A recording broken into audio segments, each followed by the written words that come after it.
Philadelphia. That's the scene for the Heat. So we have the first leg of the NBA season, Greg, now behind us.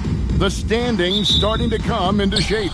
Yeah, right now is when you can make sense of wins and losses.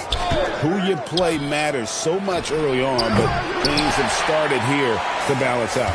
So the opening lineup for the Heat, they've got Abdul Rauf, and it's Rice in at the 4 slot, and Stewart gets it to go. What I love about Stewart, he never backs down, plays the game with passion that's rarely seen. Here's Rice, guarded by Stewart. Jackson misses. And here's Williams now. He'll bring it up for the 76ers. Coming into this, having notched a win against the Rockets in their last game. And really showed their depth when they needed it most. On the road, having to manufacture points. And those are the games you need as a squad. Proving to yourself you can go win in a hostile environment. A scrawny kid coming into the league. Hayward has added more muscle, and I think it helps him on these physical finishes. Here's Rice. Good on the triple. And that's exactly what he's looking for, draining the triple. Rice has gone 1 of 2, shooting from 3. Pass to Stewart. Hayward outside. This one for 3. Swift grabs the miss. Heat have gone 1 of 3 for the field to start this one so far. Abdul Rauf, the pass to Rice. And the Heat, another 3. And look at how Rice is just totally ready for the moment. Just put the ball in his hands, and he's good to go. Hayward outside, takes the 3. Buries it from 3-point range. Hayward's got 5 more. Well, a sharp start for them. 3 of 4 from the field. Pass to Christopher. Here's Abdul Rauf.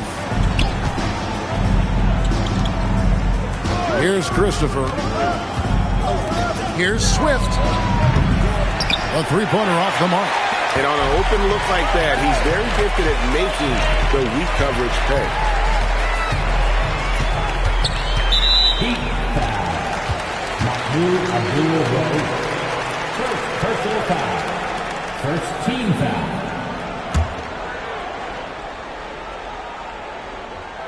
Just over 2.5 minutes played here so far in the first quarter. Some nice ball movement here by the 76ers. Radlev a screen on Jackson. Just 4 to shoot. High post shot. A putback. He hangs in there and cashes in on the second chance points. And folks, he did not luck into that one. He knew just where he wanted to be to grab that backboard. Pass to Rice. Launches it. Down it goes. His third basket. He's now 3 for 4. And so it's Teague with it. He'll bring it up for Philadelphia. This, of course, their first chance to play Miami this season. And last year, an entertaining season series between the two ended up battling to a draw.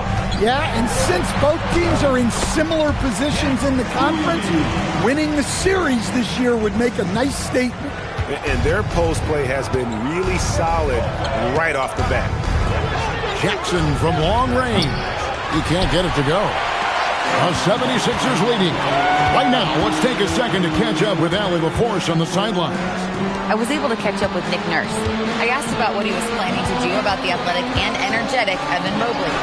Coach said, "My guys have studied the reports, we reviewed the film, we are as prepared for him as we can be. Now, if our whole team could also grow another 3 inches, then we'd really be in good shape." Coach had jokes, but he also has a plan. Back to you. And as always, Allie, great job. Thank you. And now the 76ers on the break. Here's Hayward. No good on that one. Some solid defense there from Jackson. The Heat have gone 3 of 7 from the field since we've gotten underway. To the inside. Here's Swift, and it's sent back by Ratliff. Jackson against Hayward. A beautiful reverse layup. Hayward's got 7 points. Pretty much all of their buckets coming from inside the paint now. On the wing, Jackson. Abdul Rauf against Teague. They set the screen. And again, it's the Heat missing. The 76ers leading by 4. Pass to Hayward. Inside. Here's Ratliff. It's tipped. Here's Abdul-Rauf. 11-point game his last outing. Here's Rice. Hands it from downtown. He's got 12. And guys, he's been a one-man air raid coming at them time and time again. Well, what I love about his three-point shooting is the spacing that he's adding. It makes things a lot easier for everyone else. And timeout called by Nick Nurse. He's going to have a discussion on the sideline. And it's a completely new group here for Philadelphia. Here's the 2K leaderboard with last season's best free throw shooting teams. The 76ers third. Collectively, I mean, they had an amazing year at the free throw line. Sometimes free throw shooting can be contagious. And it seemed like everyone on their team had the hot hand. 1:27 left here in the first quarter. Dunn dishes to Anderson. Turioff, the pass to Smith. Turioff inside, working on Alexander. Turioff misses. Outside Curry. And that won't go, missing the go-ahead bucket. 76ers have gone 6 of 12 from the field here in the first quarter. Dunn outside. Now Turioff. Smith for 3. And the rebound goes to Lopez. They've been beating them to a lot of those loose balls and rebounds here to start. That gives them the lead. Well, that's what you're looking for. Shots from point-blank range. The 76ers trail. Anderson outside. There's a screen to the middle. And Turioff slams it in. Well, he sends it inside where they can get a high percentage look. That's just great basketball. Outside Williams. And a lot of contact on that one, so he'll shoot 2 here. That one is on Turioff. First trip to the free throw line for him in this one. 2 shots.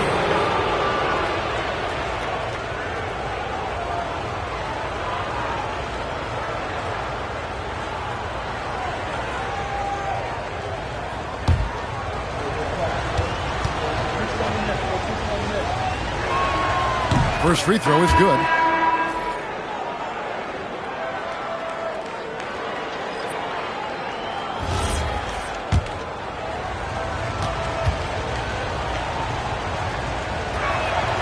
And both free throws good for Lou Williams. There's 10 seconds left in the first quarter. Outside Teague. Launches a 3. What a play. Simply trains it in at the buzzer. Big time shot to beat the buzzer there. My goodness. Oh, man, that's like stealing 3 points. Big time finish to the quarter. At the end of one, a closely contested game so...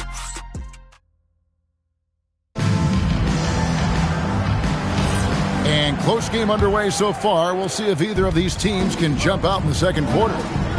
And a moment here to take a look at the scoring breakdown for the 76ers. Well, the way they've been attacking inside is phenomenal. Consistently getting high percentage looks, and that's what great offenses are all about. And another thing Coach will be thrilled with, the assist numbers, spreading the wealth and creating some offensive opportunities. On the court for Miami here in the second, Alexander is out there with Howard. Then it's Brook Lopez. Then it's Williams. And it's Abdul-Rauf in at the point. And here's Anderson after Lou Williams was able to get the 3 to go. Good ball movement here by the 76ers. Drops in the tray. We'll see if they can finally hold on to a lead. It's been back and forth all night. Well, this is why the fans are here. Each team trading blows, increasing the entertainment value. Here's Abdul-Rauf. Still yet to score. Here's Teague in the hoop for his third make from the field. He's 3 for 4 thus far in the contest. Look at the space he had on that one, though. There's an obvious speed mismatch between the two. And now a developing story in the NBA. Let's now go live to Shams Charania, who is checking in with the details. Shams, thanks for joining us. What do you have? Thanks a lot, Kevin. The rumors are now the reality for the Washington Wizards and the trade with Oklahoma City. They pulled off a blockbuster deal, I'm told, landing Cade Cunningham. They wanted a star to build around, and Cade was the exact type of long playmaker they were looking for. It should be a great fit for this organization. Hey, Shams, we appreciate the report. Always some interesting news to find out about the NBA. Philadelphia's gone 3 of 6 tonight when they've let it fly from downtown. Here's Turioff. That's good, and so Teague with the assist. Turioff's got the lead up to 4 now for the 76ers. For Miami, they've gone 2 of 3 from the field here to open the second quarter. And so Eric Spoelstra will call a timeout. He's ready to talk things through with them. Greg, you think about the value of those sage veterans on a team, guys that been around the block, played a lot of years. Why are they so important? Well, a lot of times they'll echo the message of the head coach. And I tell you what, it's also, as a coach, you love having those veteran players because you can trust what they're going to do on the floor. That consistency is really what the team is. Shots good by Rice. It really helps him on those long-range misses. Pass to Stewart. Hayward outside. A 3-ball. A 3-pointer is right on target. Hayward's got the lead back up to 4 now for Philadelphia. About 3 minutes played so far in the second quarter. It's good from long range. Matching baskets from the perimeter, an earmark of today's game. Yeah, sometimes you get in a shootout like this, but you just hope that you can get a stop first. And the great shooters know when they've got enough opening to go for the 3. I didn't think it was a bad choice on that possession. Rice, no good. Well, you can tell he thinks he should have had that one. Even harder on him when he's got a good look like that, it doesn't go down. Well, he's a bit of an undersized center. However, his leaping ability can certainly mask that. And talk about putting some extra on it. That dunk was way over the top. Close game or not, he's going to finish firm when he gets the space. And that's a great look at that slam from our AT&T Connected Cam. Well, that's his 3rd triple of the game and his 2nd in this quarter. He is heating up. Pass to Jackson. Here's Abdul Rauf. T covering. Jackson against Hayward. 5 on the clock. Swift, the pass to Rice. From past the arc. Couldn't get it to drop. He's now made 5 of 8 shots. The 76ers leading by 4. Williams dishes to T. And here's Stewart. Hayward from outside. Rebound by Christopher. Teague against Abdul Rauf. Christopher, the pass to Abdul Rauf.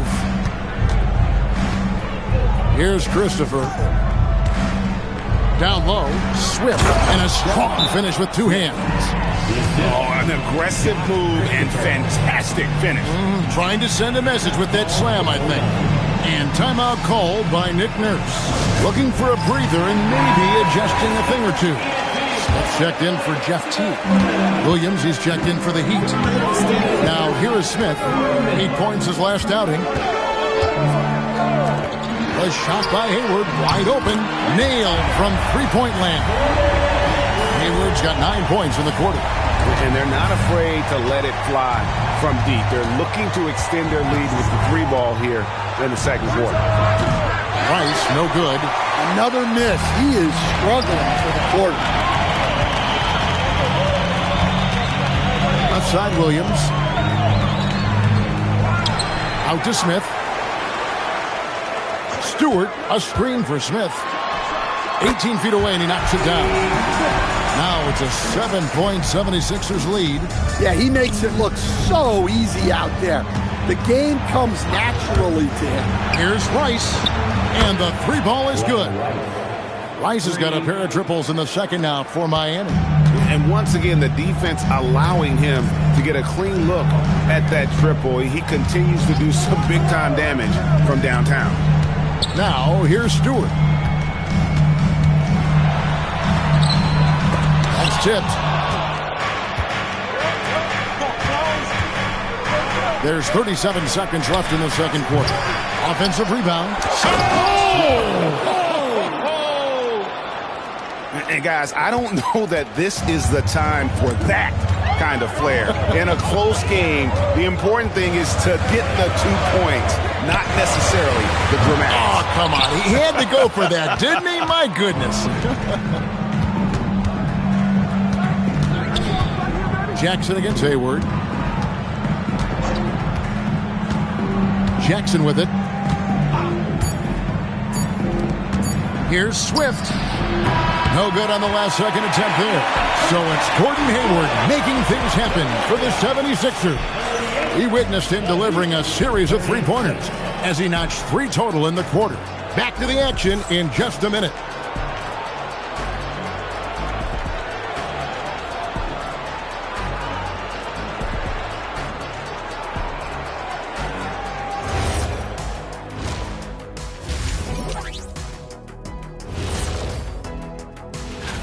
Since we got a little time on our hands here, you guys got any big plans for tonight? Not me. I'm just going to take it easy. And a look back now at the first half, as the Sixers have a tight game on their hands. The energy in their hometown is electric. That is more than enough of us. Let's send you back to the game, Kevin Harlan and crew with the second half.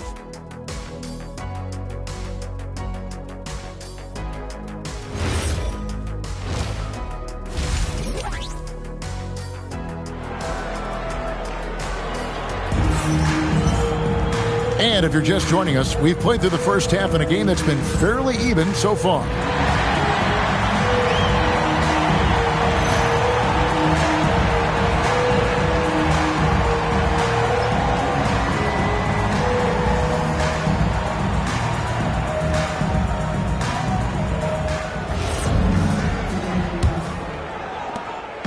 And it's Teague with the ball, but he brings it up for the 76ers.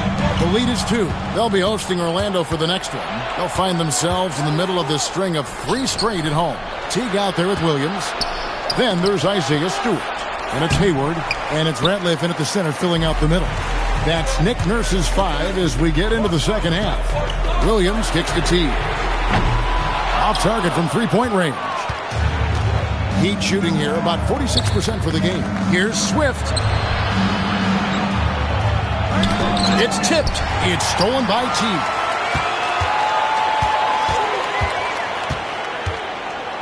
Pass to Stewart. Hayward from outside. Sinks the three-pointer. Hayward's got 19 points. Yeah, Hayward's range can be devastating. The defense has to cover him beyond the arc. Here's Abdul Rauf. Again, the miss by the Heat. And they start the second half with 3 straight misses. Teague the pass to Stewart. Hayward from outside. Another 3 for Philadelphia. He's been very reliable tonight. Not wasting any chances. Really using his head. Abdul Rauf the pass to Jackson. Here's Swift. He's covered by Ratliff. Pass to Jackson. 6 on the shot clock. Takes a 3. Hits it from three-point range. Jackson's got his first bucket of the game, and he's on the board for 3. All right, they got one on the board in the second half. Now you want to see more shots start to drop. Fires from deep. Gordon Hayward again from deep. Hayward's got the lead up to 8 now for the 76ers. And Eric Spoelstra wants a timeout. He made the decision to huddle up with his guys and talk about strategy.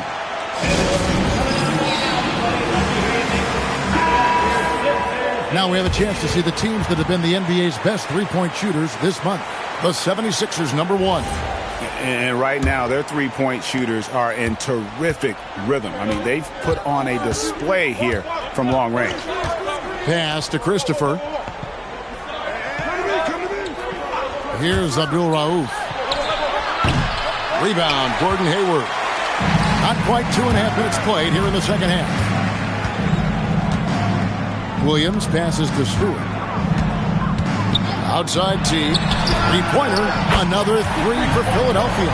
Yeah, great outside shooting. Really fueling this run. The Heat trail by 11.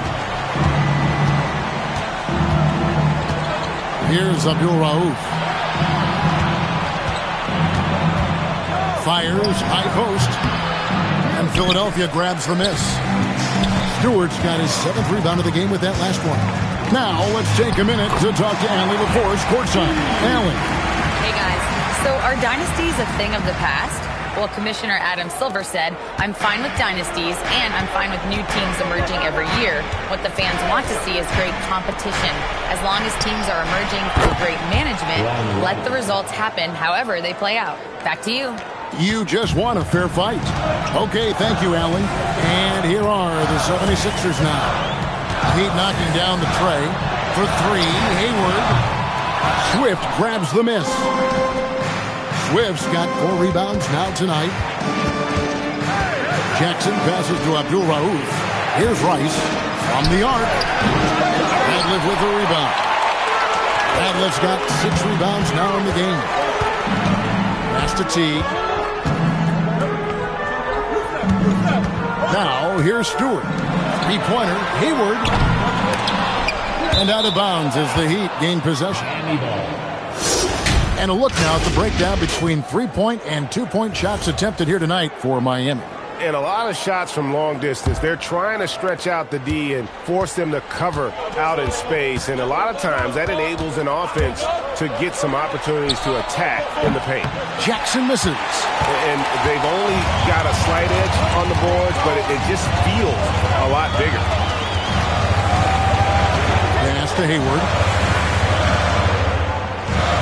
Stewart with the screen on Abdul Rauf. Hayward from outside. Again, the miss by Hayward. The Heat trail by 10. Christopher, the pass to Abdul Rauf. Here's Rice for the three. Rebound by Williams. Williams has got his 4th rebound with that last one here tonight. Now, here's Teague. Now, Stewart for three. Hayward. And it's Rice with the rebound. Hard to figure out how he doesn't knock that one down. No defender in sight. There's the three. And it's Philadelphia with the rebound. 13 points was their biggest lead in the game. Hayward.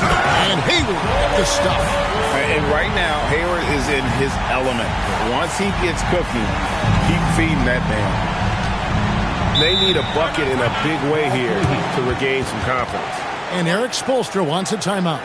This now will give him a chance to discuss some potential changes. And Philadelphia will go for a different look here. Tony Batiste checked in for Theo Ratliff. Anderson comes in for Gordon Hayward. Smith checked in for Williams. And Chris Dunn subbed in for T. Rebound by the 76ers. Stewart's got rebound number 8 now on the night. Dunn looking over the floor. And here's Anderson from the arc. And Lopez pulls it down.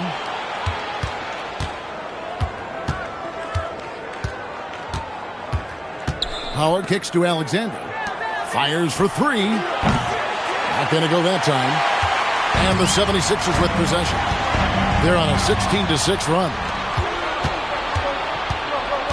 Curry passes to Lopez. Beautiful dish, and the layup goes down. Can't let Lopez get comfortable down low. The second he does, there's no stopping. Pass to Stewart. Smith outside. And it's off from three-point range. Curry against Smith. Here's Alexander. Some nice ball movement here by the Heat. Down to 5 on the shot clock. Williams' shot is off. And here's Smith. 5 points in the game. To the paint.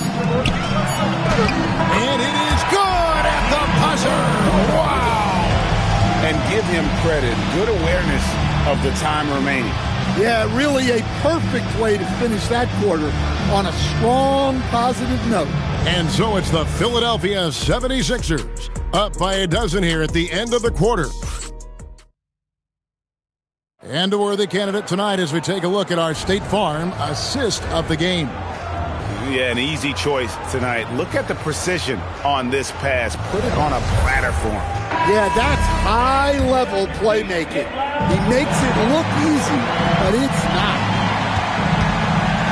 And we reach the fourth quarter in a game that may be already out of hand. And for Miami, look at who they've got out there. Howard is out there with Alexander. Then there's Abdul Rauf. Then it's Brook Lopez. And it's Curry in at the 2-guard. For 3. And it's Philadelphia with the rebound. Anderson with the ball. Teague finds Anderson. And here is Teague. Puts up a 3. Yes, and it's Smith with the assist that time. And the 76ers lead by 15. The Heat shooting 38% from the field. A pretty weak showing for them. Alexander passes to Abdul Rauf. Down low, here's Lopez, and he floats in for the easy 2. Credit the assist on that one. I mean, how many times have we seen this movie? Lopez sets a solid screen and then moves into scoring position beautifully. And I love the way he uses his size there to make sure he gets that board. Howard dishes to Curry. Pass to Abdul Rauf. Here's the 3. And Turioff pulls it down. Well, he wants to shoot his way out of this cold spell, but the struggles continue. Yeah, I get it, but you don't want him forcing things. It's better to get your shots within the flow of the offense. Teague with a clean look. And the 3 off target. The Heat trail by 13. To the inside, Lopez lays it up and banks it in. Well, with his size, if he gets the ball in the paint, it feels like free money for Lopez. He can just pop the ball in. And it's Nick Nurse calling timeout here. Clearly, he's got something his players need to hear, and immediately.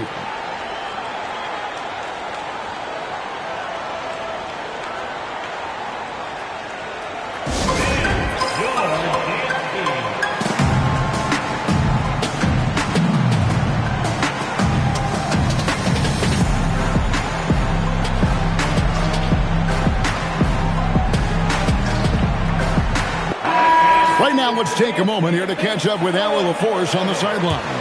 I had a chance to find out what Nick Nurse was discussing with his players. He was clapping in the huddle, saying to his guys, loving the effort right now, keep the intensity on them. Leave no doubt in their mind that this game is ours. Guys, back to you. Allie, thank you so much. Teague, that drops, and it comes off an assist from Williams. And the 76ers lead by 13. Abdul Rauf, the pass to Rice. Drills the 3-pointer. Rice has got 24 points. Look, in that first half, he was hot from beyond the arc. And that's now his second in this half.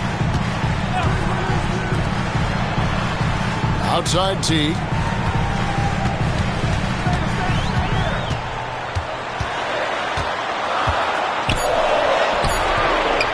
The basket. Teague's got 12 points in just the second half. And Teague just so creative in how he finishes around tough D when it's thrown his way. Jackson passes to Abdul Rauf. On the wing, Jackson. Pass to Swift. Here's Abdul Rauf. Had a chance there to cut it to single digits, but it's off target. Just a solid performance on the interior. The rebounding has been off the charts. 76ers moving the ball around. In transition, here comes Miami. Christopher, that's good. Oh, playmaking isn't a focus for Rice, but this opening just too good to not make it. Philadelphia leading by 10. Pass to Stewart. Outside Hayward, shoots the 3. It does not go in. For Miami, they've gone 4 of 7 from the field since the beginning of the fourth. Stolen by Ratliff. On the wing, Williams. Guarded by Jackson.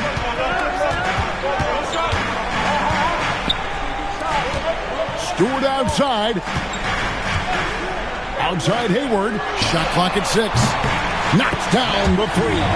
And the release on Hayward's shot is so smooth. He makes the play with urgency, but doesn't let that compromise his mechanics. Jackson looking it over. No one near him. Takes the 3. Cleared away by Stewart. The 76ers leading by 13. Here's the teardrop. And how about the winning mindset Hayward brings to this team? He's done it at every level, just goes out and competes. And we will have a timeout called by Nick Nurse. And clearly an important juncture. He's going to have some choice words with his team.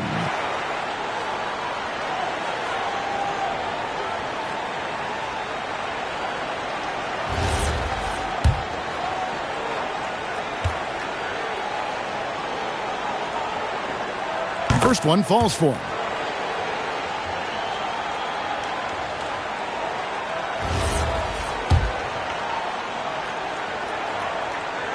Second free throw, no good. The Heat trail by 14.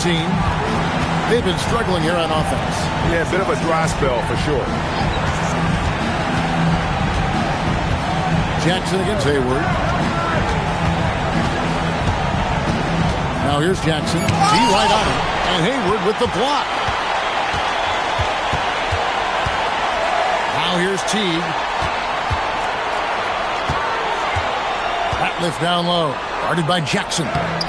Jackson with the rebound. And so it's Jackson who brings it up for the Heat. And we've seen teams make surprising playoff runs only to falter the next year. Team trajectories not always a straight line, clearly. No, absolutely, Kevin. I would think in most cases it's not a straight line. Because, look, the other teams are all trying to win, too. That's what makes things different. So you might be slightly off the next year and someone else makes a big jump, and then it looks like your decline is a lot bigger than it is. Every year is a new year. And tonight's battle is going to end with a very clear winner, leaving nothing to chance. Impressive win for the 76ers. And the big difference here was accuracy from three-point range. And once they started sinking shots, they really stretched out the D and created other opportunities. And anytime they got space, they seemed to just knock down another triple. And every win important, and this one will go down as win number 3. And one of the key components to this victory, if not the biggest, was the incredible performance for Gordon Hayward. Every time he shot it, it seemed like it was going to drop in. And if it didn't, everyone was surprised. So it's the 76ers winning this one easily. Some good competition, but the hometown advantage and their ability to stay focused, I think, made the difference. Yeah, and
Happy holiday and a chance to see the latest edition of the Power Rankings. Always fun to see where everyone in the league stands. You look at the Trailblazers, they slipped a bit. Still in the top 10, though. When I look at Indiana, they've managed to hang in the top 10 so far, which is a great way to kick off your season. It's a foundation they can build on moving forward. And now the Indiana Pacers starters. We've got Clint Capella, and it's Jennings in at the point. And for Portland, we've got Maxey, and it's Christie in at the shooting guard. Grant, the thing about Jaylen Brown, he doesn't need a lot of space to get his shot off. You know, B.A., he has a quick release and rises high on his jumper. Has a great up fake and can stop on a dime. Usually all the space he needs to find his shot. Down to 5 on the shot clock. Here's Stackhouse. Portland with a rebound. Their last game, a win against the Clippers. Looking to carry it into this one. And we all know that on the road, you don't usually look so comfortable on the offensive end. But that was the story of the game. It came down to execution. No wasted possessions, and that is absolutely essential trying to win on the road. Pass to Exum. A little over a minute gone here in the first quarter. Screen by Capella. Here's Stackhouse. 4-3. Sinks it from distance. You don't want to let him get into a rhythm from out there. And so it's Maxey who brings up the ball for the Trailblazers. To the paint. Here's Yao. And he converts the layup.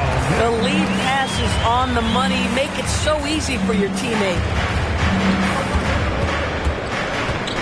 Here's Exum. Pass to Jennings. So nice passing by Indiana here. There's the screen. Now here's Capella. Just 5 on the clock. Got a hand on it. Here's Bowen. Connects from downtown. That's why you keep your head up. If the assist is there, you can pounce. And here's Exum. Pass to Jennings.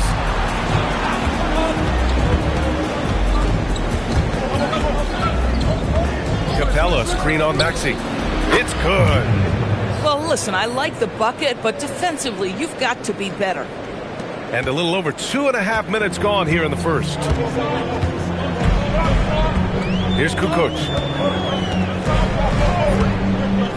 Here's Christie. Misses the 3. And you never want to give a shooter like him a clean look. Bowen passes to Maxey. Here's Yao. Nice assist and nice finish. Solid play all the way around. Yao's gotten his second bucket of the game. Out to the right wing. Jennings' shot is good. Well, how about the outstanding vision from the crafty point guard, Dante Exum, seeing the floor beautifully. Outside Maxey.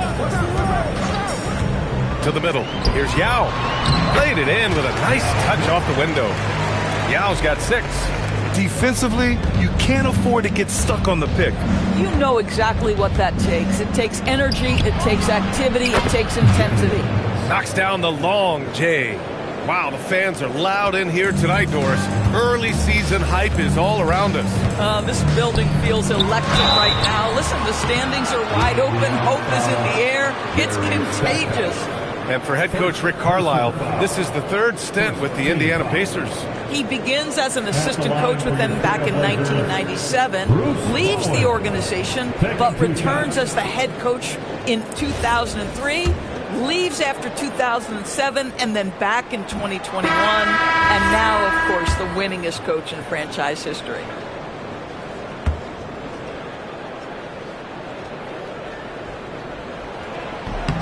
Good on the second one. And the Pacers with possession here. They trail by 1. Exum passes to Stackhouse. Another 3 for Indiana. I love this approach. Getting him involved early, and it's already paying off. They know that if this guy goes off, their chances of winning rise exponentially. Pass to Kukoc. Lets it fly. That one misses. He's 1 for 3. Oh, he'd like to have that one back. That's in his wheelhouse for sure. Van Horn to pass to Exum. Here's Jennings. No good with the triple. And that's exactly how tightly you have to guard him every time he steps to the arc. He's just that good. Yao shot is off. Indiana has gone 4 of 5 from distance here in the first quarter. And let's send it over to Allie LaForce. I had a chance to catch up with Chauncey Billups. I asked him, how do you plan to deal with Luka Doncic? He laughed and said, I think that's a question the entire league is asking. Luka is amazing. He's been a superstar from day one, and what impresses me the most is his poise. Nothing seems to get to him. Back to you guys. And Allie, thanks. And let's check in now with Shams Charania, standing by for a special report on some action in the Western Conference. Thanks, guys. And the news today is with the Washington Wizards. They pulled off a blockbuster deal, I'm told, landing Cade Cunningham. They wanted a star to build around. Cade was the exact type of long playmaker they were looking for. It should be a great fit for this organization. Always great to hear from you, Shams. Thanks so much. Indiana making a switch here. Anderson's checked in. 1:57 left to play in the first. Quickly finds Maxey. There's a screen. Out to the right wing. Leitner hands it with nobody near him. Over his time in the league, Maxey has really improved his playmaking. Indiana leading by 3. Pass to Stackhouse. Takes the 3. The putback. Controls the rebound and the putback. I always love the hard work on the glass. Just great activity. Maxey surveys. Here's Leitner, guarded by Capella. Stolen by Capella. Pass to Van Horn. Here's Exum. Finished off the break. Woo! His energy is unmatched. The finish in transition, nice and easy. Blazers trail by 7. Outside Maxey. Here's Leitner. Lays it up and banks it in. You know, one thing about Maxey is that he always is looking for an outlet. Exum with it. Pass to Van Horn. Fires the 3. Knocks down the triple. They're getting torched on the perimeter. 4 of the last 5 buckets have been threes. And so it's Maxey who brings up the ball for the Portland Trailblazers. They set the pick. Here's Leitner. 6 to shoot. The 3. And the basket by Springer. That's how you up the ante. Come right back at him. And you would expect nothing less from these two, taking pride and making plays. And the officials will call the illegal screen here. The screener was leaning a bit right there. His feet may not have been planted. Pretty obvious call by the officials. You know, he's just leaning a little bit. You try to get away with it, but boy, the official all over it. 7 seconds left now in the first quarter. The 3 from Quickly. And that's not going to go. Misses at the buzzer. Offense is coming free and easy as we wrap up the first.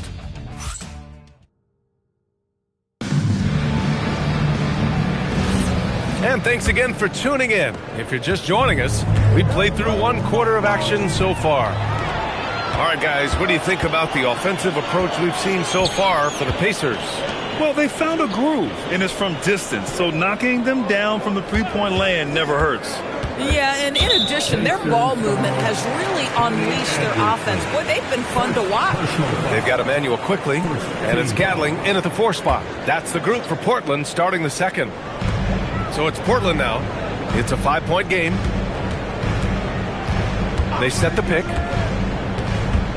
Clock at 4. The 3 from Quickly. Hauled in by Brown. Yeah, and the dangerous from point line. Over Quickly.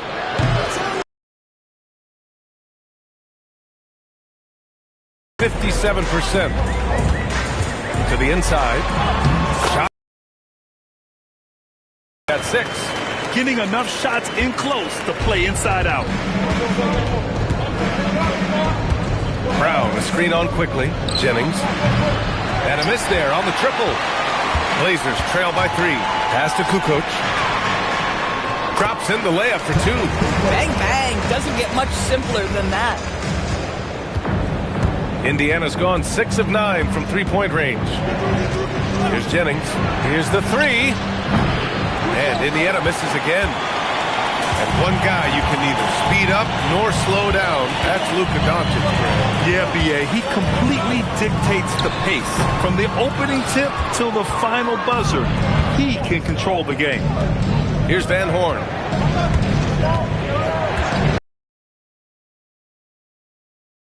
Deep. Van Horn's got his second basket. Guys with size who can shoot with range, that is a tough tandem to defend. And so timeout called by Chauncey Billups here. He's going to take a minute to regroup with his players.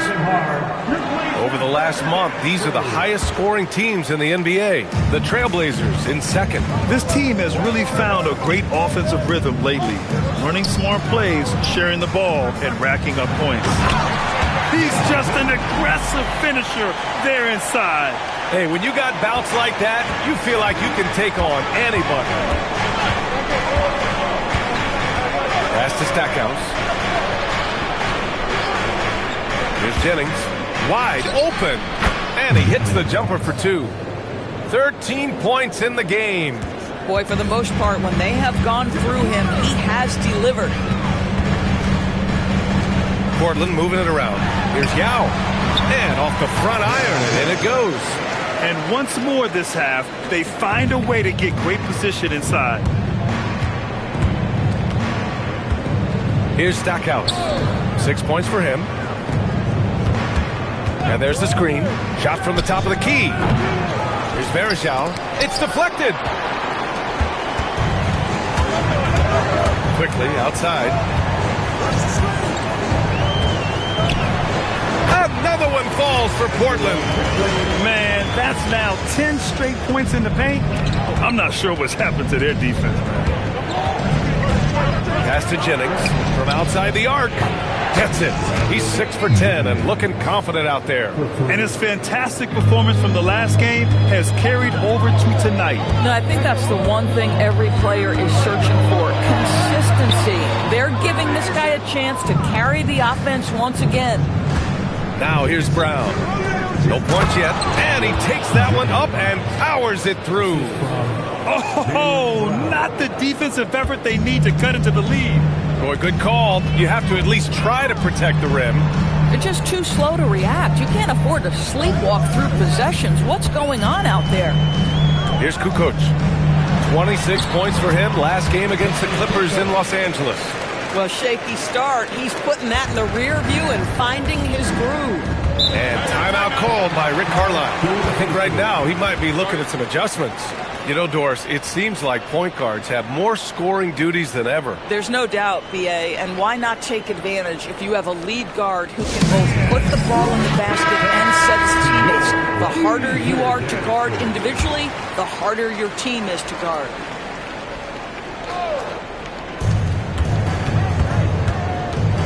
Now Exum. Pass to Van Horn. From downtown. Christie with a rebound. Well, despite the miss, obviously the shot this offense looking to generate is exactly that. All right, let's get a report from Allie. Thank you. The Pacers are all about winning. And Coach Rick Carlisle said, our young players are having to earn their way. They're not being given anything. It's the only way to do things, in my opinion. If you want to build championship habits, you got to do it on a merit-based, accountability type of basis. Back to you. Okay, Allie, thanks for the report. Now here's Exum. Pass to Van Horn. 2 minutes remaining. Shot clock at 6. Beyond the arc. And Indiana misses again. Blazers trail by 3. Outside Christie. Back to Maxey. Down low. Cuts off the pass. Exum outside. Here's Brown. Portland with a rebound. Now here's Christie. No points so far. The score now all even. Well, anytime Maxey gets off a 3, that's a good look for this squad.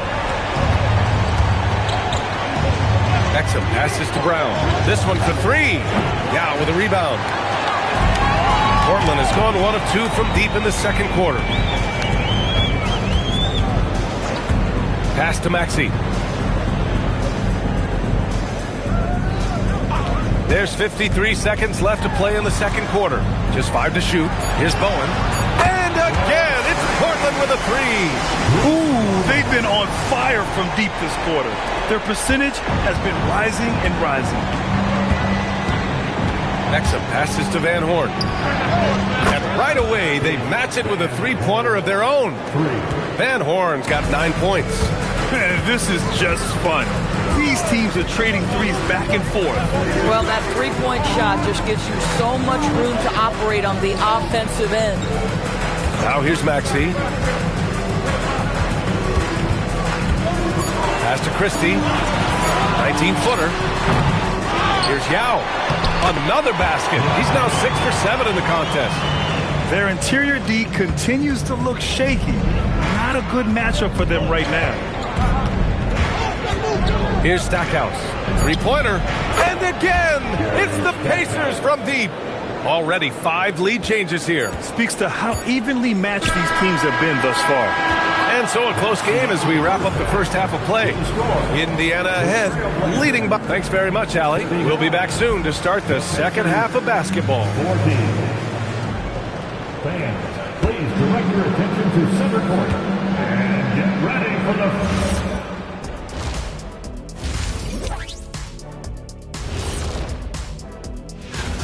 They're hitting their threes, but no guarantee that that continues. If I'm them, I'm coming out the second half. And we've got some trade.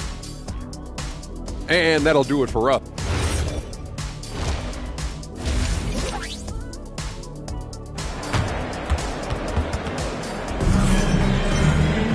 And after a fairly even first couple of quarters, this second half could turn out to be a great one as both teams trying to gain an edge. Second half underway. Here's who Rick Carlisle's got on the floor. They've got Dante Exum, and it's Varejao in at the power forward position. Sinks the tray. Really good anticipation by Dante Exum. He feels the defense laying off, and he sticks it. Pass to Kukoc. Here's Yao, guarded by Capella. Capella with a block. Exum outside. Oh, there's the alley. And here is Maxey. Inside. Here's Yao. Ooh, now 7 for 9 after that make. Assertive move. You can tell the game's heating up a bit. Indiana leading. Pass to Exum. Here's Jennings. Plenty of space. And that's out of bounds. Indiana will retain possession.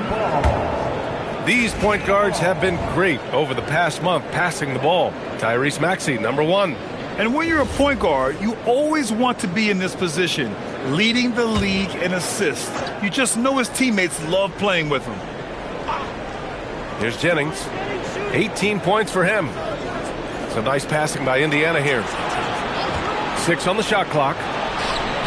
Another 3 for Indiana. Man, they're having a hard time defending the triple. That's 3 in a row. And Maxey's got the ball here for Portland. Trailing by 5. Pass to Kukoc. For 3. He buries it from 3. Kukoc has got 9. You know, a guy with that size from the downtown three-point area, no chance for a defender to alter that shot. Here's Varejao. Here's Jennings. Tried to answer back, but that 3 is off the mark. Over to the left wing. Bowen. Another 3 for Portland. Extremely competitive game thus far. Yeah, 6 lead changes in total. I expect there to be more to come. Exum with it. He's got 5. Puts up a 3. Jennings, no good. Boy, not his best quarter. He's trying to break through. Outside Maxey. Down low. Oh, got a piece of it. Here's Jennings. Maxey covering. Exum passes to Jennings. And there's the call. It's going to be an illegal screen. A moment now to see how the schedule is looking for the Portland Trailblazers. On Tuesday, they kick off a road trip in Toronto, where they'll take on the Raptors. And then on Tuesday, they'll head home to take on the Utah Jazz. And looking at the Hornets matchup, that one's going to be their 7th game of the season. Almost a full 10th of the season played after that one. And so timeout called by Chauncey Billups here. He's going to take a moment to give him a breather and talk things over.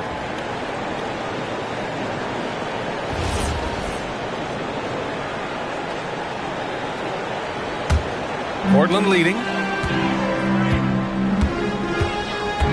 Here's Maxey. Pass to Yao. Here's Bowen. The three is up. Cranes the triple. Bowen's got 13 now. Boy, excellent start to the second half. They've missed just once in 5 attempts. Now Exum. He's got 5. And they call an illegal screen here. And in the last 2 possessions, they've painted a picture of what not to do. Just way too loose with the basketball.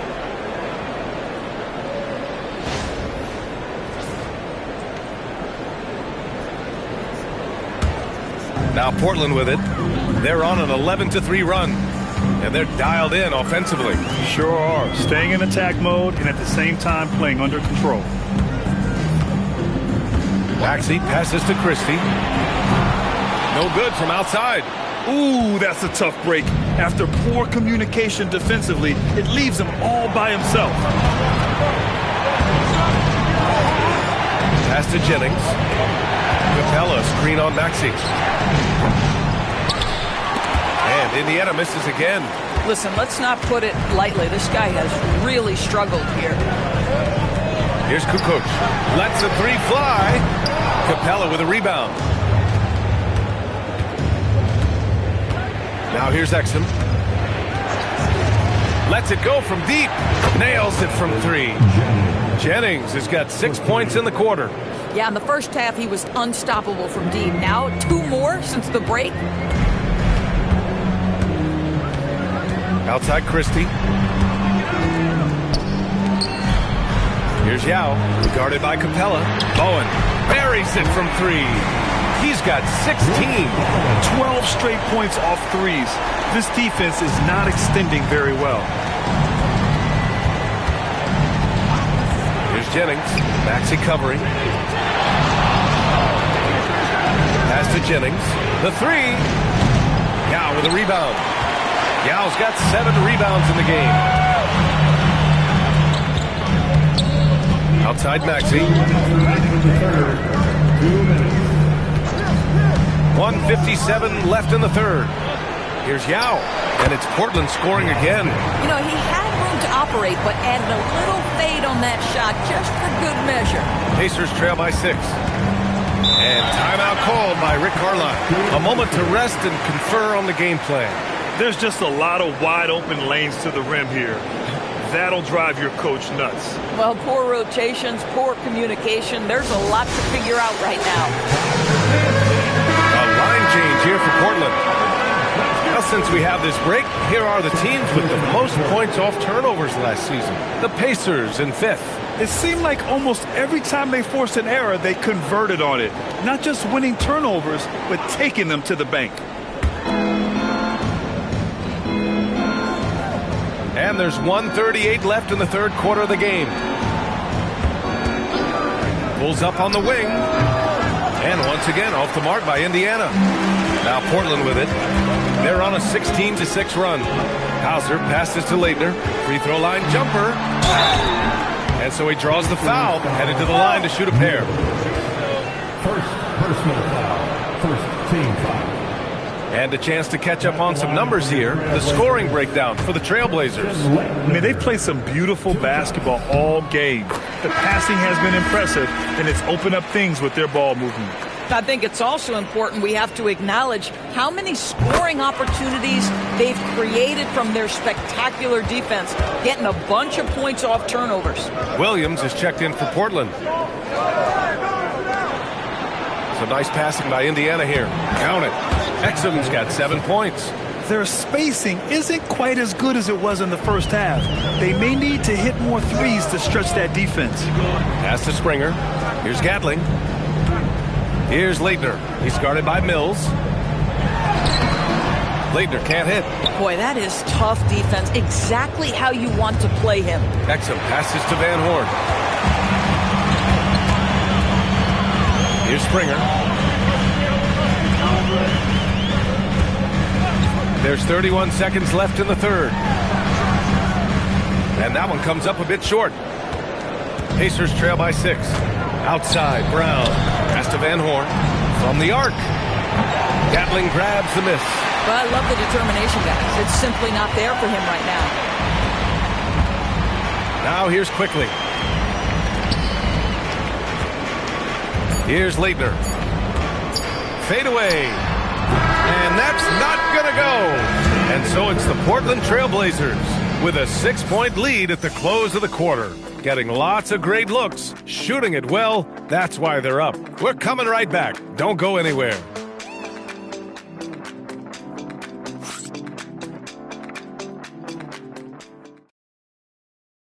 Rick Carlisle had some advice for his team. Come on, we got to have some presence down there. And with 3 quarters behind us, we'll start the fourth in what is still anybody's ball game. They've got Emmanuel Quickly, and it's Kukoc in at the small forward position. That's the group in the game for the Trailblazers. Quickly passes to Leitner. Here's Gatling. There's the 3. And Varejao pulls it down. Varejao's got 4 rebounds now. Up top, Anderson. To the middle. Stolen by Quickly.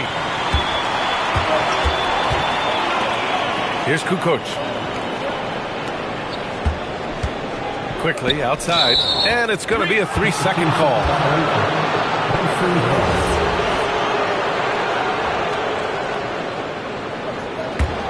Pacers trail by 6. Pass to Stackhouse. Off target with the 3. The Trailblazers' shooting has been great this game, 58%. And here's Quickly. To the inside. Here's Gatling. Just 4 to shoot. There's the triple. Portland, no good that time either. That's his shot, and one I'm sure he wants back. Wow, gutsy finish inside by Brown. He was not about to be denied. Jaylen Brown just muscles that home. And Chauncey Billups calls timeout. Coach clearly has something he wants to say to his team right now. It's now an opportunity to take a break and talk about their strategy moving forward. Well, there's something that the coach doesn't like. I'm curious to see which kind of adjustment he makes here. Portland making a switch here. All right, let's check in with Allie LaForce. During that break, Coach Chauncey Billups had some advice for the team. He told his guys to stay after it, to not get complacent and lazy with this lead. He wants them to keep adding to it. We'll see if they're able to do it. Guys? Great work, Allie. Thanks.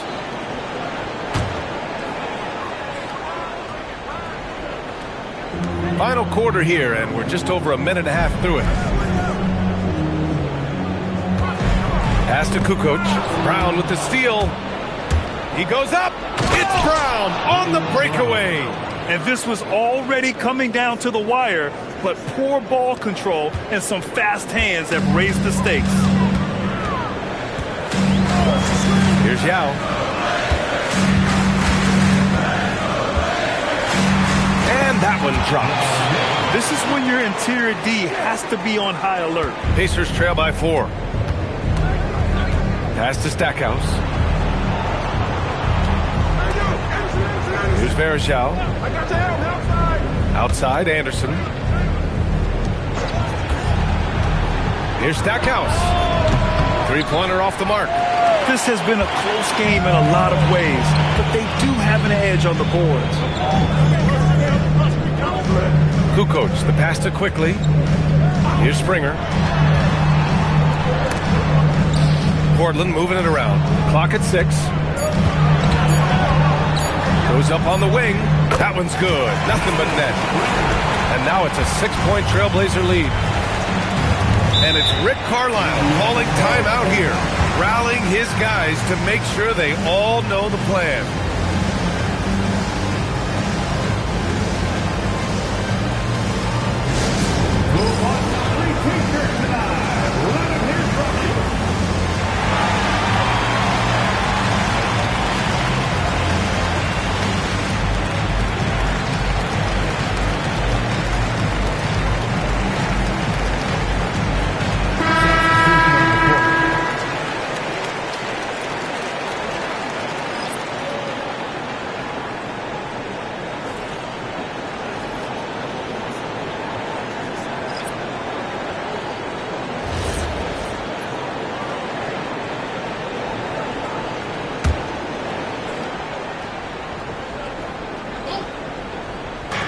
Around 3 minutes gone here in the fourth.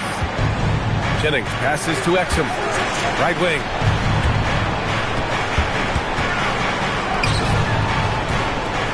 Six on the shot clock. From behind the arc. And it's Capella with the jam. Yeah, offensively, Capella's game is grabbing offensive boards. You have to put a body on him.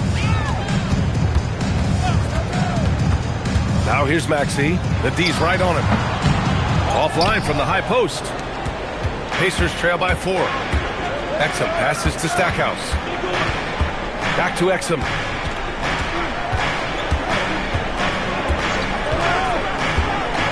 Pass to Jennings. Three-pointer. Gets the three to fall. Jennings has got 9 points now in the second half. Bombs away in the first half. He's followed up the effort with 3 more triples since. Outside Maxey.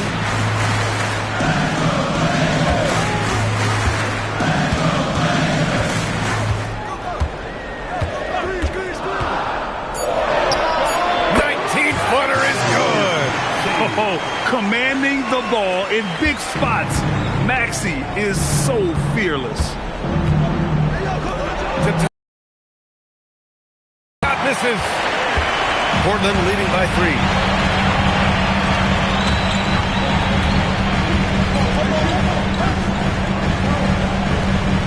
Now Christie. He launches. Cash from downtown. Good play call and good execution. The offense running on all cylinders. Here's Jennings.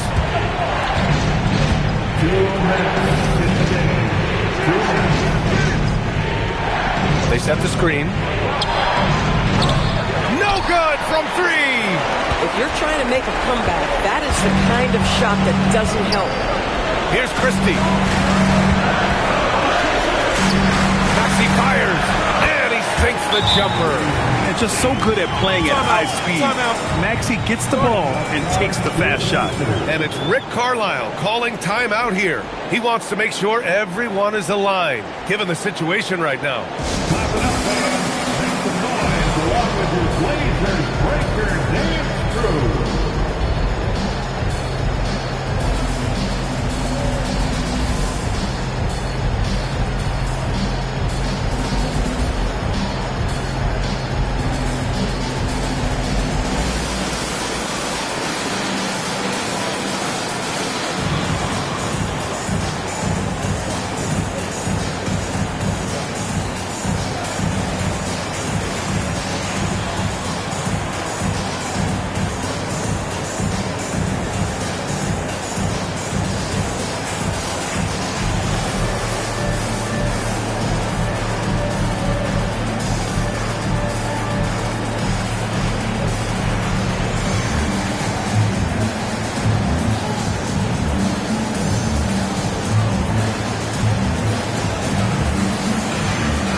Minute 35 left in the fourth quarter here.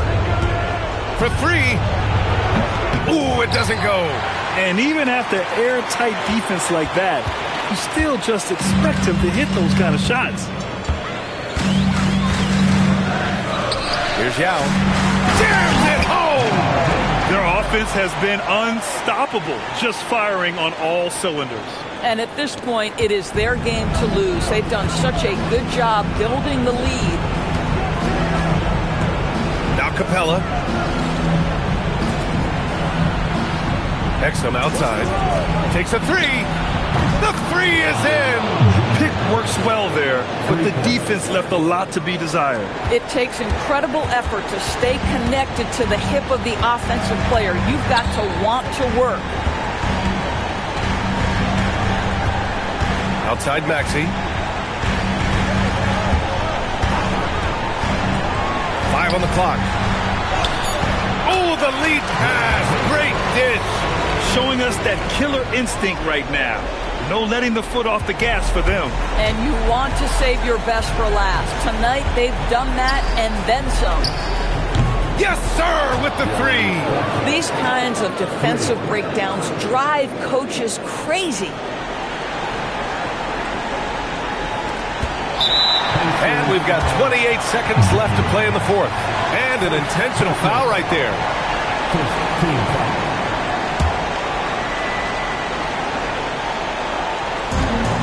And that's an intentional foul. Second personal foul. Second team foul. At the line for two. He drops the first one, and that makes it a 7-point lead. You really can't understate the energy Maxey brings to his game. Not just effort level, but his attitude and how that spreads to his guys out there. Misses the three. Boy, you love how guys are making plays for one another here. Yeah, just a balanced attack, a total team effort.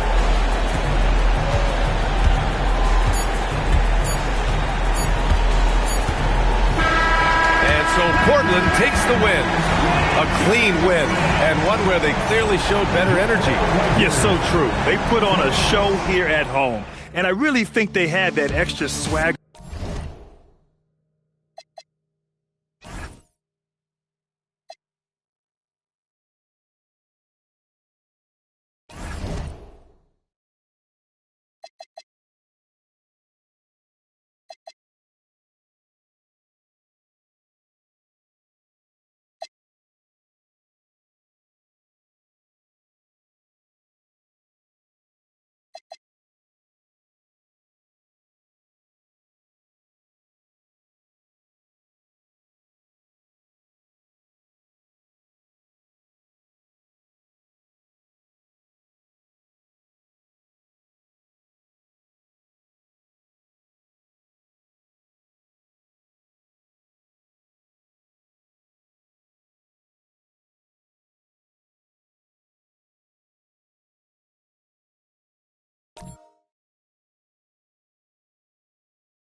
Teams are starting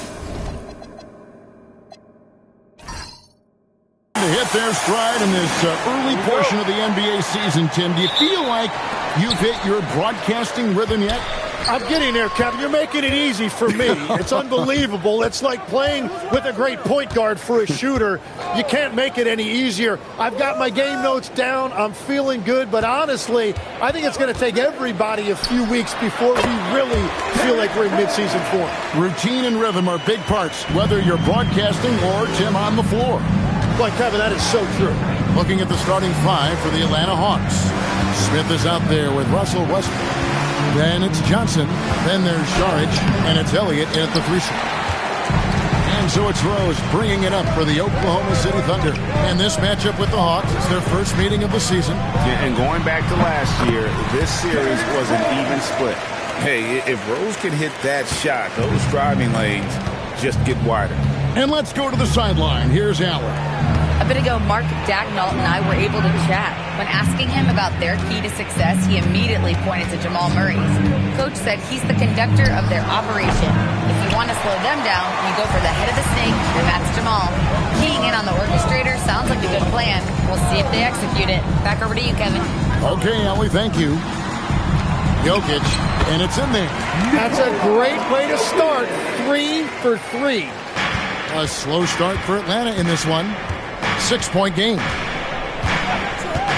Westbrook passes to Saric beyond the arc, and Westbrook gets it to go on the assist by Saric. And this could be an area that changes how Westbrook plays the game. He was drive first coming out of college. And Tim, for all their talent, the Thunder committed to playing the right way. Well, they are unselfish. They trust one another. And when a team is this committed at the defensive end of the floor, there's really no need to try to do too much offensively or play hero ball. And here's Westbrook following the three-pointer by Derrick Rose. Here's Elliott. Another three for Atlanta. And this is why Elliott is a valuable player for them. A lengthy small forward with a lethal perimeter shot. Right side Rose. Three-pointers off the mark. What a cold start. They need a different approach here. Butler against Elliott. Westbrook with a wide open look. And they're unable to get the tying basket there. The Thunder leading by 3. Okoro passes to Rose. Okoro setting the pick for Rose. That doesn't go either for Rose. Yeah, so many times we will see shooters of any caliber miss that wide open 3. Smith kicks to Westbrook. Shard just screen on Rose. And he gets the bucket. Westbrook's got 5. This is why they will go to him often. He's going to take and make shots. Well, it was the Oklahoma City Thunder winning their last game against the Timberwolves. And talk about a battle that just kept going on. It really is a good feeling bringing home a double overtime win. And loving the aggressiveness inside by Jokic. Fantastic with his understanding of when to look to score. And Quinn Snyder wants a timeout. He's going to make some adjustments to the game plan. Jordan Clarkson is checked in for Okoro. And a switch here also for Atlanta. Dewan Blair, he's checked in for Johnson. In the corner, it's Westbrook. His shot is good, scores his 3rd basket in 6 tries, shooting 50%. And this team encourages Westbrook to look to score inside. You can see why with these results. Clarkson outside. Yes, and explodes with the assist that time. And he's not going to miss that sort of an opportunity from deep. The Hawks trail by 4. Outside Westbrook. Elliott kicks to Westbrook. 6 to shoot. The 3 bangs home the trifecta. 10 points for him. And the defense just has no answers for him right now. With each made basket, the more his confidence continues to grow. Pass to Clarkson. 3-pointer. Rebound, Atlanta. Smith outside. A miss that time. Would have put him up. You almost have to assume he's going to knock those down when he is that open. Rose against Westbrook. The kick outside to Butler. Jokic sets the screen for Butler. Off the mark there with the 3-point shot. And even without that 3-ball dropping for him, the defense should have done more on that last play. And here's Westbrook from the arc. And again, Atlanta with the triple. And you see how eager Westbrook is to make a splash on offense, attacking over and over again. And so Mark Daigneault calls a timeout. He's going to take a few moments here to check in with his team and regroup.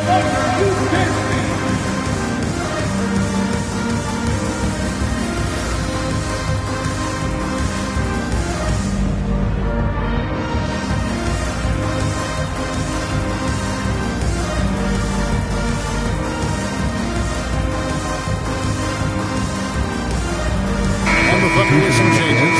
Jerebko comes in for Pascal Siakam, and George Hills subbed in for Derrick Rose.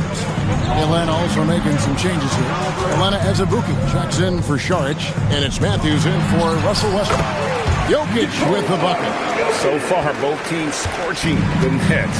You gotta love it. Yeah, both ways. We're seeing a nice rhythm offensively. Now let's see which team can come up with some stops. Well, for what he lacks in height, he more than makes up for it with his bounce. Hill finds Jokic. Out to Clarkson.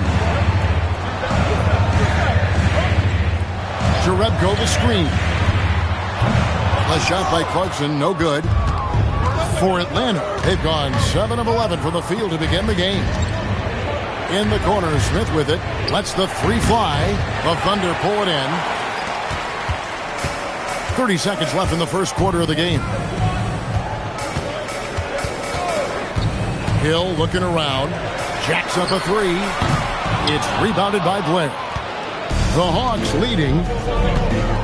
Here's Azubuike, and they call the foul, so a chance at the line for one more coming up. And a nice job here early of establishing an inside presence. Atlanta shooting their first free throw tonight. At the line for the Hawks, Azubuike.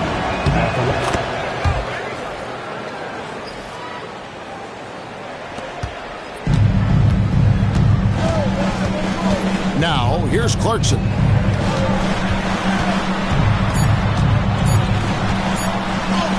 And the shot goes in. Clarkson's got 5 now. He will take that matchup every single time. He is not going to miss many of those. Russell Westbrook has been leading the charge for the Atlanta Hawks. And it was from three-point range where he did.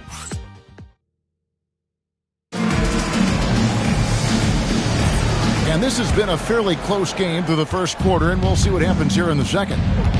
And let's get your take, guys, on the scoring breakdown for the Hawks. We've got a bunch of this game yet to be played, but they're shooting it well from the three-point line. That's got to be a welcome sight. And their ball movement has been next level. When your team is playing unselfishly like this, that is tough to beat. So with Westbrook on the bench, here's the 5 for Quinn Snyder right now. We've got Azubuike. Jamal McGlure is out there with Blair. And it's Matthews. And it's Smith in at the point guard position. We're now joined by our sideline reporter, Allie LaForce. Allie, it's all yours. Thanks, Kevin. Coach Mark Daigneault talked about the Thunder's system of player development, and he said we try to do things that serve both the team and the individual, and then it's easier for guys to commit to it. And if that happens, then you have an environment that can be pretty powerful. Back to you. Turning potential into production. Thanks a lot, Allie. And here's Hill for 3. And it's out of bounds. The Thunder able to retain possession. While we have a moment here, let's reveal the teams that have been holding opponents to the fewest points this month. Number 1, the Thunder. And they have really been focused on picking up their defensive effort, playing passing lanes, pressuring ball handlers, and trying to contest every shot. And the Thunder making a switch here. Okoro's checked in. And the Hawks making a change here as well. Johnson's checked in. And he has really come to life here after a slow start in that first quarter. Clarkson outside. Oklahoma City moving it around. And the foul called on DeJuan Blair. That is his first foul of the game. And so Mark Daigneault calls a timeout. He's going to take a minute here to get things straightened out.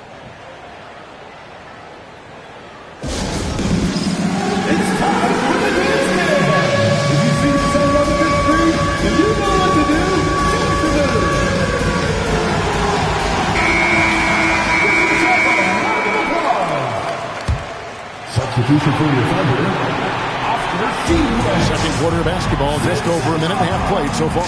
They set the pick. Sends the ball, no good. And you could tell he thought that triple was going to fall. And Matthews kicks to Smith. Johnson with a screen on him. Smith, no luck. Looking at the last game for the Atlanta Hawks, it was a loss to the Wizards. And here's Jokic outside. The Thunder with another miss. The Hawks leading by 8. Pass to Johnson. Inside. And contact on the shot, so he'll be shooting free throws here. That one on Hill. Yeah, way to play an attack mode and get to the line. And you think of the different styles of play. Tim, is there one that you prefer watching? I personally like variety, Kevin. I like certainly three-point shooting. That's how I made my living. But I also want to see post play. And I want to see teams that also can beat you with isolation sets as well. I think those are the toughest teams to defend. They can hit you from any area. They sure can. Elliott's checked in for Atlanta. They can't make the second free throw either. Missing both. And so it's Hill with it. He brings it up for Oklahoma City. Trailing here by 8. Here's Okoro. Hill, no good. For Atlanta, they've gone 3 of 4 from the floor here in the second quarter. Changing ends quickly. He's rewarded with the high percentage look. And they are showing you why it's so important to get off the floor before the defense can set themselves. Pass to Okoro. It's back to Hill. Jokic a screen. And again, no good by Oklahoma City. Nothing going his way this quarter offensively. Time to recalibrate. And that one is good. And now a 12-point Hawks lead. Oh, great ball movement there. And so Mark Dagnall calls a timeout. He's going to take this chance to talk to his guys. And the Thunder making a switch here. Rose is checked in. And a switch here also for Atlanta. Westbrook's checked in. Now Rose. He has 7.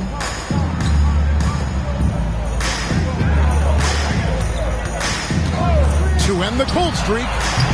The rebound by McGlure. McGlure's got 5 rebounds tonight. And that's the battle they haven't been winning today. Their work on the glass has been porous, and that's got to change. Hits the three-point bomb. They're getting a lot of their points outside the paint. 3 of their last 5 baskets are from three-point range. And here's Rose outside. The Thunder with another miss.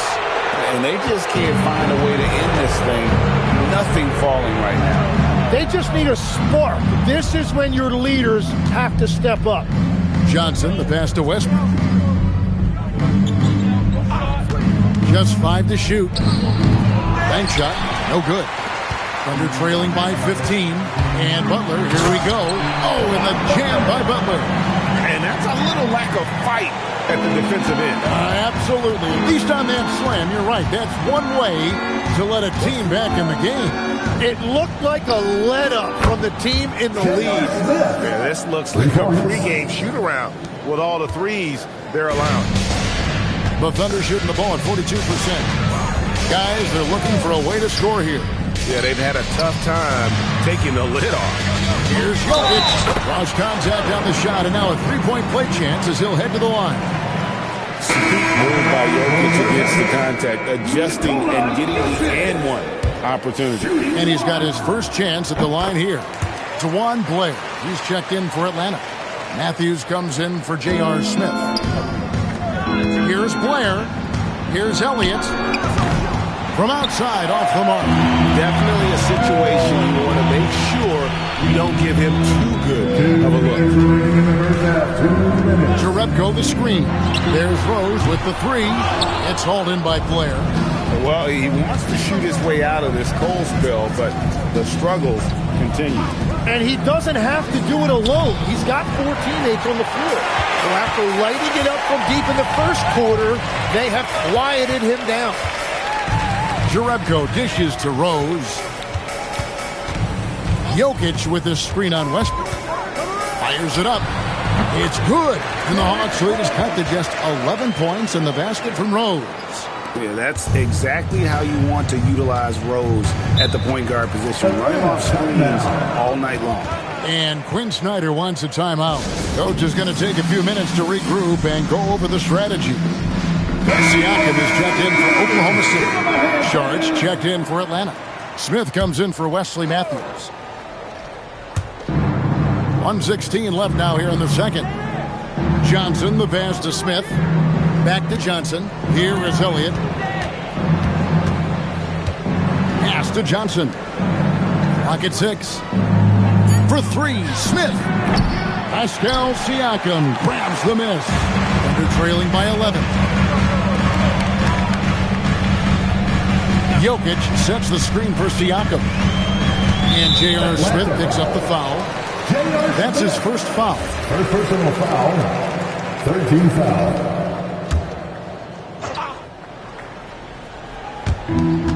There's 45 seconds left to play in the first half. Butler against Elliott. 4 on the clock. And he has not been able to keep up that pace he had going in the first quarter. Outside Westbrook. Smith up top. Back to Westbrook. Pass to Smith from outside the arc. Good. A nice assist from Westbrook. Smith's got 12 in the game. Such a reflexive shooter. Smith rarely needs any time to get set up and fire. Rose passes to Jokic. Over Saric.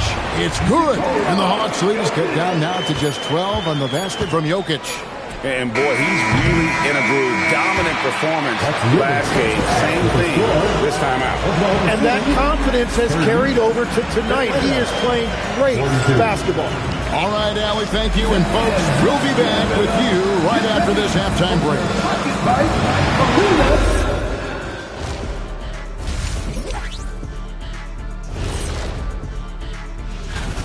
Well, let's be honest. They haven't taken this game seriously, and the score just reflects it. Yeah, shooting. Okay, fellas, now we'll look at the sharp. That'll do it for our show.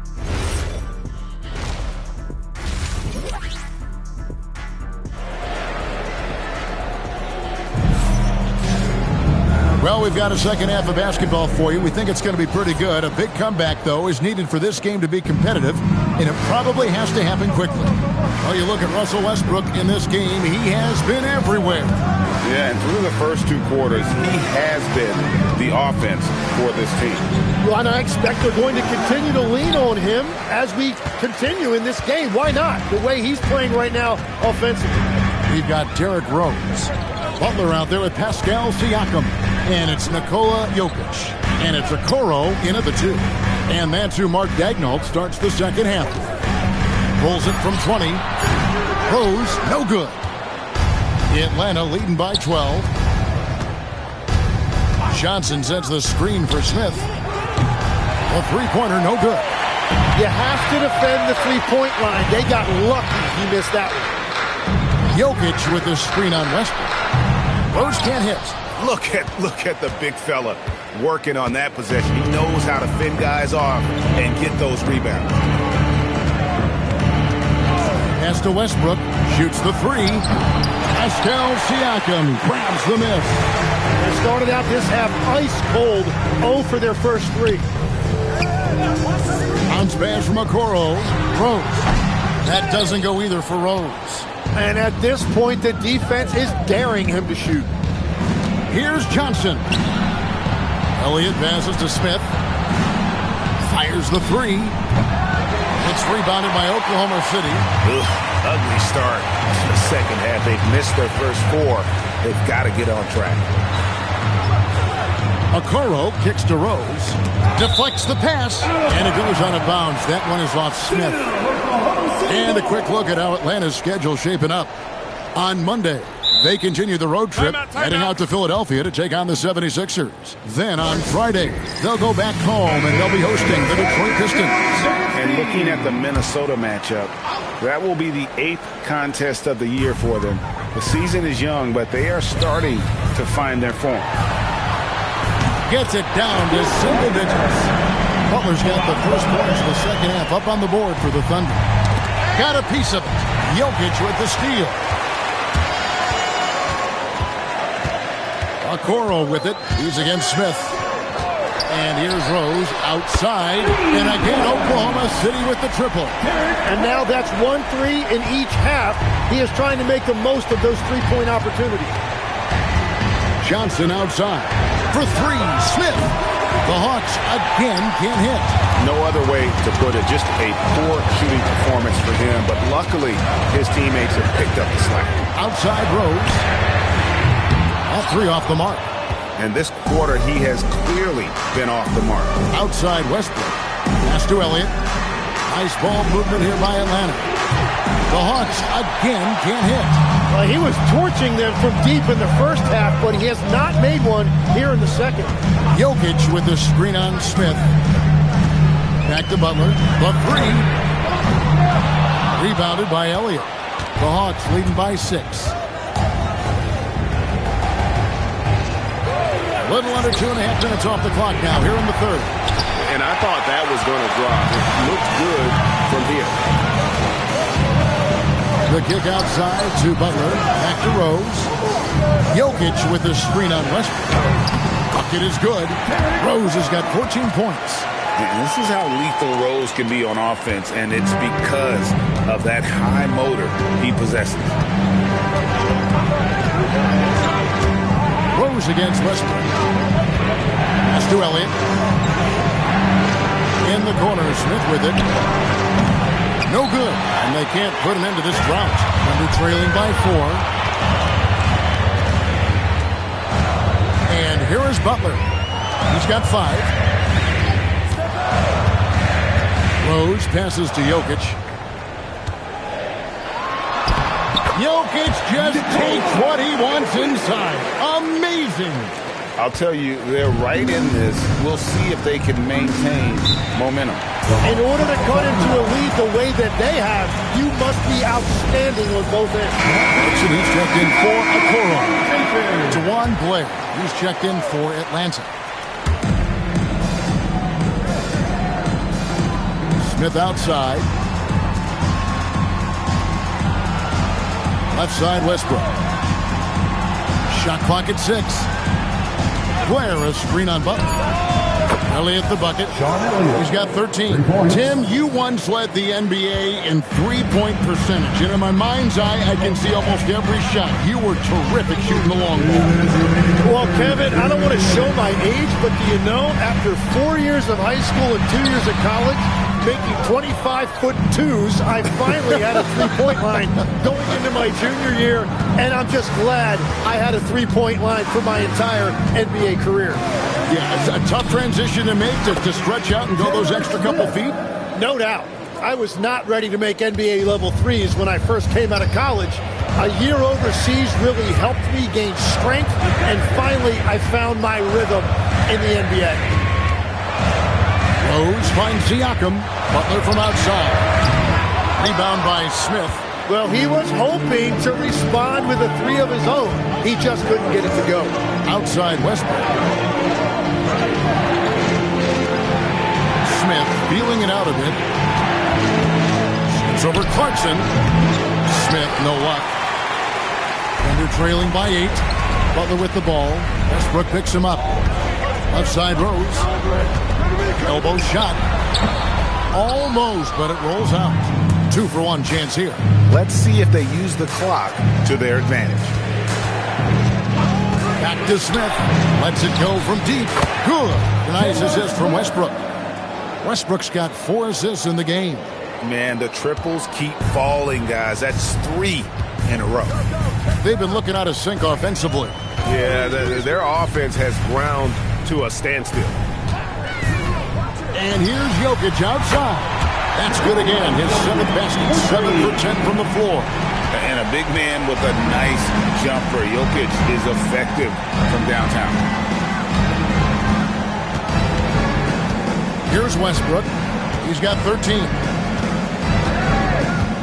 Blair, a screen on Rose. And here's Westbrook from the arc. Well, he just wanted the ball more than anybody else. That's a great rebound. And so it's the Atlanta Hawks holding on to an 8-point lead heading in. And now a sneak peek into the huddle with... Let's just keep playing with the same intensity. The fourth quarter has arrived. So good to have you with us. So with Westbrook on the bench, here's the 5 for Quinn Snyder right now. Blair is out there with Elliott. Then it's Chalmers. Then it's Johnson. And it's Matthews in at the shooting guard. And so it's Chalmers with it. He'll bring it up for the Atlanta Hawks. At one point, they led by 16. Officials are all over that one. And let's get your take, guys, on the scoring breakdown for the Hawks. The three-pointers and how well they're able to shoot them. You wonder if they can keep it up, and boy, have they. And I've also been very impressed with their ball movement. It has led to better shots. The offense overall has had a great rhythm. Three-pointer, Butler, rebounded by Elliott. Elliott's got his 4th rebound in this one. A slight rebound advantage for them. One more column in their favor, and it's all adding up. Matthews up top, covered by Okoro. Johnson's shot is off. Well, give the defender credit. Sometimes it's enough to force the miss. Here's Hill. And 2 free throws coming up. Unable to get that one to go with all the contact. First personal foul. Free throw drops for Hill. And Oklahoma City making a change. Clarkson's checked in. And so he hits both. A little over a minute of the fourth quarter gone right now. To the middle. Blair against Mahinmi.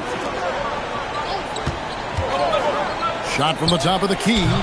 And Okoro pulls it down. Thunder trailing by 8. The kick out to Hill. Buries the long-range jumper. Confident and composed on the three-point shot at a critical juncture. Back to Chalmers. Blair, the screen. Outside Matthews. Johnson sets the screen for Matthews. And once again off the mark by Atlanta. The Thunder have gone 1 of 3 from the field to start the fourth quarter. Now, here's Okoro. Defense right on him. Butler on the way. The tray. That shot off. Good D by Johnson. Well, this has been far from his best game. And if they're going to come back here, he's got to find a way to get going. Clarkson outside. Miami, a screen on Matthews. The shot by Clarkson, no good. The Hawks leading by 5. Johnson surveying the floor. Here's Elliott. Oh, good with the triple. Well, he's got a great stroke. That one almost dropped.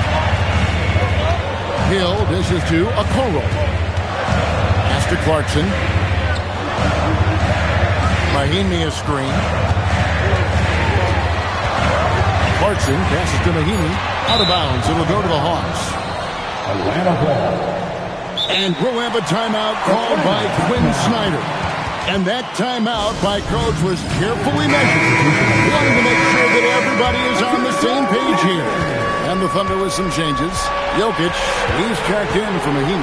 Pascal Siakam comes in for Jordan Clarkson. And it's Rose in for Hill. And then for Atlanta, Sharch has checked in for Blair. Smith comes in for Wesley Matthews. And Russell Westbrook subbed in for Mario Chalmers. And now, Hallie LaForce has something for us from the sideline. Hey guys, well, Quinn Snyder was just reviewing the plan with the team. He told them, no time to celebrate. The work is not finished. We've got to stick with it and keep growing what we've got here. Words of wisdom for his squad. Back to you. All right, Hallie, thank you for that. Here's Butler. Takes it off the glass. That's an excellent play call to free him up from the defense. He is in attack mode every time up the floor, every single night. That's a 2 from Smith. It goes straight through with the swish. Smith's got 20 points. He's been in these moments so many times. Smith, not one to shy away.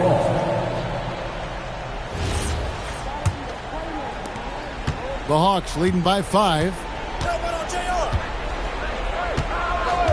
Here's Westbrook from deep. Siakam with the rebound. Well, he was shooting the ball from deep in the first half, but he's come up dry ever since. Now Jokic. Okoro with it. Jokic sets the screen for Okoro. The 3 is off. And that shot isn't the one they should be taking if they want to make this comeback happen. Smith, the 3 doesn't go. Oh, he is off from deep. Maybe it's time to look for another option. Now here's Rose. 2 minutes remaining. Now Jokic. 2 minutes.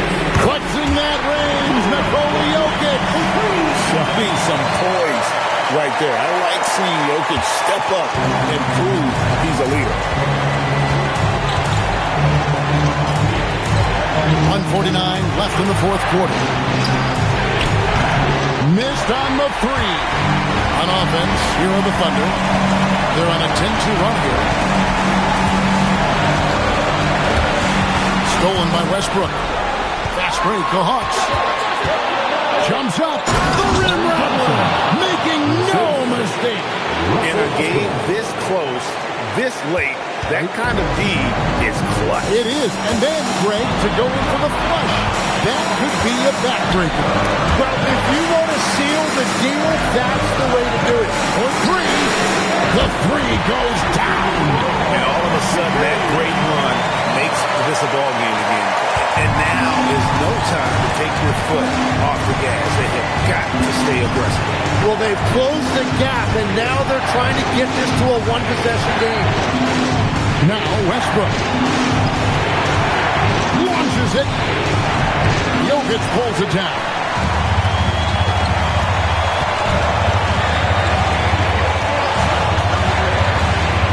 Now Rose to take the lead. That does not go. Guys are not going to be in any rush on this possession. Not with the lead. Now's the time to burn some clock. 8-second difference between the shot clock and the game clock.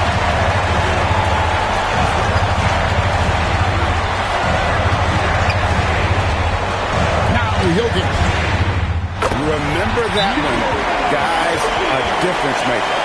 What a big-time shot. Those are the moments you dream about as a kid. And we'll have a timeout called by Quinn Snyder. Pivotal moment in this game. He's not taking any chances. He'll call time. Guys, what are their best options now? Always intriguing to see what a coach draws up in this situation. I am really curious to see what he's got in store here. Outside Westbrook.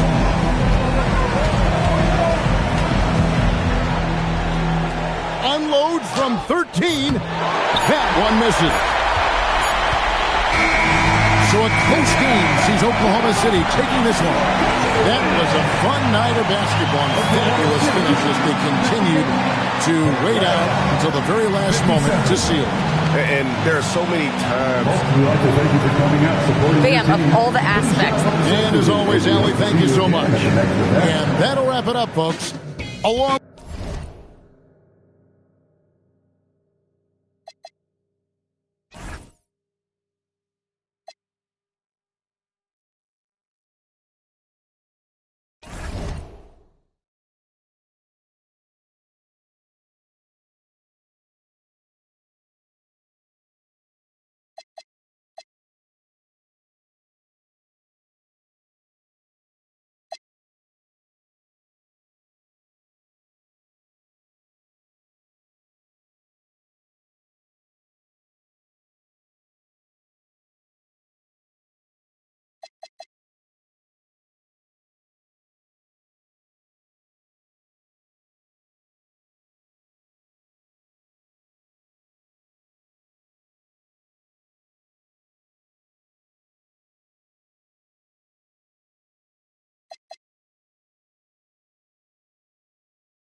Welcome and thank you for spending this holiday season with 2K Sports.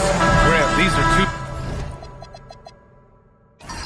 teams with some of the highest assist rates in the league. Yeah, B.A., and it really goes to show the unselfish attitude they both have. Not to mention how many skilled passers are on both rosters. And the starting group for the Celtics. They've got Tyrese Halliburton. Dorian Finney-Smith is out there with Wagner. Then there's Devin Vassell, and it's Duncan in at the 5. Now here's Halliburton. The wide-open shot is on the money. We see this every night. He has the skill and versatility to keep a defense guessing. And here's Murray. Here's Mashburn. The three-pointer off the mark. Halliburton finds Vassell. Back to Halliburton. Fires for 3. Howard grabs the miss. Pass to Murray. Turner for 3. It's good. And the assist goes to Murray. Pick works well there, but the defense left a lot to be desired. Yeah, that just comes down to a lack of effort. The defender has to do a better job sliding through the screen. Vassell's shot is good. More comfortable in these moments. Vassell wants the ball as much as possible. Murray scanning the floor. Pass to Turner. Fires from deep. He's in his comfort zone. 2 for 2 to start this one. That's how you up the ante. Come right back at me. Yeah, I love the competitive fire right there. You drain a triple on us, and I'm coming for my revenge. Now here's Halliburton. Vassell, a screen on Murray. Halliburton, and all around the rim that time before dropping. Starting to find his rhythm. He's cooking, and he knows it. Yeah, when he gets engaged this early in the game, it's bad news for the defense. He can roll this start throughout the rest of the game. Here's Turner, coming off a 12-point game. The shot by Howard, no good. Uncharacteristic, but that's a bucket he'll convert 90% of the time. And Grant, you played a half-decade in Phoenix. What stands out the most? Well, B.A., a great city with great fans. And that exciting run in 2010 where we made it to the conference finals. Ideal way to start the game. Come out of the gate and knock down all but one of your first 5 shots. With the explosive leaping ability, he's able to play center despite being undersized. Now here's Halliburton. Wagner outside. Back to Halliburton. Outside Finney-Smith. Launches a 3. No good there. And so it's Murray who brings up the ball for the Suns. Trailing by 2. This is their first chance this season playing Boston. Having swept this team in the regular season, they completely imploded in their postseason matchup. For Boston, they've gone 4 of 6 in the first quarter.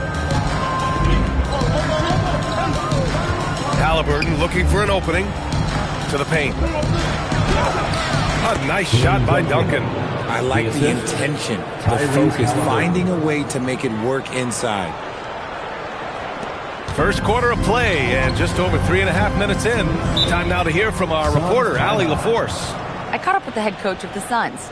In terms of his team's scouting report, Zion Williamson is at the top of it. He raved about Zion's blend of skill and strength, telling me, I don't think there's a stronger guy in our league. Plus, he can put it on the deck and finish at an elite level. Zion is like a freight train coming right down the lane. Back to you guys. Okay, good stuff. Thank you, Allie. The Celtics making a switch here. Davis is checked in. Defensively, you have to stay connected to him on the perimeter. Pass to Wagner. Vassell outside. Outside Davis. 6 to shoot. Here's Duncan. No luck on that one. Excellent D there from Whiteside. Mashburn, the pass to Murray. Now here's Turner. 6 points for him. Pass to Murray. Whiteside with a screen on Halliburton. Here's Murray. And that misses. That would have put him up. Vassell passes to Wagner. Halliburton outside. Back to Vassell. They set a pick from deep. The Suns clear it. He is just so deadly from out there. You expect that to fall. To the inside. Stolen by Davis. Wagner, the pass to Halliburton. To the middle. Here's Duncan. And Whiteside with a block.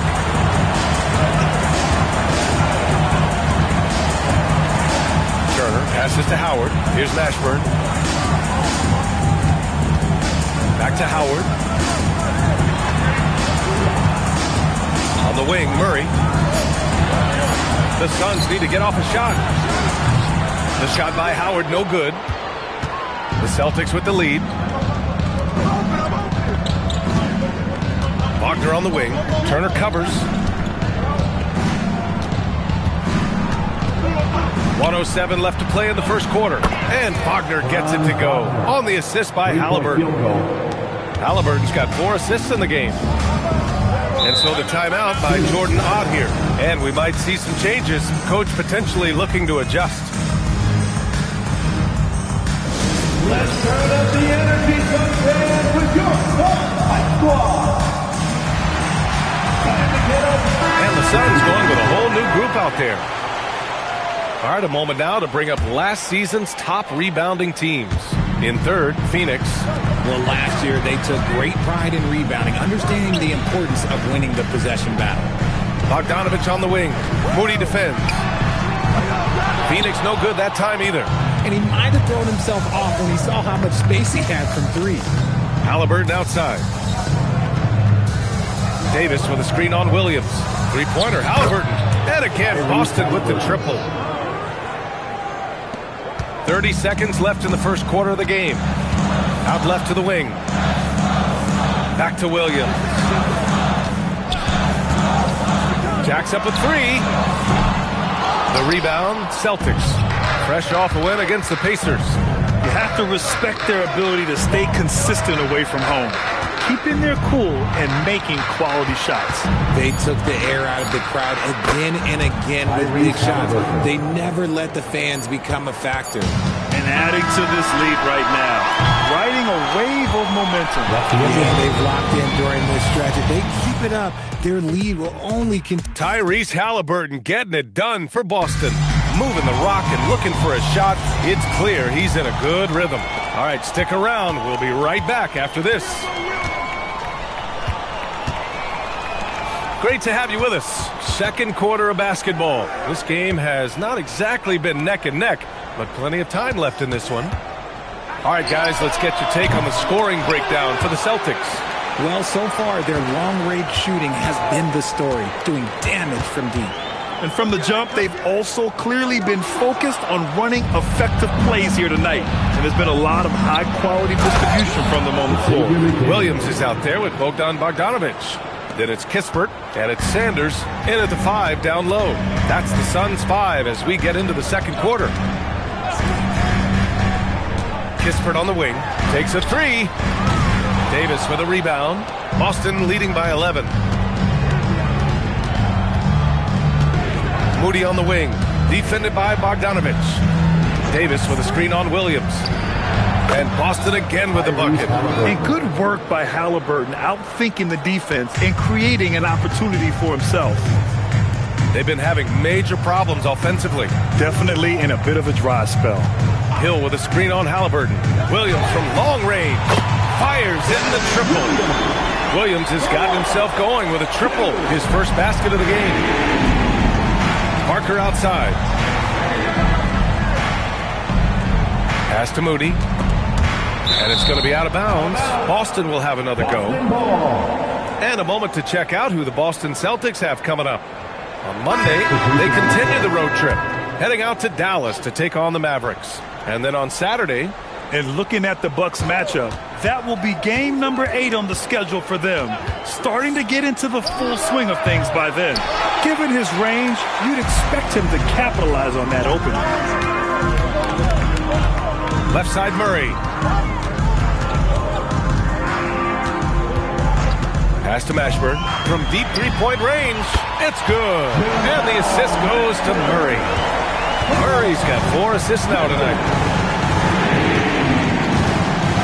Outside Moody. Halliburton against Murray. Here's McDaniel. Shot from the low post is good. McDaniel's got his second bucket of the night. A guard who can do it all. Halliburton is solid at feeding the rock to his guys. And so the timeout by Jordan Ott here. We might see him looking to make some tweaks to the strategy. And it sure seems like post play has evolved quite a bit over the past decade or two. Yeah, it really has. I mean, there aren't many big men who operate only on the low block anymore. But if they do, they're considered throwbacks. The Suns making a switch here. Whiteside's checked in. And the Celtics also making a change. Wagner's checked in. Offensive board. Outside Murray. Kispert on the wing. Fires the 3. And it's slammed in by Whiteside. And their offensive rebounding is such a strength for them when he's on the floor. Yeah, he really helps them extend possessions, doesn't he? Yeah, you can feel Coach smiling on the sidelines with every offensive board. He finds a shooter in motion and is confident he can thread him with the lead pass. Well done. Here in the second quarter, just under 3.5 minutes played. Murray passes to Howard. Here's Mashburn, defended by Wagner. Three-pointer, Kispert. They get it back. Inside, Whiteside. Banked it in off the glass. You have to be accurate there. Very little room for error passing on the interior. Outside Moody. Back to Halliburton. Wagner for three. And it's Phoenix with the rebound. A tough loss coming against the Lakers in their last game played. It was almost like they looked stunned when the game slipped through their fingers. Being on the wrong end of an upset leads to a quiet ride home. Yes, that's definitely one that they want back, but you can't dwell on mistakes in the NBA. They need to forget about it, and it's on to the next one. Halliburton finds Wagner. That's good. And Halliburton gets the assist. 3-point field goal. Wagner's got 6. Yeah, and when Wagner is hitting from deep, the floor opens up for everyone else. Nice triple. Back to Murray. Right side with a screen on Halliburton. And it goes. As the official calls the foul, count it, and he'll shoot one more at the line. Phoenix shooting their first free throw of the night. And the Suns making a change here. Turner's checked in. At the line for your Suns, Hassan Whiteside. One shot. One shot.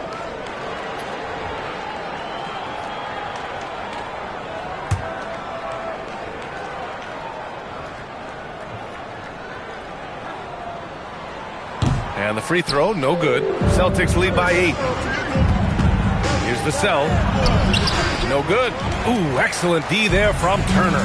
Well, Grant, how do you slow down Zion Williamson? Oh, glad I didn't have to, B.A. Obviously, you've got to play him for the drive and keep him in front of you. And when he gets anywhere near the paint, you have to bring the help. Wagner outside. The three ball. And again, Boston with the triple. I like this trend. He's hit 2 triples this period, has 3 for the game. 1:43 left in the first half of this game. Turner, no good. Boston has gotten 6 of 11 threes to go in this game. A moment to hear from Allie LaForce. Maybe Zion Williamson is a force offensively, but now he's applying his physical gifts to the other end of the court. He said, quote, teams were hunting me on defense. Watching the film, I didn't like that. I just started taking a lot more pride in it, working on it so I can hold my own. Brian, back to you. Locking in. All right, Allie, appreciate the report. Started out strong from three-point land. Hit 2 in the first quarter, but he's gone dry since. Three-pointer, Halliburton. Oh, Allie, the Rainmaker. And we're seeing a great mindset from Halliburton on offense. He's attacking relentlessly and getting well rewarded for it. Pass to Turner. Shot to stop the run. And Dwight Howard picks up the foul. Dwight Howard. That's his first foul. Personal foul.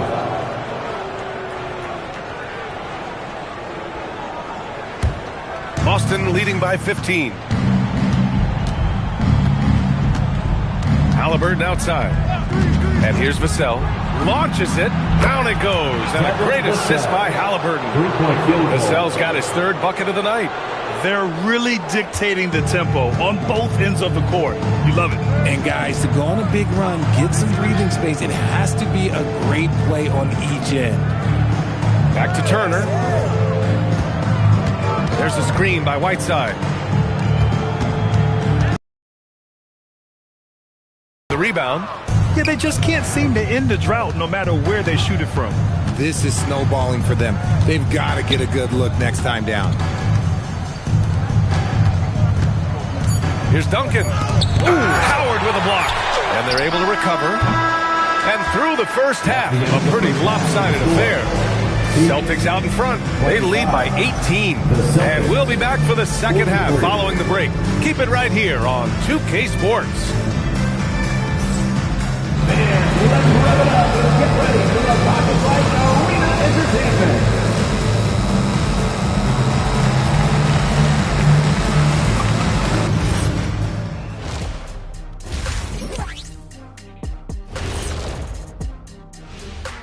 Hey folks, first off, looking ahead to All-Star Weekend. Let's see who's in the running to compete in the three-point contest. You gotta love All-Star Weekend, guys, especially when it comes to the three-point contest. I think we should have a three-point contest right now. You and me, Shaq, come on. I don't even think you could beat Ernie. Hey, easy. Let's move on now to that first half we were watching. A brutal game so far for the Suns. Their shot selection has been B-A-D. That's why nothing... And that'll do it for us. Thanks for stopping by. We'll head back down to Brian Anderson and crew for the start of the third quarter.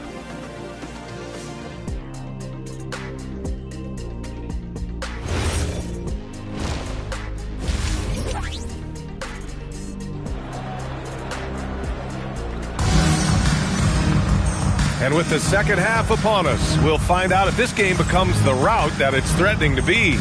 Tyrese Halliburton has been sensational. And given that he's just delivered a double-double through 2 quarters, I'm excited to see his stats at the end of the night. But I don't think that that's the most important thing to him. Sure, putting up big numbers doesn't hurt, but he's all about getting the win over everything else. Kicking off the second half, here's Joe Mazzulla's 5. They've got Dorian Finney-Smith. Tyrese Halliburton is out there with Devin Vassell. Then it's Franz Wagner, and it's Duncan in at the pivot spot, manning the middle. Let's go with a 3, and Wagner gets it to go on the assist from Vassell. 12 consecutive points off of threes. This defense looks rattled.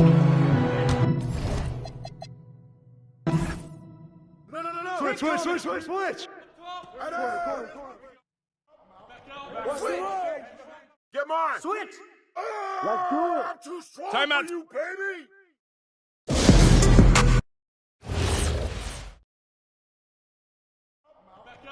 Pick. Shooter, no.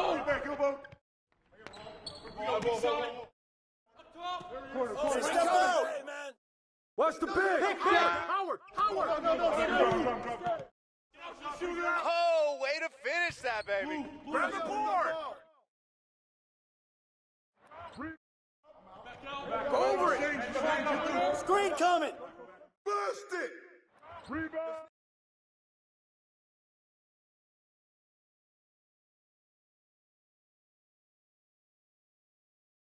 Get hit, baby. Xavier. Hey, kick it out. Let's go. Get through. Yeah, Byron. I got your help. Big coming. Howard. Don't wait for me. If you see it, just go. That's what's McDaniel.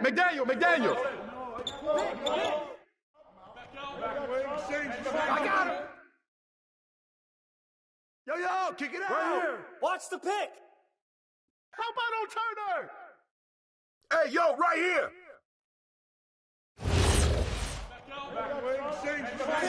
Screen.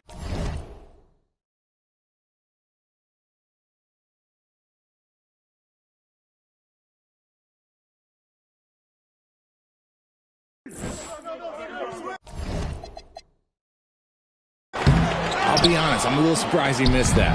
Boston leading by 15. Back to Moody. Launches a 3. Pass to McDaniel. Nice ball movement by Boston. Moody on the wing. Defended by Kispert. Moody misses. Well, the Suns shooting at a 48% clip from the floor. There's Bogdanovich with the 3. Davis with a rebound. Davis has got 4 rebounds now. Now here's Caruso. Pass to Moody. Halliburton outside. Here's McDaniel. 4-3. Yet another assist. That's another dime from him. He's tallying them up fast, B.A. To the left side wing. And just about a minute and a half gone by in the fourth. Mashburn, the pass to Sanders. Outside Bogdanovich. Knocks it down from distance. Bogdanovich has gotten himself on the board with a 3 there. The three-point shooting has been on point here in the second half. Whiteside, he's checked in for Phoenix. Chris Paul comes in for Williams. The Celtics also with a sub. Wagner's checked in for Moody. And let's swing it over to the sideline and hear from Allie. Over the break, I listened in on Joe Mazzulla's huddle. He told his guys, quote, "Do not get complacent. No coasting to the finish line here. Stay on the gas, keep the energy up, and close it out. Coach doesn't just want them to hang on to this lead. He wants them to extend it." Good job there, Allie. Thanks. The 3 is up. Rebound Boston. Fourth quarter of play. We're about 2.5 minutes through it now. Basket counts. And trust me, when the D's slow to react, he'll be the first guy to make them pay. Yeah, they're going to do a much better job of putting a little bit of pressure on him on his way to the hoop. There's the screen by Whiteside. And here's Kispert from the arc. Yes, and it's Paul with the assist that time. Kispert's got his first 3 points of the game. Pass to Wagner. Here's McDaniel. And we're about 3 minutes into the fourth now. And it's blocked by Whiteside. Here's Mashburn. Kispert on the wing. Puts up a three. McDaniel pulls it in. Yeah, he usually makes you pay from that range. Outside for Halliburton. Davis with a screen on Paul. Second shot opportunity. And Davis lays it in. And there he is. Attacking the boards, converting off the misses. Trying to do everything he can to secure this W. Always giving max effort on the glass, taking everything they'll give him. Here's Paul. Money from 17 feet out. What confidence from the accomplished veteran. Paul doesn't need much space to shoot from the mid-range. To the wing, right side. Caruso fires. The three is off. Suns trail by 16. Paul outside. Whiteside with a screen on Halliburton. Wagner with the rebound. Boston has gone only 1 of 4 from the perimeter here in this fourth quarter.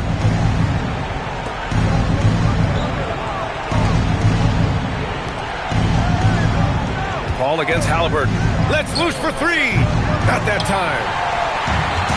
Phoenix has gone 2 of 6 so far in the fourth. Now Kispert. Paul outside. Here's Bogdanovich. Wagner with a steal. Paul with a steal. 2 minutes remaining in the game. 2 minutes. Here's Mashburn. 1:52 left in the fourth quarter of this one. Whiteside with a screen on Halliburton. Can't hit it.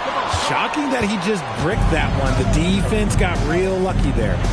Davis outside. Here's Caruso. Now Halliburton. Shot clock at 6.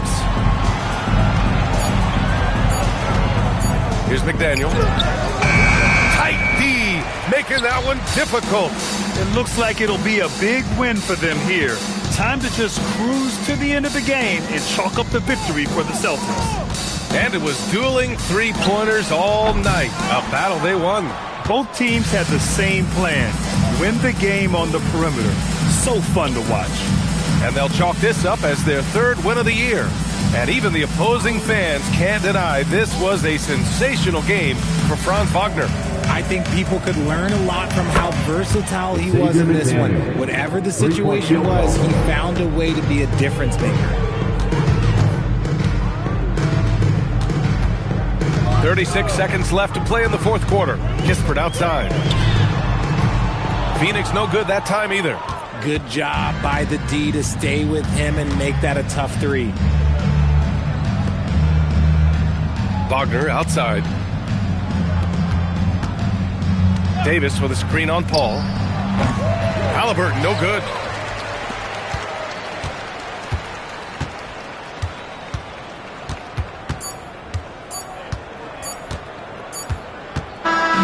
So we see the Celtics taking the W here. Boy, this crowd has to be shocked by the way their team was dismantled.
And although it's still early in the season, Greg, what kinds of storylines have caught your attention so far? How the All-Star voting is shaping up. All-Star appearances are mentioned on a player's resume, especially when they retire. So these guys want to be one as many times as possible. And a look at the starters for San Antonio. Mobley is out there with Baker. Then there's Batum. Then it's Josh Giddey. And it's Houston at the 2 spot. Now here's Giddey. From deep. It's good. He makes his first shot of the game. And they don't want to get in a habit of giving him open looks from 3. First quarter still, but not who you want to leave open. Here's McGrady. Last game he had 12. There's the triple, and it's Wall. That's an assist by McGrady. The arc isn't where Wall makes most of his points, but his concentration on that shot was terrific. Pass to Houston from downtown, and again it's the Spurs from deep. And an eye for an eye. Both teams working to stretch the floor. Nothing like answering back. One team gets 3, you fire 3 of your own. Boom. Wall wide open. And again, Denver with the triple. Not lacking any confidence. When the ball hits Wall's hands, he is ready to let it fly. Pass to Baker. Trying his luck from deep. That one's no good. 0 of 1 to begin the game. Denver's gone 2 or 3 from deep so far in this game. And here's Wall outside. A rebound by the Spurs. Outplayed in the previous game on their schedule, losing to Chicago. Total embarrassment. I was shocked at how poorly they played. I think they were shocked. Yeah, and you know, those losses really hurt when you can't get anything going your way, everything's going against you. Very frustrating. Good on the shot. Shots are just flowing for him right now, having a really strong quarter. Pass to Houston. Fires the 3. Wall grabs the board. Rare you'll see him miss such an open look. McGrady passes to Wall. That's good. Great play set up by T-Mac, Tracy McGrady. McGrady's got his 3rd assist on the night. And so Mitch Johnson decides to call timeout. Coach needs a moment to talk things over. This is the first chance to take a look at the Nuggets this season. And although they were the better team last year by overall record, this was a competitive matchup for them. Guys, they split the season series, and you know, there's always randomness to this game. The unpredictability of it. You win some, you lose some, but they certainly want to impose their talent level tonight. Now here's Green. Ewing, a screen on Giddey. Wall passes to Ewing, and so it looks like Denver will retain possession here. Great instincts from him to get a hand on that pass and tip it out. And, you know, even though they didn't come up with the steal, that's still a nice defensive play. Bob Diaz checked in for Gerald Green. Michael Finley, he's checked in for the Spurs. Here is Wall. He really played well in that last game against Golden State. Giddey surveying the D.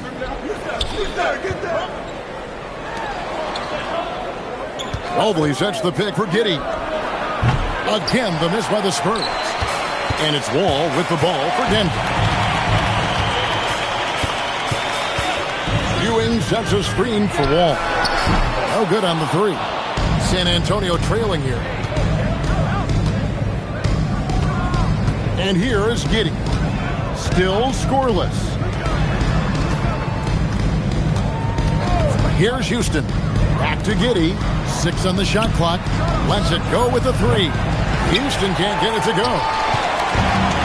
The Nuggets have gone 4 of 7 from the field, shooting over 50%. Here's McGrady. Off target from outside. And you don't want to give up that kind of look too often. Pass to Giddey. Nice ball movement by San Antonio. And he's good on the 3 ball. And not a guy who takes a ton of threes, but Giddey can knock them down if you let him. From deep, Wall. Makes the bucket. Now he's got 5 field goals, 5 for 8 in the game. They are winning this game largely because of his effort. Giddey with it. Pass to Houston. Trying to answer back, but that three is off the mark. Ball passes to McGrady. McDice a screen. Back to Wall. Jacks up a three. That's good. Great play set up by T-Mac. Tracy McGrady. McGrady's got his 4th assist in this one. Spurs trail by 5. And so Mitch Johnson decides to call timeout. Coach is going to talk some things over with the team. Might be seeing something to adjust. Persons checked in for Denver. Trey Mann comes in for John Wall. Tumbo is checked in for San Antonio.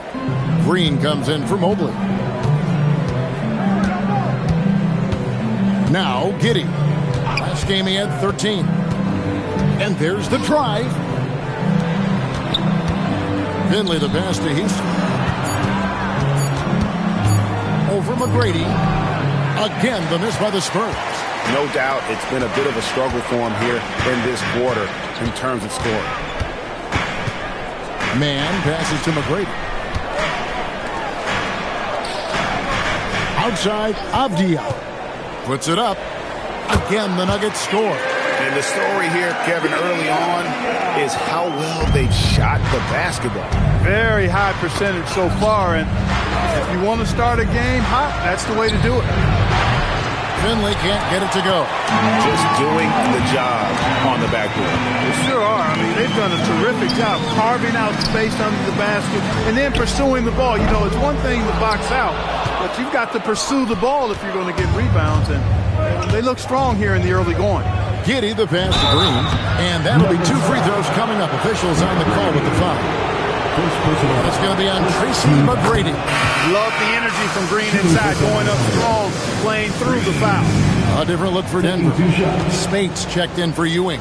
And Glenn Robinson the third is subbed in for Avdia. And San Antonio with the change here too. Smith is checked in. Denver leading by 5. Here's Mann. Nothing on the board. And Spates has it in the corner. Mutombo is a nice D. And not allowing the shooter even an inch of breathing room on that one. And guys, that's exactly the kind of high-impact defense they want to see out of him. John Wall getting it done for the Denver Nuggets. He went on an aerial 3-point display, drilling 4 long balls.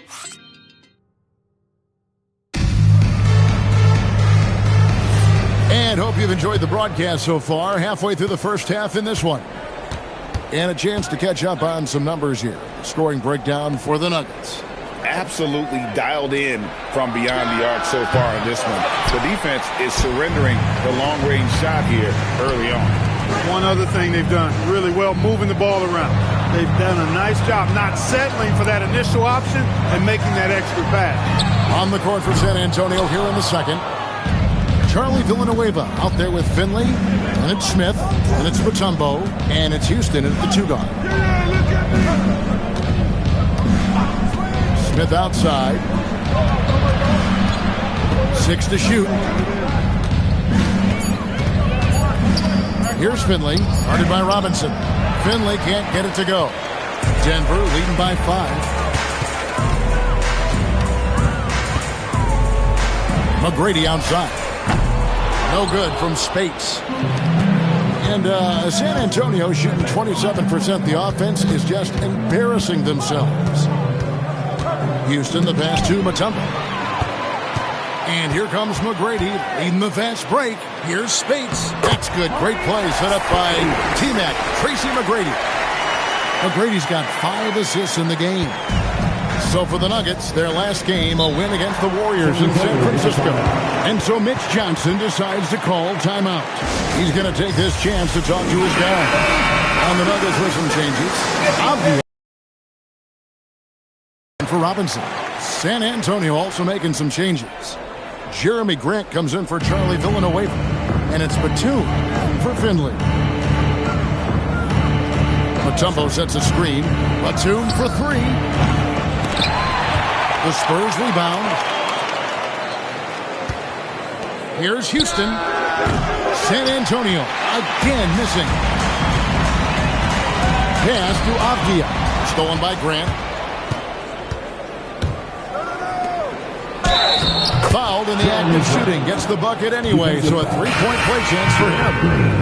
Clinching the and one opportunities. They really made Grant fight to get that one. Patrick Ewing's checked in for Avdia. The Spurs also with the sub. Josh Giddey's checked in for Ish Smith. Back to Green. Pass to Spates. Shoots over Batum, and he can't bank that one in.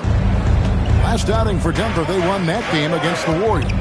Well, you look at the points they produced in that game. Great adjustments on the offensive end. Well, it's really hard to stop them when they're in a groove offensively, and they were in a comfort zone all game long in that one. So, Clark, when you talk about Deuce McBride, how would you best describe his game? An energizing presence. I mean, he brings great energy at both ends of the floor. He can knock down threes, plays with a real pace and fearlessness that injects energy into his team when he's on the floor. He's a great guy to have out there because he can really produce points in short stints of playing time.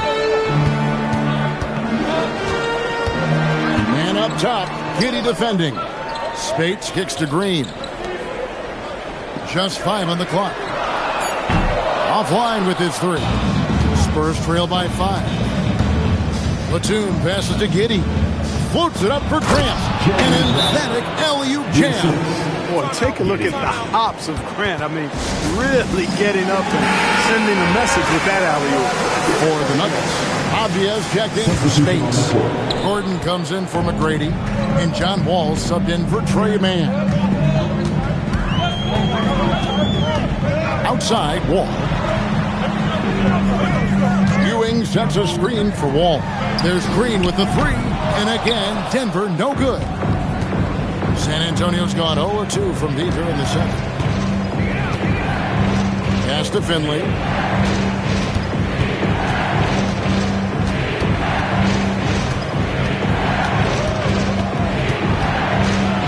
The Spurs need to get a shot off here. Here's Batum. It's hauled in by Ewing. I wouldn't count on him missing the mid-range shot again. That's a good look for him. Played in with a nice touch off the glass. And the Nuggets lead by 5. You know, with his size, skills, mobility, and touch, Patrick Ewing is the perfect option near the basket. Oh, an aggressive move and fantastic finish. Trying to send a message with that slam, I think. That's exactly how you send it. 2 hands and down. Clock up 2 there. Ewing's got 4 points this quarter. Boy, Ewing does a nice job anticipating shot trajectories, realizing how quick to position himself on that offensive glass. Giddey the pass to Finley. Remaining in the first half. 2 minutes. The Spurs getting another chance here. Back to Batum. No good from outside. He can't get anything to fall, at least not this quarter. Avdia, a screen on Giddey. And here's Green outside. Tumbo grabs the board. And close to making the defense pay for the lax coverage that time. 1:24 left in the first half of the game. With the step back. Here's Finley. It's hauled in by the Nuggets. And he just hasn't been able to make anything this quarter. Avdia, the shot from the low post is good. And it's a 7-point Nugget lead. And that's how you move the ball, putting the defense in a really tough spot. They could use a big shot here to get this offense going. Too many empty possessions. Right now, they need a basket. Mobley sets the pick for Giddey. And Mobley throws it down. And that's just opportunistic basketball. Mobley carving out space and then cashing in on the second chance opportunity. Outside, Wall. Misses the 3. A bunch of threes for him in this first quarter. A bunch of threes for him in the first quarter, but he's made 0 here in the second period. Wall against Giddey. On the wing, Batum. Green with the rebound. Green's got 4 rebounds now tonight. So a tough quarter for him offensively. He hasn't been able to give his team a lift when they need it. And obviously his momentum from the last game has carried over here tonight. And you know that's how it goes with him. I mean, those hot streaks, guys, don't last minutes. They last days. And so it's the Denver Nuggets bringing the quarter to a close with a 7-point lead. A look at the field goal percentage numbers tells the story of what tough defense they're playing today. We'll get you back to the action after this break.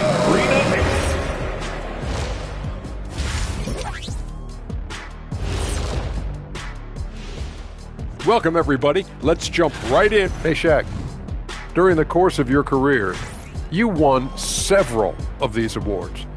That's certainly something to be proud of. Yeah, for someone like me, I had like 100 of those. Wow, Shaq. And returning our attention to this game, a solid first half for the Denver Nuggets. They're playing the way they're supposed to. That is more than enough.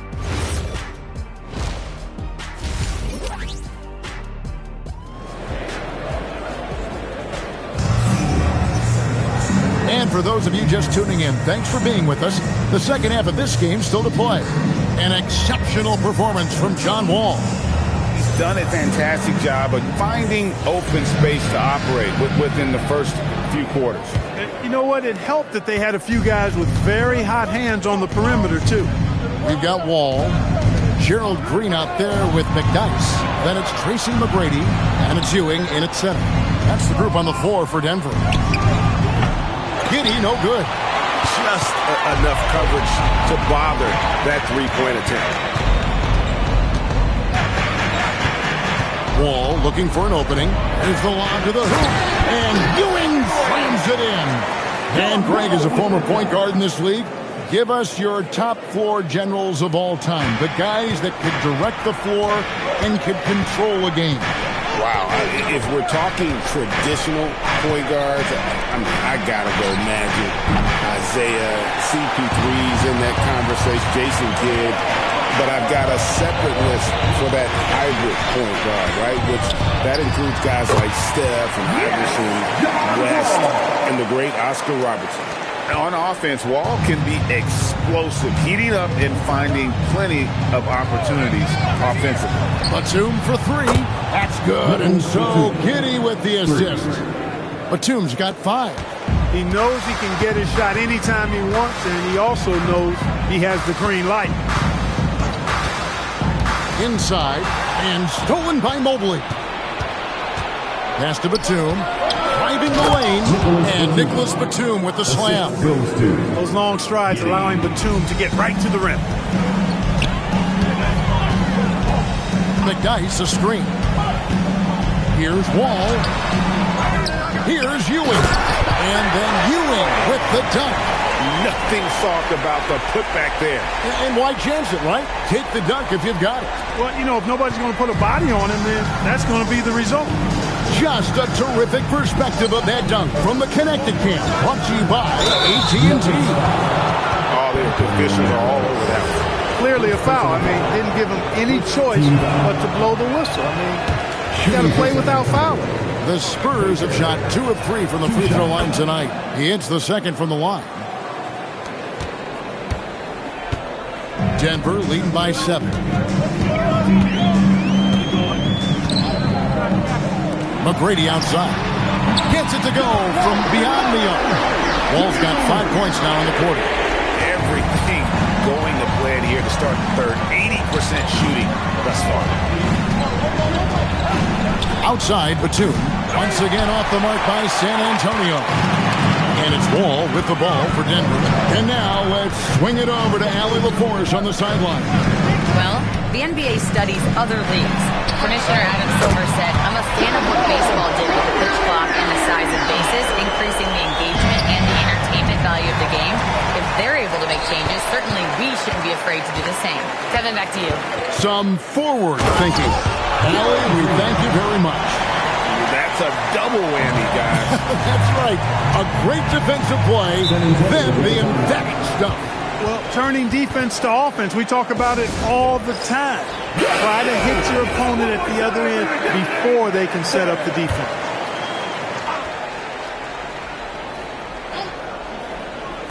And the Spurs with possession.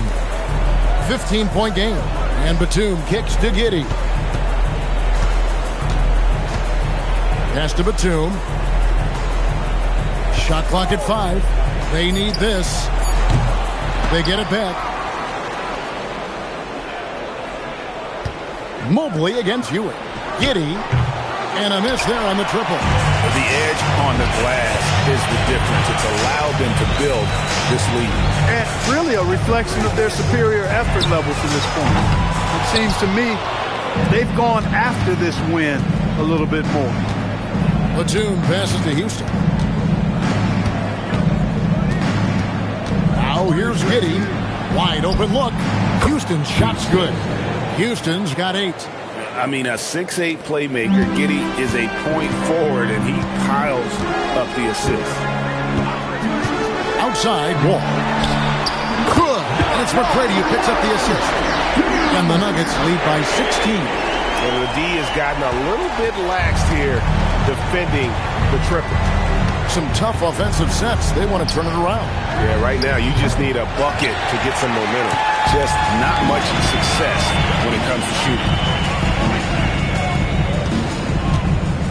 Now, here is McGrady. Not a lot of room. Wall's shot is off. And on an open look like that, he's very gifted at making the weak coverage pay. Here's Baker. And Ewing sends it back. Great at knowing when to time and go up for the rejection. Ewing, a superb defender. Baker kicks to Giddey. Oh, good on the triple. Well, he's kind of deflating their chances, and I know he really wants to help the team, but this is not the way to go about it. Wall dishes to Ewing. San Antonio with the rebound. Mobley's got his 6th rebound on the night. Houston, the pass to Giddey. Pass to Baker. Over McDyess. Baker with the bucket. Well, he could have earned some style points there, but he really doesn't need to use the fadeaway when he's that wide open. So David Adelman's decided to call a timeout here. Coach needs a moment to talk things over. For the Nuggets, Spates checked in for Ewing.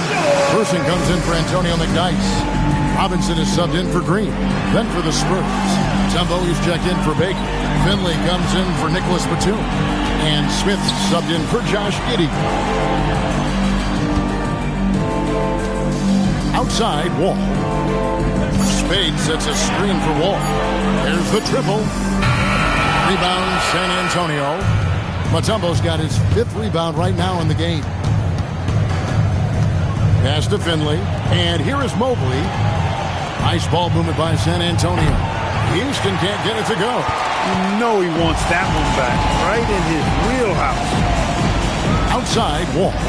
Here's McGrady. The Nuggets with another miss. About 3 seconds between shot and game clock.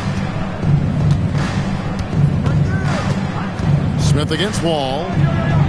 Shot is good, and the Nugget lead has cut down to 12 on the bucket from Mutombo. One of the reasons they're behind is because we haven't seen enough of that. He needs to become a bigger part of the offense. Here's Wall, and it's sent back by Mutombo.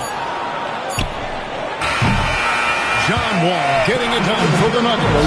He comes away with 11 points in the quarter and is showing no signs of fatigue. And as we head into the 4th, we'll see if there's a comeback in the works or if it's more of the same from the first 3 quarters. On the floor for San Antonio starting the 4th quarter. Green is out there with Mutombo. Then it's Josh Giddey. Then there's Batum, and it's Smith in at the point. That's good, and so Giddey with the assist. Smith's got the first basket as we get going in the 4th for the Spurs. To the inside, Ewing. Gets in, and he's a very efficient 5 for 6 on the game. And with the lead, I like the strategy here. Continue to get the ball to guys who can do something with it. If it's working, keep working it. That's what I say. Keep the pressure on. And then the posts, defended by Man. And it's Dikembe with the jam. Oh boy, to be young again. Makes you nostalgic, doesn't it?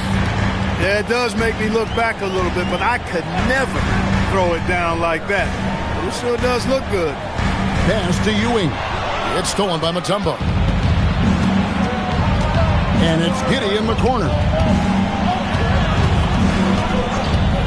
Wide open. Right through the cylinder that time. All net. Giddey's got it back down to single digits for the Spurs. And so David Adelman calls the timeout. Wants to make sure everybody's coordinated and intent. Obvious checked in for the Nuggets. San Antonio also making some changes. Fours checked in. And it's Grant in for Ish Smith. It's time to send it over now to our reporter, Allie LaForce. Thanks, guys. I was able to hear what the Nuggets head coach was saying to his team. And they told the team, let's keep doing what we're doing. We're up. Do not forget that. They told their team to just relax, to have fun, and to finish this one out. We'll see if they do, guys. All right, Allie, we thank you for that. Batum wide open. He fired. Here's Mutombo, and there's 2 points. Working on the glass, paying off that time. And how about the grit and determination in the post? I mean, essential qualities to have late in a close game. Avdia with it. Now defended by Grant. Here's Ewing. Man with it. Pass to Green. Lets it go from deep. And another miss by Denver. And I think that one could have easily have fallen for him. Down low. It's tipped. A little over 2.5 minutes have passed here in the fourth quarter. Latrey. It's hauled in by Thor. They are winning despite his efforts. He's been off all night. There's a good screen. Grant kicks to Batum. Off target with his 3. And there have been some terrible shot choices here, Kev. That's not a good look at all. Grant against Avdia. Pass to Person. Connects from 3-point range. And the Nuggets lead by 9. It's been this way since halftime. Tremendous production from beyond the arc. Well, it's been a 3-point barrage. They came out gunning and have not stopped. Mutombo sets a screen. Cranes the 19-footer. And as a playmaker, Giddey has made huge strides learning how to create for himself and his teammates. Back to Man. Denver passing it around. Avdia off target from outside. Spurs trail by 7. They need a good offensive possession. Yeah, they've gone a long time without a bucket.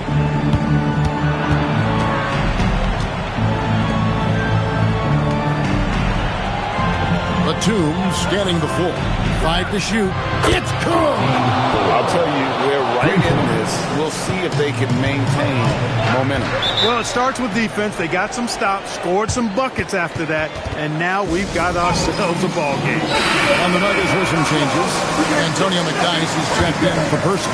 McGrady comes in for Avdia. And John Wall subbed in for Trey Mann. Here's Wall.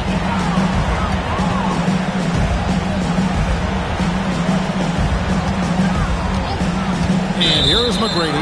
And play stops. Whistle on what looks to be an illegal screen. Beyond the leaning, you could see his feet more set on that screen. Easy call.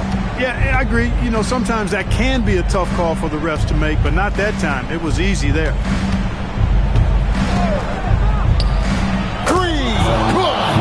The adjustments they've made offensively, they're putting guys in a position now to succeed. It's certainly been an impressive run. They finally found the right formula to break down the defense. Mobley there for the rebound. You know what, though? Sometimes you can be too open. I think it may have surprised him, and that's why he missed. To take the lead, and there's the 3. Big shot, Nick. He lives for these moments. Nuggets trail. 1:36 left to play in the final quarter.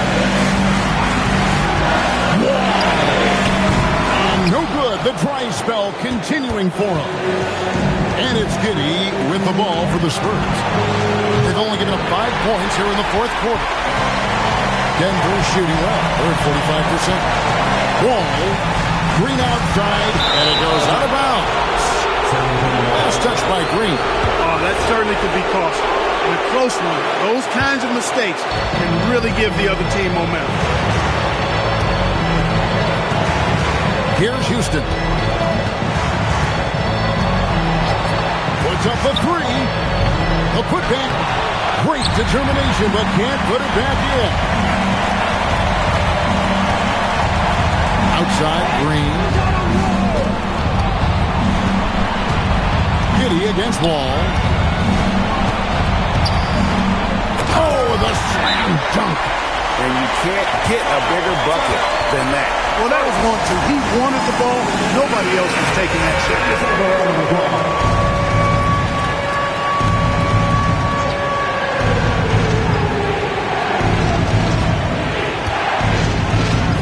Here's Houston.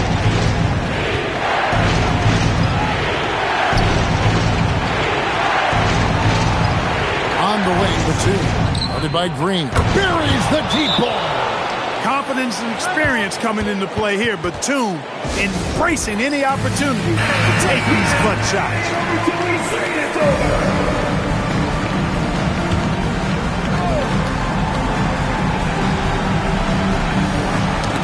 It's tipped, and they commit an intentional foul. We'll see another one of those so they can get into the penalty.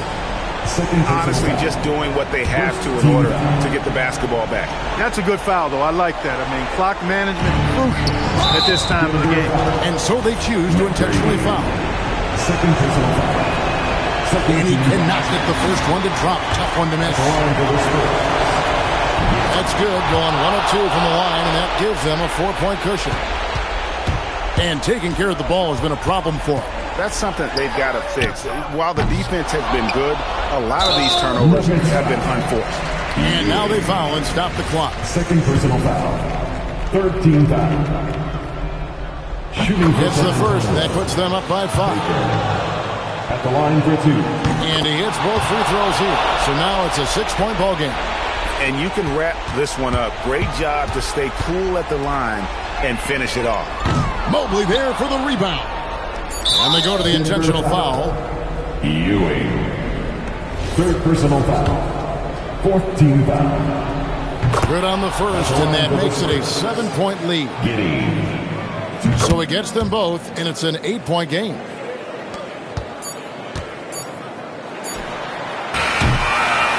And so it's San Antonio with the win. They came in here and took care of business like they were the home team. And how about the mental toughness that this group showed? They were never rattled at all by the opposing fans. Thank you for joining us. That'll do it for now. And so now, for Greg Anthony, Clark Kellogg, and Allie LaForce, this is Kevin Harlan saying thanks for tuning in. We'll see you next time.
Milwaukee, Wisconsin.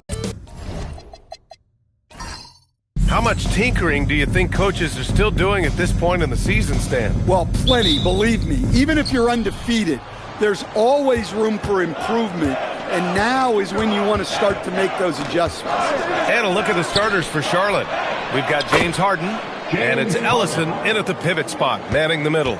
A reliable shooter off the catch. Harden with that sweet lefty stroke. Now here's Thomas.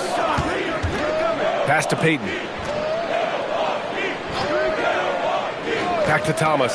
Fires the three. It's rebounded by Tisdale. Here's Owens. Guarded by Payton. And that's good. His first bucket of the game. Just taking it right to the rim. And no one was there to greet him. Once he gets in deep on the defense, there is no way he's missing a layup like that. Now here's Thomas. The three. Count it. 1 for 1 to start the game. Easy look when the defender isn't fighting over the screen. Yeah, it's certainly worth it to disrupt the offense. Coaches notice that extra effort. Here's Harden. Last game, he had 28 points. Now, you want to get him going as soon as possible. Great way for him to start this game. Yeah, and I'll tell you what. If he gets into a good rhythm early, watch out. Now here's Thomas. 4-point game, 2 points. That one goes. Punching it up inside. Thomas finds a variety of ways to score.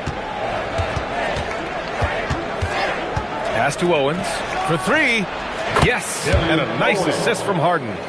Owens has got 5 points. And that's what they want to do. Get him open looks early. Grant, LeBron has had so much recognition over the years, but truly, he might not get enough credit for what he's meant to the NBA. Yeah, you might be right, B.A. Truly a global ambassador for the game of basketball. He set the standard for what a superstar can be, really, in any sport. Payton's shot is good. Offensively, they've been pretty sharp. 3 for 4 so far. Charlotte has gone 2 of 2 at the perimeter. Pass to Harden. The three is up. The rebound by Payton. The Bucks have gone 3 of 4. Off to a nice start. It's Thomas on the wing. Lets the three fly. The Hornets pull it in. Let's check in with our reporter, Allie LaForce. Well, I had a chance to talk with head coach Doc Rivers. Before long, we were talking about LeBron James, and he said, he's a focus for us tonight, absolutely. Coach shared, saying in clutch situations, we're ready to double James and be assertive. But I'm sure he knows that. LeBron, as always, on the minds of the opposition. Guys? Thanks for that, Allie.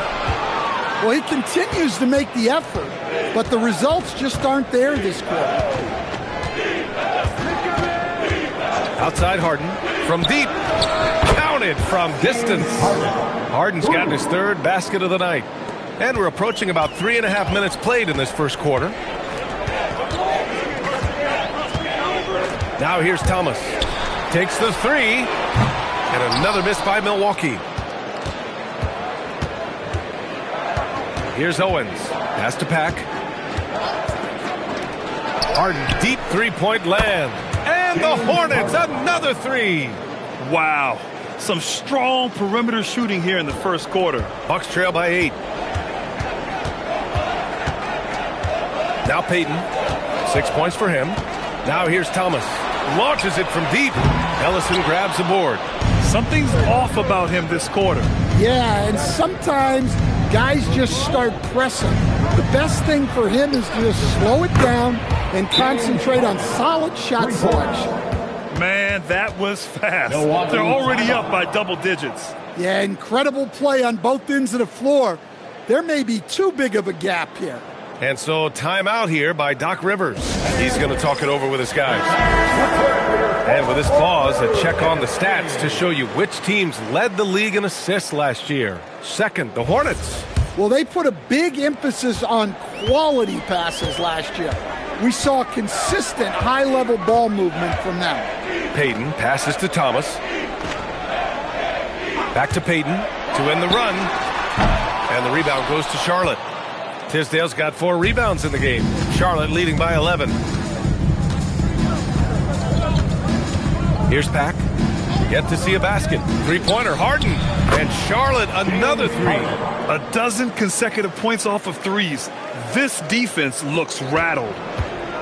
The Bucks have gone only 3 for 9 from the floor. Down low.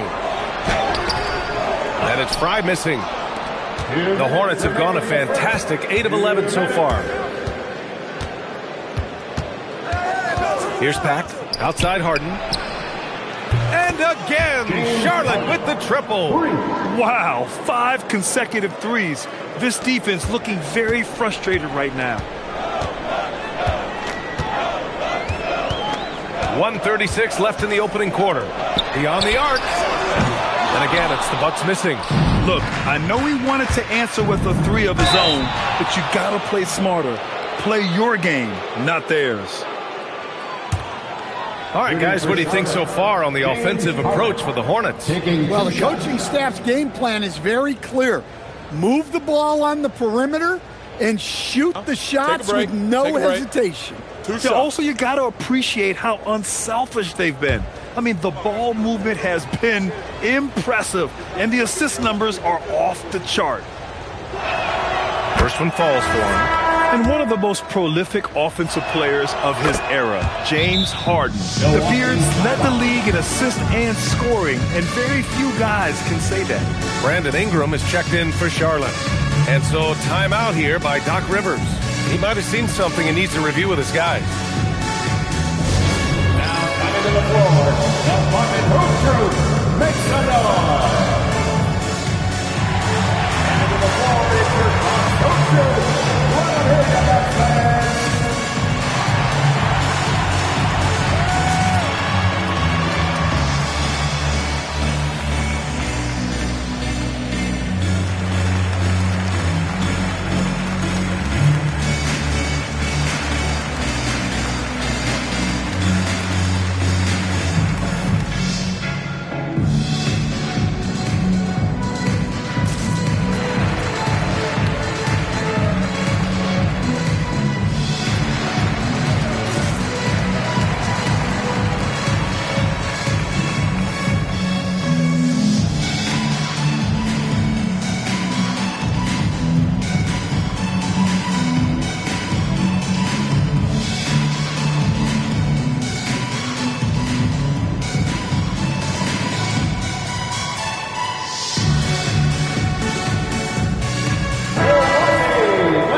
There's a minute 26 left in the first quarter. Pass to Thomas. Back to Payton. And again, it's the Bucks missing. You can hear him sputtering all the way over here. He knows he should have knocked that one down. And from the sideline, let's catch up with Allie. Hey, Brian. Well, LeBron is keeping it going. He said, I appreciate these young guys coming up in the ranks and doing great things. I hope to have inspired them to carry it on when I decide that I'm done and keep this beautiful game going. Not just the league, but the purity of the game. That is what's most important. Guys, back to you. He's left an imprint, no question. Thanks a lot, Allie. And here's Milwaukee now. After Charlotte's three-pointer on the other end. And the call is going to be, yes, an illegal screen. Well, the league has put an emphasis to crack down on illegal screens. Yeah, and yet, we still see it a lot. It's a tough thing to police. Substitution on the court.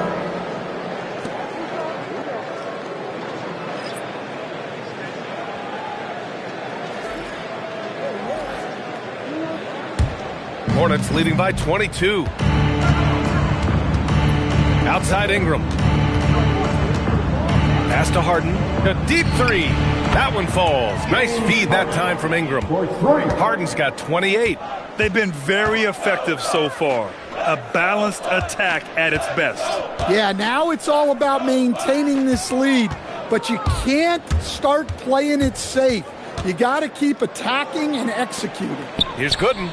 And Charlotte, another three. Their ability to space the floor has been the story of this game. Yeah, we thought this might be the case. You see a few of those go through the net, it becomes contagious. Oh, and he hits it at the buzzer. Makes his selection just in time. Well done. Well, it's good to have a player on the floor with that kind of awareness. He recognized the situation. And so it's Charlotte already up 26 points as this quarter ends. It hasn't taken them too many shots to get their points. They're winning with efficiency. More NBA on 2K Sports right after this.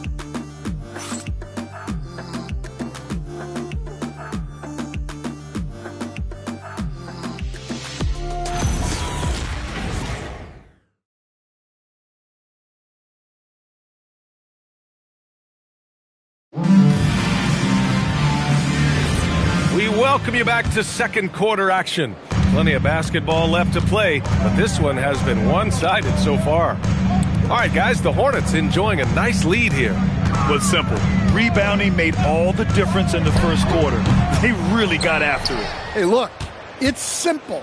More rebounds means more possessions, and that's clearly been their priority. On the floor for Charlotte, we've got Brandon Ingram, and it's Hawkins in at the 2. Pass to Bullard. Now Ingles. Here's Red. To the right side. Some nice passing by Milwaukee here. 4 on the clock. Haddadi.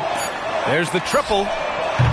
And the rebound goes to the Hornets. They put up a nice win against Toronto last time out. And you know they should be thankful for the result. They didn't play their best in that one, but still won by a reasonable margin. Well, the good teams take their lessons even in wins. They'd like to build on that game and put forth a more complete effort this time around. If the possession ends with a shot in close, you've done something right. Well, Grant, when you watch an NBA game today, do you wish you played in this era? Oh, no doubt. It's a lot more open, and there's a greater emphasis on skill and player health.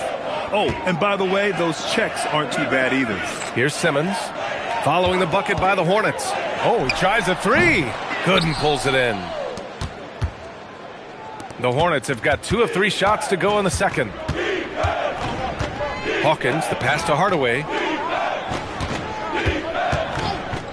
From downtown. The shot no good. For Milwaukee, they've gotten only 1 of 4 shots to go in. Shot's good by Red. Well, that's a great pass. He has the timing and rhythm of a metronome. Now a timeout called by Charlotte.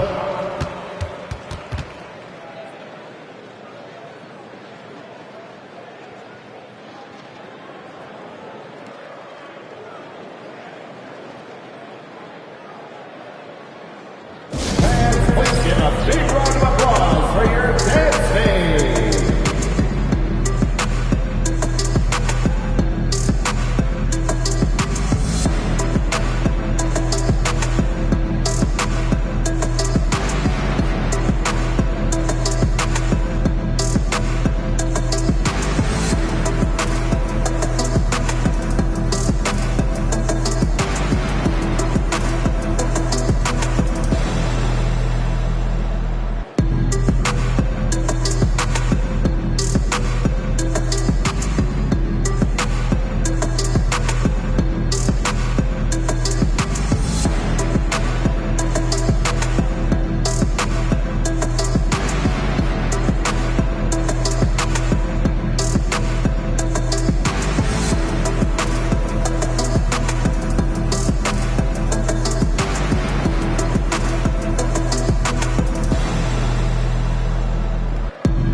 Last season for a moment. Here were your scoring leaders.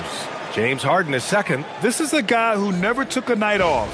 You look at his numbers and you know that he put in a tremendous effort every single game.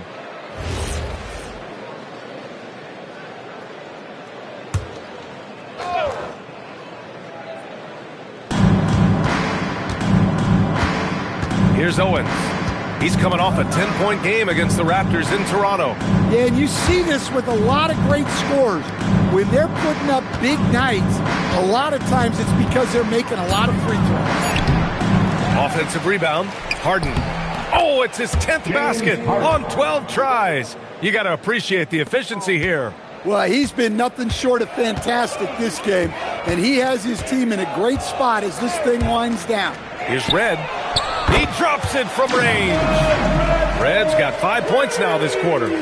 Rock solid screen right there. The defender got completely lost. Yeah, you've got to lock and trail hard. You can't allow him a clean look from that. That one's good for 2. Owens has got 7 points. Everyone knows Harden is a talented passer. He can really rack up those assists. The Bucks have got 3 of 6 shots to go here in the second quarter. Pass to Fry. Fires the 3. Drops in the 3. Backing up that last 3 with another 3. The defense has to stop giving them so many clean looks. And here in the second quarter of action as we approach 4 minutes played. Here's Pack, guarded by Payton. Oh, he goes up high for the two-handed slam. And I love how he's pushing the tempo and creating for others. He does this game in and game out. Incredible. Yeah, when you're moving the ball like that, it just keeps everyone engaged in the game. Here's Fry. Here's Red. And out of bounds, the Hornets will take it.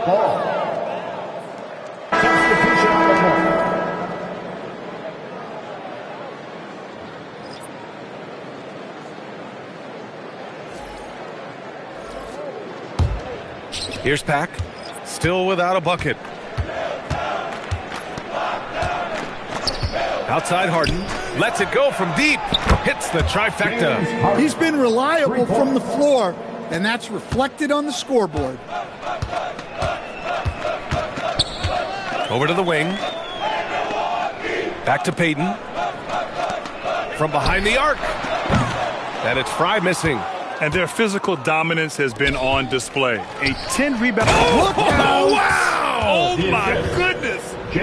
Well, when Harden isn't scoring, he's setting up his teammates. Well, it's always nice to head up to the connected cam to get another angle of these big plays, courtesy of AT&T.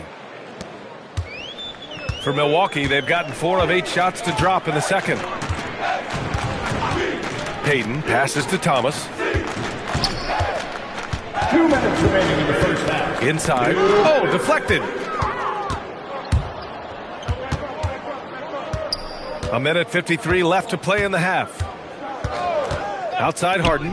Launches it. Connects again from distance. Buries his 10th triple of the game. Unbelievable, B.A. Unbelievable. Payton against Harden. Pass to Thomas. Back to Payton. Can they get it? And he hits the jumper. Payton's got 8 points. He's a producer. It's part of their plan to get him as many touches as possible. Outside Harden.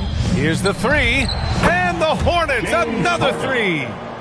Just incredible. I mean, he's really making it rain out there, knocking them down one after another. Well, what I love about his three-point shooting is the spacing that he's adding. It makes things a lot easier for everyone else. Here's Fry. Thomas passes to Bull. And finished off by Bull. I just love the strong finish there inside. Man, he's got that dunker's mindset, doesn't he? Always ready to pounce. Now here's Harden. Ellison passes to Owens. Uses the glass to finish the layup. Owens has got 4 points in the quarter. And what's working here? Each guy is willing to make the next pass. And here's Payton. He had 25 points in his last game. Pass to Thomas from the arc. On target from range. Thomas has got his second basket of the game. And their shots are dropping with more consistency now. Here's Owens. He's got 9. Fires from deep. No good on the shot. James Harden. He's been the guy making things happen for Charlotte. Hitting 3 trays in the quarter, providing some sharp shooting. Back after this.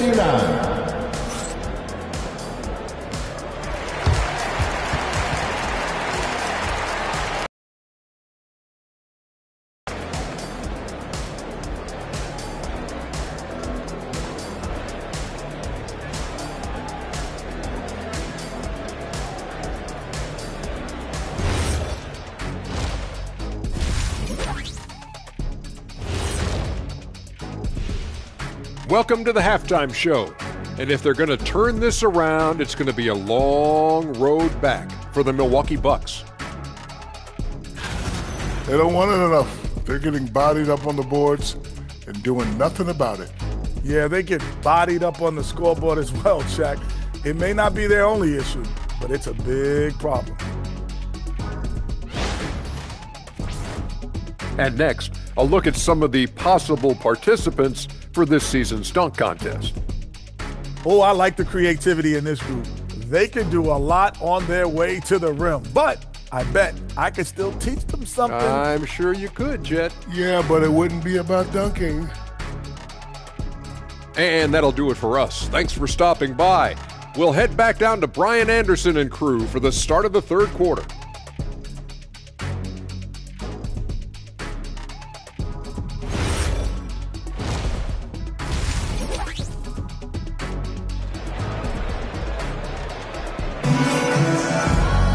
And after a very lopsided first half, we'll see if things play out a little more evenly in the second. We are seeing an outstanding game from James Harden. I like how they control the tempo and play to his strengths. Yeah, he's found his spots, been patient with his shot selection, and it's paid off for himself and the team.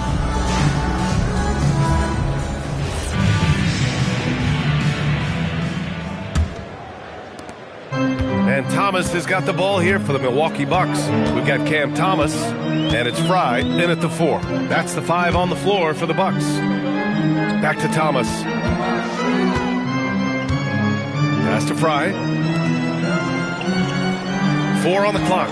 Fires for 3. And another 3 for Milwaukee. And he was dominant in their last outing. And the same thing here tonight. He is in a terrific groove right now. Yeah, for sure. He is just oozing confidence. Thinks every shot is going in. They should just keep running sets for him. Nice shot by Harden. Exchanging buckets from downtown. That's been a staple of tonight's game. Yeah, sometimes you get in a shootout like this, but you just hope that you can get a stop first. Payton. And again, it's Milwaukee from deep. He's done everything he can tonight, trying to keep this team competitive. Harden against Payton. Pass to Owens. Some nice passing by Charlotte here.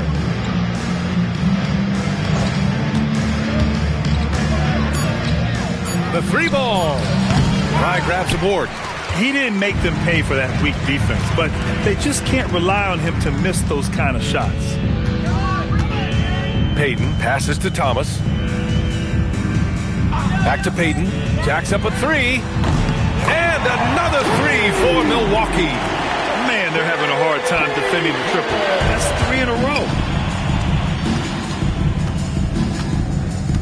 And we're just about 2 minutes into the final half of play now. Harden the open look. Again, Charlotte. Well, they wouldn't be in the position they're in without his contribution. He has tormented this defense tonight. Timeout called. Milwaukee. That's right, everybody. It's now time for your Bucks Breaker Crew.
And here we now get a look back on the best shot blockers in the NBA last season.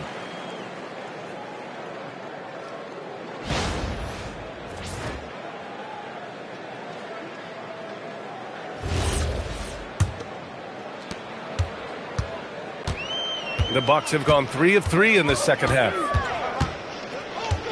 Payton passes to Thomas. And the Bucks hit again from deep. That's a pass for a better start after the break. Outside Harden. Pass to Owens. Back to Harden. Three-pointer. Good! Another from 3. Woo, you can tell he's feeling it right now. B.A., he's on fire. Payton with it. He's got 17. And here's Thomas. Outside Payton. And again, it's Milwaukee from deep. Here in the second half, their offense has been strong. Great ball movement, really working well for clean looks. And he's going for the oop here. And stolen by Bull. The 17-footer. Again, Milwaukee. It's been a perfect start coming out of the half. I mean, you have to really love the execution. Pass to Owens. There's the 3. It's Milwaukee with a rebound. Outside Payton. We've gone about 3.5 minutes here into the third. Takes a 3. Sends it home from three-point land. As the deep shots continue to fall, you can sense the frustration growing among these defenders. To the inside.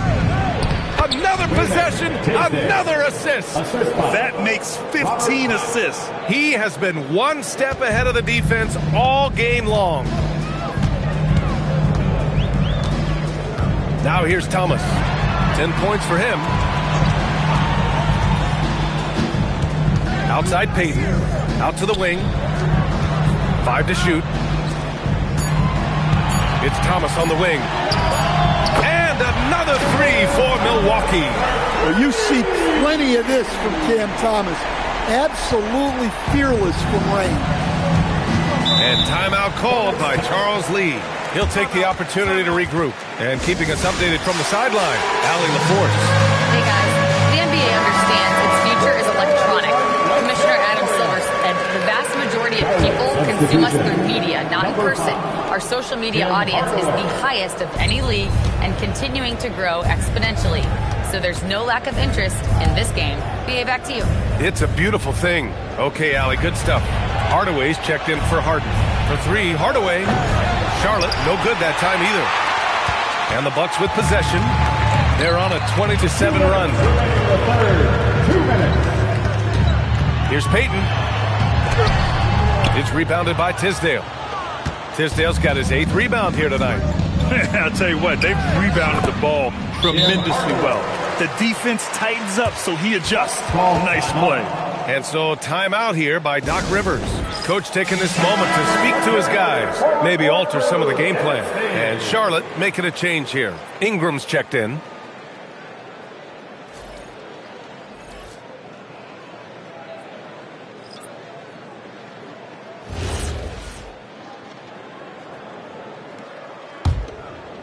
Here's Red. 5 points in the game.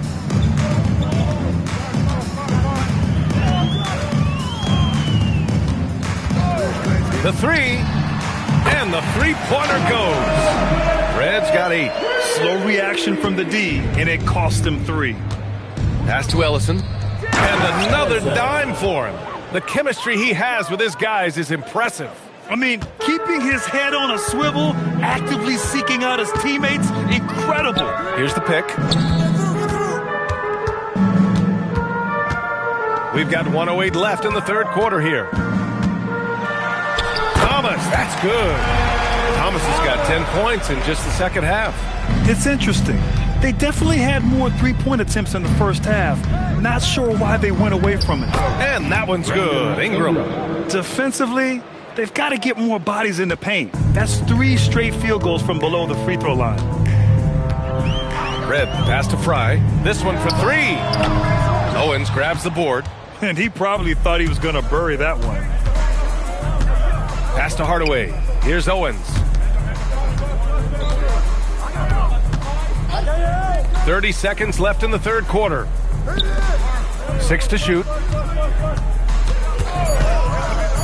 Charlotte needs to get one up in a hurry. Ellison, rebound, Milwaukee.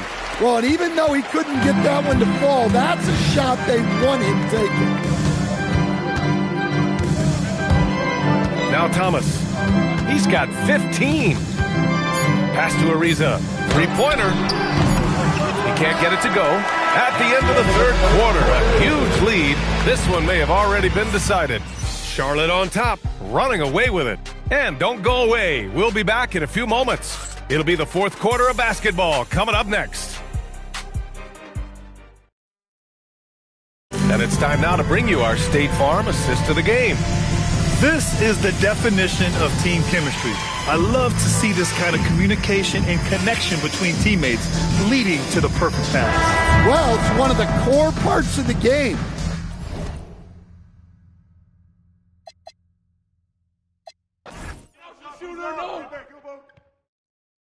Don't get pinned. I'm open right here. Put away.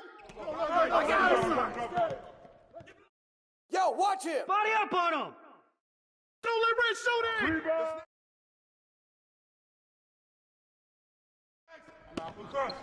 You got your back. Yo.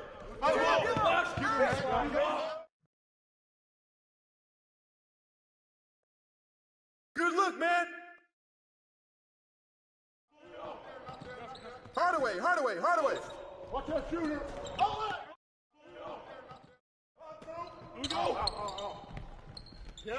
The ball. Harden. There you go. That's all day. Hardaway. Ingram. No. Harden. Yo, Chuck GP. Give me that. Shooting. Let's get this board, fellas. Get this board.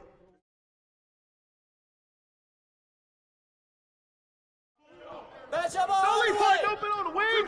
Jump.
Greetings and best wishes for a happy holidays.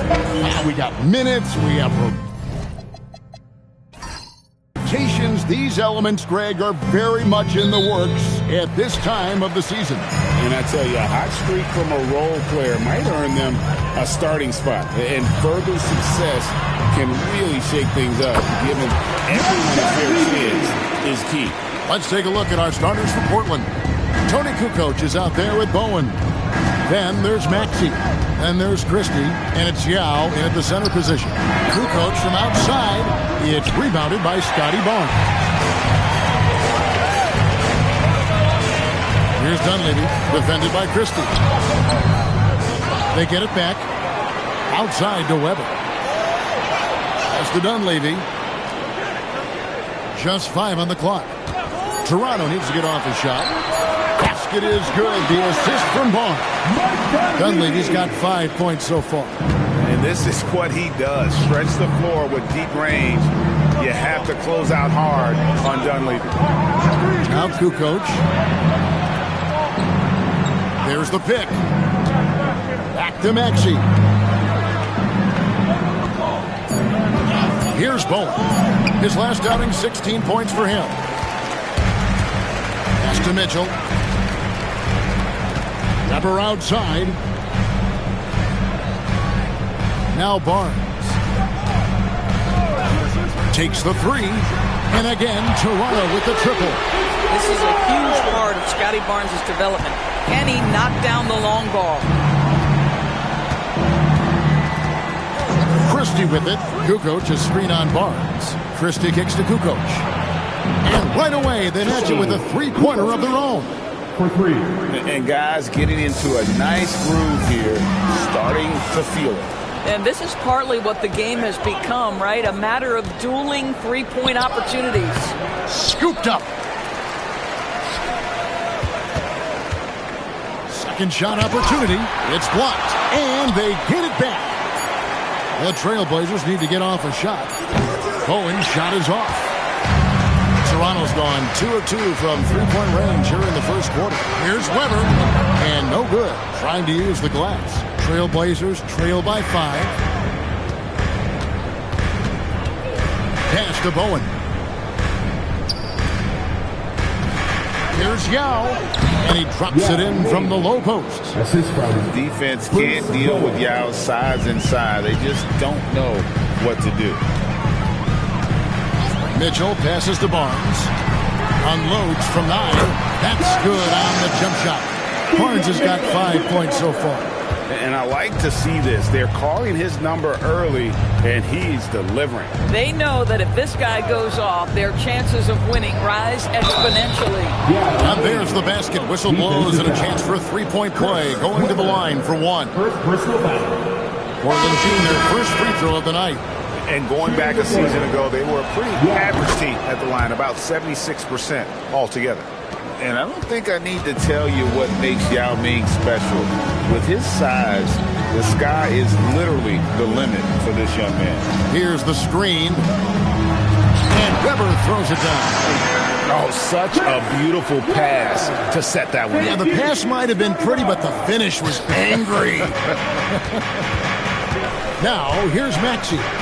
No scoring in this one. To the paint. Fouled on the shot and picks up 2 points. So one free throw coming up. And when you foul Ming, you really got to foul it, or else he'll power through and finish. The Raptors making a switch here. Iceman's checked in. And that one falls for Yao. The Raptors with the lead. Let's go to the sideline and see what Allie LaForce has dug up for us. Allie, take it away. Thanks, Kevin. Jaylen Brown is rounding out his game in all facets. He said, I've definitely worked on my playmaking, just being able to see the floor, making great reads, creating for my teammates, and putting pressure on the defense. Guys, back to you. Allie LaForce with the report. Hey, Allie, thanks. Now, here's Maxey. 9-point game his last outing. They now take the lead. 10 points for him. Well, if it ain't broke, don't fix it. They keep getting it in the paint and continue to score consistently. Barnes outside. Pass the barrel. Barnes outside. From deep. Rebound by Yao. And here's Portland. They're on a 13-4 run right now. Left side, Maxey. And here is Yao. Christie has the open look. A three-pointer, no good. Rare you'll see him miss such an open look. Barrows the pass to Rogers. Drills it from outside. And he's not going to miss that sort of an opportunity from deep. And out of bounds as the Raptors gain possession. Let's pause to take a look at the teams that were tops in field goal percentage last season. In fourth, the Trailblazers. Hard to shoot the ball any better than they did. I mean, they weren't the best in the league, but, man, they were right there. Quentin Grimes is checked in for Toronto. And the Trailblazers making a change here as well. Leitner's checked in. And timeout called by Darko Rajakovic. He's going to take a minute here to get things straightened out. Every timeout, a chance to review the lineups, matchups, or call a play. And the guys get a little bit of a break, mentally, physically, just recharge here quickly. Coleman's checked in for Toronto. Dunleavy comes in for Barnes. 1:36 left to play in the first quarter. Here's Barnes. Now Dunleavy. He's got 5. Shot clock at 6. Sinks the triple. Dunleavy's got a pair of threes now in the first quarter for Toronto.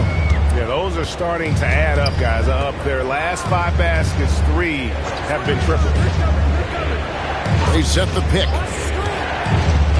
Pass to Waitner.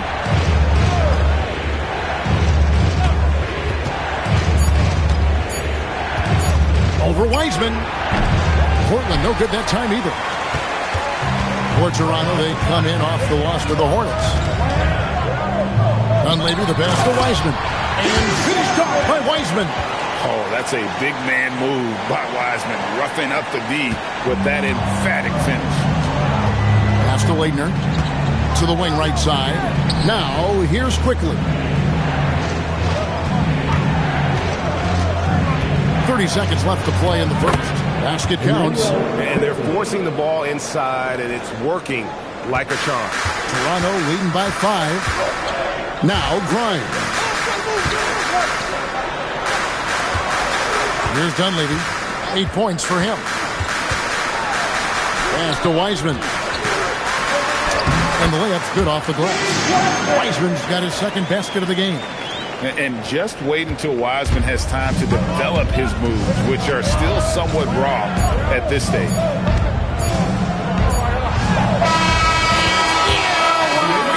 The buzzer beater! And give him credit. Good awareness of the time remaining. And to me, the way you end quarters impacts how you end the game. It can go a long way between a W or an L. The basket's coming early and often in the first quarter. It's the wrap.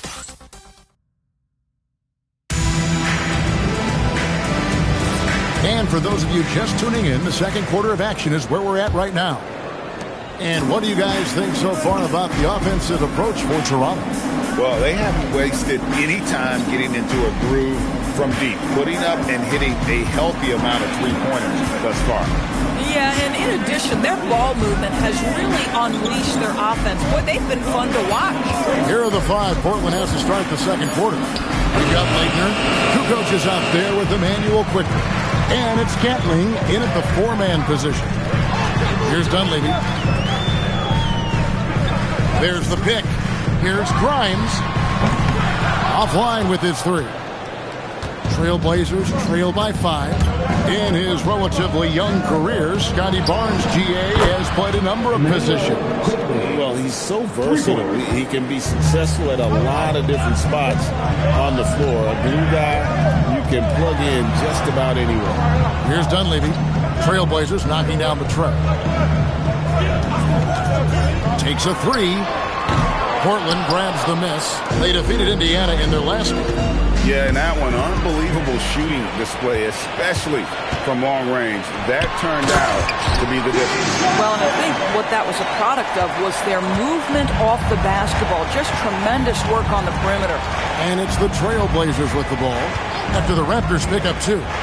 A 3 from Quickly, and another 3 for Portland. Outstanding handle from Quickly. Boy, just understanding how to break the defense down. And timeout called by Darko Rojakovic. He made the decision to huddle up with his guys and talk about strategy.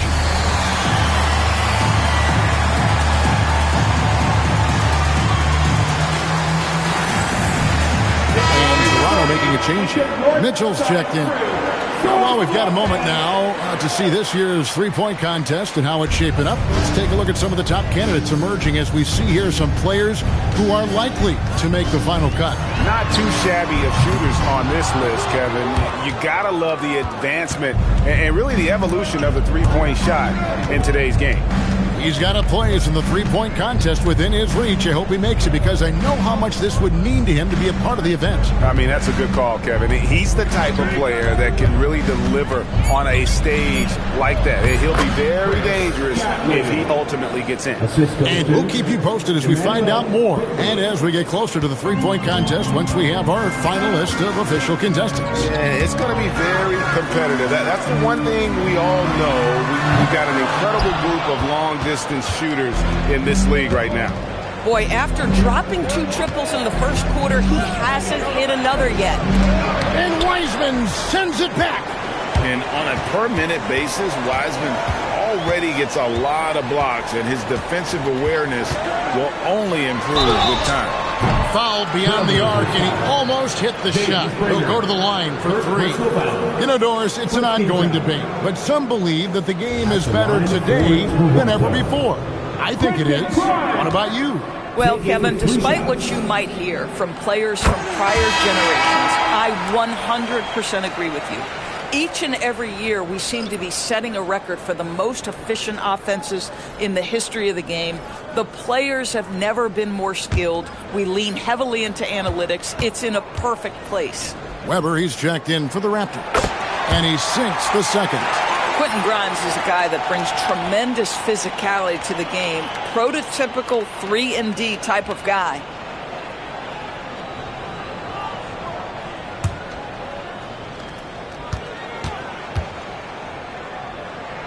And he nails the third. This guy is such a professional, right? Goes about his business in a highly consistent way. Kukoc, a screen on Mitchell. Pass to Bowen. Launches it. Drains it from beyond the arc. Bowen's got the lead up to 1 now for Portland. A solid facilitator. I like whenever Maxey looks to get his guys involved. It's Grimes on the wing. Good, and it's Mitchell picking up the assist. Mitchell's got his 3rd assist on the night. Portland's gotten a success rate of just over 50% from three-point tonight. 4 of 7 shooting. To the middle, here's Yao, and it's good for 2. And that's 12 points for Yao. And when he's on, few can slow the roll of Yao Ming. Great potential to do this night. Grimes gets the three-pointer to fall. And the Raptors lead by 2. Taking back the lead once more. Give these teams credit. Man, they are battling. Neither team willing to give an inch, and neither able to seize the momentum. This has been a fascinating one to watch. Here's Dunleavy. He's got 8. Here's Weber. The offensive rebound. Here's Grimes, defended by Christie. Plenty of daylight on that shot. And now a 5-point Raptor lead. Oh, the defense has to stay attached to him on the perimeter. And so Chauncey Billups decides to call timeout. He's going to make some adjustments to the game plan. Barnes is checked in for Dunleavy. Leitner's checked in for the Trailblazers. Let's give a look now at the 2K leaderboard to see who led the league in assists last year. 5th on the list, Tyrese Maxey. Very few guys pass the ball better than he did. I mean, he didn't just have eyes in the back of his head. It's almost as if he had them on both sides, too. Portland with the ball. It's a 5-point game. Some nice ball movement here by the Trailblazers. Shoots the 3. Here's Yao. 6 for 6. He's yet to miss from the field. They are just killing them on the interior. And here is Mitchell. He has yet to score. Barnes passes to Grimes. Lets it go from the wing. Portland grabs the miss. There's 1:54 left to play here in the half. To the inside. And it is flushed down with a nice jam. Go into the rack with energy, and the D afraid to cut him off. Yeah, got to chalk that one up to some shaky defending. Yeah, and give him credit for taking advantage in a close game. Those are the types of plays that can swing things in your direction. Grimes passes to Wiseman. Back to Grimes. Off target from three-point range. Let's check in now with our Allie LaForce, who's got a story for us. Allie? Thank you. Raptors coach Darko Rajakovic explained what he's looking for on the offensive end. He said, quote, it's unselfishness, ball and body movement, playing together and making each other better. Also, you have to be able to adjust. Basketball is not set in stone. If it was, it would be a recipe. Back to you, Kevin. Yeah, you got to roll with the punches. Thank you, Allie. Yeah. Toronto grabs the miss. Weber's got his 4th rebound in this one. Over to the left wing. Mitchell outside.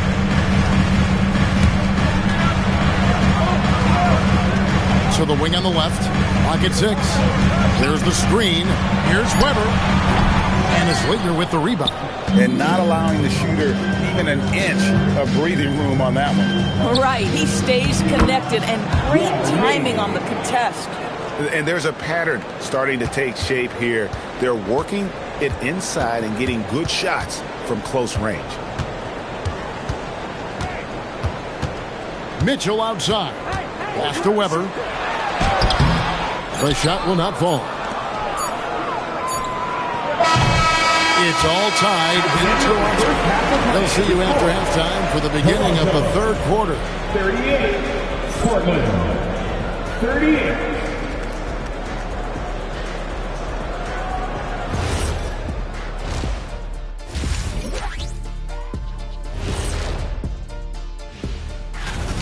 Certainly add some spark to their roster. Cunningham has been impressive. His size and length for his position is unmatched. And, I like this guy. And now let's focus on the Trailblazers. At halftime now, it's been a tight one. I only have 2 words for you. Elbow, fem. And that is it for halftime, folks. It is back to Kevin Harlan and the crew for the second half.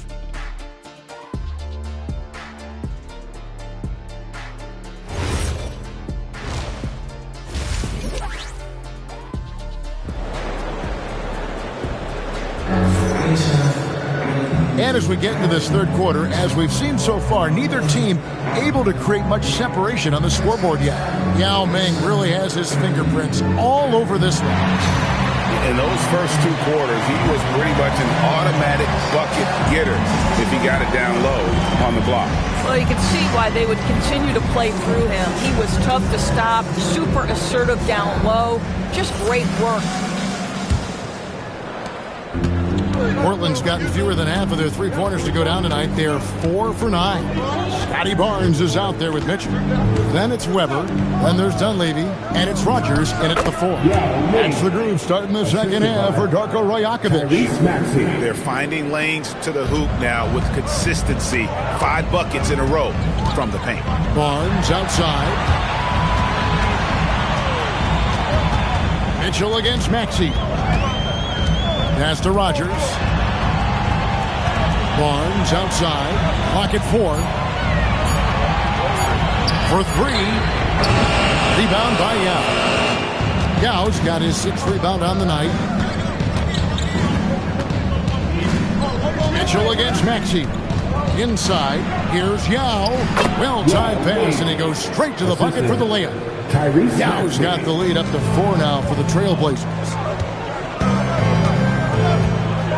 Mitchell outside. Fires from deep. Basket is good. The assist from Barnes. Barnes has got 3 assists now in this one. It's deflected. And again, Yao Ming. Yao's got 22. And this is why Yao Ming is an all-star caliber talent, because of that ability to just dominate offensively. And timeout called by Darko Rajakovic. This now will give him a chance to discuss some potential changes. And let's take a look now at Mike Dunleavy's numbers. Last season's performance for him, and a great touch around the rim. Top 15 in field goal percentage. And you said it, top 5 percentage from deep. I don't think last year was an aberration. He's one of the deadliest sharpshooters in the game.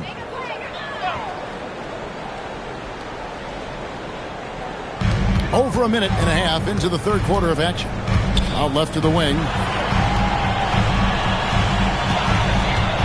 Rogers against Kukoc. 5 on the clock. Back to Mitchell. Over Maxey. The shot by Mitchell, no good. Trailblazers leading by 3. Wow, he got whacked on that one. Shouldn't be much debate there. The Trailblazers shooting their 3rd and 4th free throw attempts of the game. At the line for the Trailblazers, Bruce Bowen. 2 shots.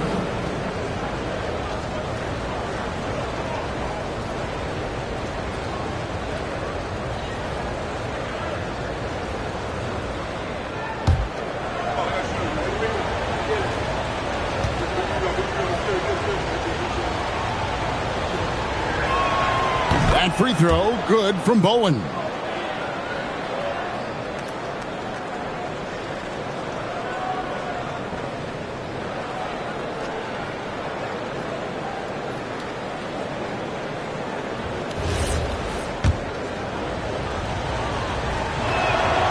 That one misses.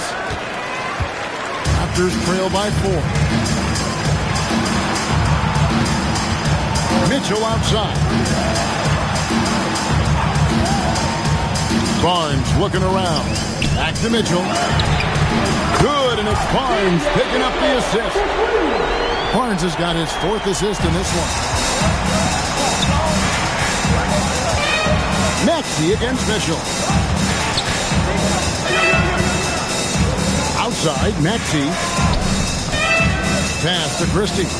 Three-pointer. Barnes grabs the miss. Yeah, but they're 3 of 4 to start the second half. On the wing, Mitchell. And trying for the go-ahead basket. It doesn't go in. For Portland, they've gone 3 of 4 so far in the third quarter from the field. Pretty good start to the half. Everything going to plan here to start the third. 80% shooting thus far. Now, here's Mitchell. 9 points in the game so far. They set the pick. Dunleavy dishes to Barnes. Down to 5 on the shot clock. Wide open shot is on the money. Barnes has got 7. How about Scotty Barnes showing off his IQ and pick and roll? Does a nice job finding his teammate. And so Chauncey Billups decides to call timeout. Looking for a breather and maybe adjusting a thing or two. On the big screen, you know what to do. Set your move.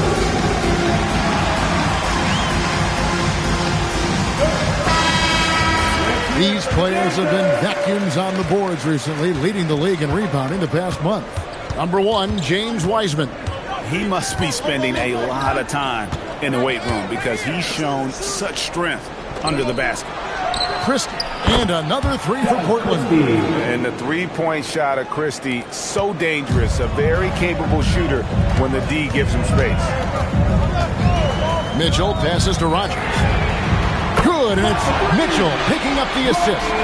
6 points for him.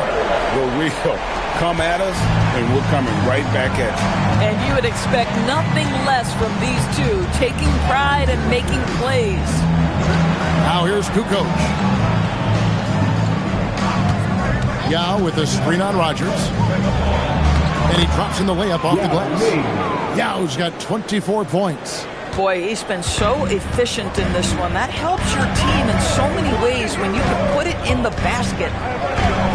Mitchell sets the screen for Barnes. Pass to Dunleavy. Mitchell outside. Lets the 3 fly. Rogers can't make the basket. More good work on the glass there. When it's all said and done, I think rebounding might tell the story in this game. Christie with it, covered by Barnes. You try to contest Bean's shot, but at 7'6", it's almost impossible. And a closer look here at the scoring breakdown for the Trailblazers. And guys, how about the unselfishness? It's all about working that ball around, shifting the defense, and just seeking out the best shot. They've also made a concerted effort to get the ball down low. Many of their points coming in that painted area tonight.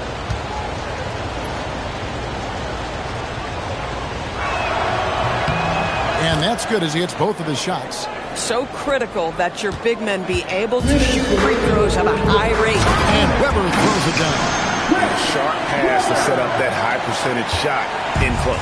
Trailblazers leading by 4. Maxey passes to Yao. 1:44 left to play here in the third. Down low, knocks it loose. Fast break. Here come the Raptors. Here's Weber. Good, and it's Barnes picking up the assist. Barnes has got assist number 5 here tonight. And so it's Maxey with it. He brings it up for the Portland Trailblazers. Looking ahead, they've got the Jazz coming into town for the next game. That game will be a quick pit stop before hitting the road again. Well, that's surprising. This guy is a good mid-range shooter, just can't get it to go. Here's Barrett. That doesn't go on the chance to tie. For Portland, they've gone 6 of 8 on field goal attempts in the third. A 75% clip. Springer, the pass to Leitner. Trailblazers moving the ball around. Lets it go. And the basket by Yao. Yao's got 12 now in this quarter. And after really leaning on that three-point shot in the first half, seeming like they're just getting away from it here in the second. More of the shots coming from the interior. Here's Dunleavy, 11 points in the game. Over in the corner, Barnes. Weber a screen on the wing, and it's Leitner with the rebound. Leitner's got his 5th rebound in this one. Quickly kicks to Maxey. Testy out. And it's out of bounds as the Portland Trailblazers retain possession. And he made the right read on that play, but just couldn't secure the steal. Yeah, the anticipation was there. The hustle was there. Very close to picking that one. Springer, the pass to Williams. Here's Gatling. And that shot was up in time, but doesn't go in. And offensively, a great show for the fans through the first 3 quarters. It's been a fun game to watch. Trailblazers. And let's take this opportunity now to show you our State Farm assist of the game. Just true artistry right there. I mean, great decision on where to go with the ball, and how about the perfect delivery. We call that putting it right in the pocket, and he knew what to do with it once it was there. We've reached the 4th quarter, and what has been a very competitive game should be an exciting finish. On the floor for Portland, we've got Kukoc. Emmanuel quickly out there with Leitner, and it's Gatling in at the 4. Yeah, nothing too fancy. Just getting the job done when they need to. Make every possession count. Mitchell right side. Pass to Weber. Shoots a fader. Portland grabs the miss. Outside, Kukoc. To the paint. And that one's good, Leitner. And the Trailblazers lead by 5. And the D has got to pay more attention to Leitner, especially when he's roaming around the basket. And that one's good, Barrows. Yeah, there's 6 points on consecutive 3 balls. They're finding holes now in the D. Quickly the pass to Leitner, right wing. And here is Quickly, covered by Mitchell. Pass to Leitner with the shot. Offline from the top of the key. I guess even he has to miss one of those once in a while. Barrows the pass to Weber. And Weber throws it down. An aggressive move and fantastic finish. Trying to send a message with that slam, I think. The Trailblazers have gone 2 of 3 from the field to get the 4th quarter started. And we've got a timeout called by Chauncey Billups. He's very aware of the timing here and the significance of getting things squared away with his team. Rodgers checked in for the Raptors. And Portland making a change here. And now let's send it over to our courtside reporter, Allie LaForce. During that break, Coach Chauncey Billups had some advice for the team. Coach was urging his team to play strong defense, reminding them no easy hoops, give effort, and help when needed. They do say defense wins championships, guys. Thank you, Allie. Pass to Leitner. Here's Quickly. Picked by Yao. Quickly the pass to Yao. And the call on the shot that sends him to the line. Wow, the raw talent and sheer height of Ming taking over on the interior. Yeah, Ming. 2 shots.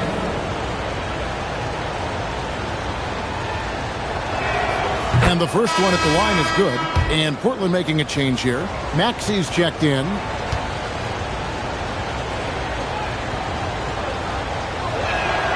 So after making the first, he goes 1 for 2. It should be a 2-point lead, but they'll be satisfied to have edged into the lead. Mitchell outside to take the lead. Here's Rodgers. It's Grimes on the wing. Pass to Weber. 6 on the shot clock. Good ball movement here by the Raptors. Fires the 3. Portland grabs the miss. And over 2.5 minutes in the books here in the fourth. Here's Yao, guarded by Weber. And Yao gets it to go on the assist by Maxey. Yao's got 31. And that bucket adds to what has been a big difference in points in the paint between the two teams. Shot by Grimes. No good. Mitchell against Maxey. Yao with a screen on Mitchell. Maxey passes to Yao. Terrific assist. A nice finish. Solid play all around. They're doing a really good job of getting the ball inside and attacking the paint. That's an area they have completely dominated. And Darko Rajakovic calls timeout. And he wants to see some changes out there right away and right now. And some changes here for the Raptors. Dunleavy comes in for Wiseman. And it's Scotty Barnes in for Quentin Grimes. Bowen, he's jacked in for the Trailblazers. Christie comes in for Quickly. Pass to Dunleavy. Back to Mitchell. To the left wing. To the left side wing. It'll go. The Portland lead is cut down now to just 2 points with that basket from Rodney Rogers. And they have been relentless from deep. And you see the defense trying to react, but to no avail. Well, that's the whole point, isn't it? If you space the floor well enough, it's almost impossible for the defense to account for everyone. Mitchell outside. Here's Barnes. Mitchell outside.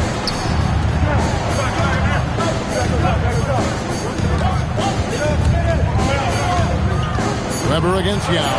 Mitchell! He's off from 3. Portland leading by 5.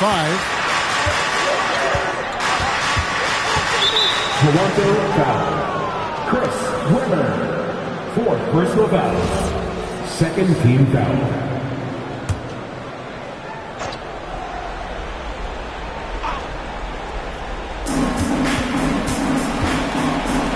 Here's Bowen. Outside, Christie. 4 on the shot clock.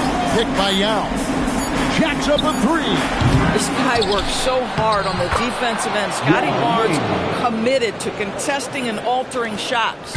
It's starting to look like a repeat of last night, guys. He's battling really hard out there. Oh, he sure is. I mean, these past 2 games, his energy level has been sensational. Whether it's a putback like that or other hustle plays, he's been everywhere. And he didn't punish them for the weak coverage there, but they can't count on him to continue missing. 1:41 left in the fourth quarter. Knocks down the 3. That's an important shot right there, guys. I mean, he's produced from deep all game long. Yeah, he's done more work outside the arc than inside it, and that's not going to change now. They'll ride his long-range game all the way to the end of this one. And you can see he just has a great overall feel for this game. Excellent job tonight. And that's been his role pretty much from the opening tip. Get the ball to guys where they can score it.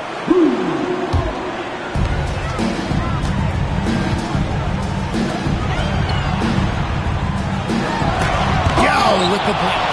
At 7'6", Yao is a huge shot blocking threat. Gotta be careful shooting when he's roaming nearby. Yeah, a nice, strong finish on the inside. But Greg, that's what he does. He's got the dunker mentality. Now, here's Weber. Going to work down low.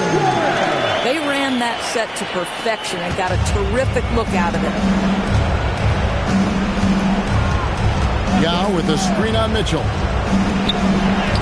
Plays it in off the window.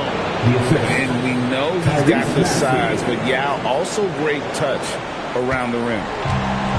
Toronto's gotten 8 shots off from three-point land and hit half of them. And he jams it in. Boy, nice pass. A little ball movement, a little player movement. That's how you play this game. And he commits the intentional foul. Mitchell. 1st personal foul. 3rd team foul.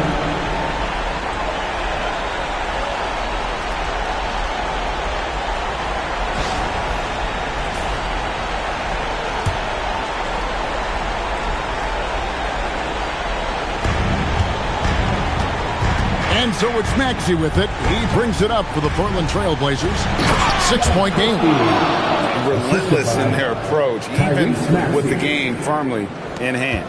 This is a textbook example of playing the possession and not the score. This team is doing a great job continuing to execute. Misses the three. Boy, I don't love his shot selection tonight. You've got to work for better looks.